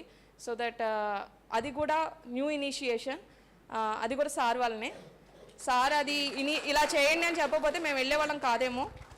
సో దట్ ఈ 2 థింగ్స్ మాత్రం అంటే ఇదే కాన్ఫరెన్స్ హైలైట్. అండ్ నెక్స్ట్ దీంట్లో వచ్చే ప్రతి మెటీరియల్ కూడా బయోబేస్డ్ అయి ఉండాలి.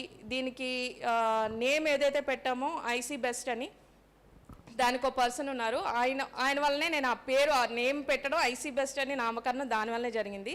ఆ తర్వాత నుంచి దాన్ని వెళ్ళటం కానీ ముందరికి వెళ్ళటం డిఎస్టీ సర్బ్ ఇవంతా కూడా దాని అంతటా అది జరిగిపోయింది.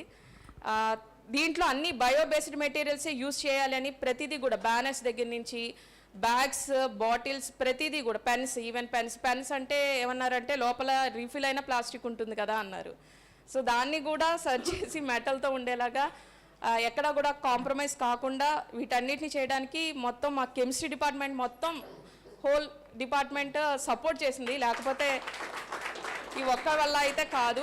99.9% మేము ఈ బయోబేస్డ్ మెటీరియల్సే ఉండాలి కాన్ఫరెన్స్ అంతా అని చెప్పి ట్రై చేసాము. దాన్ని ఎంతవరకు రీచ్ అయ్యామో తెలియదు కానీ we tried our level best.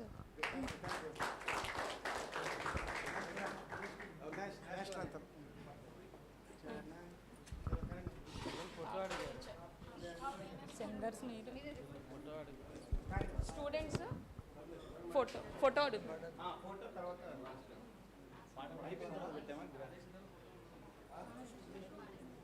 పాడేసిన తర్వాత ఫోటో ఒక గ్రూప్ ఫోటో.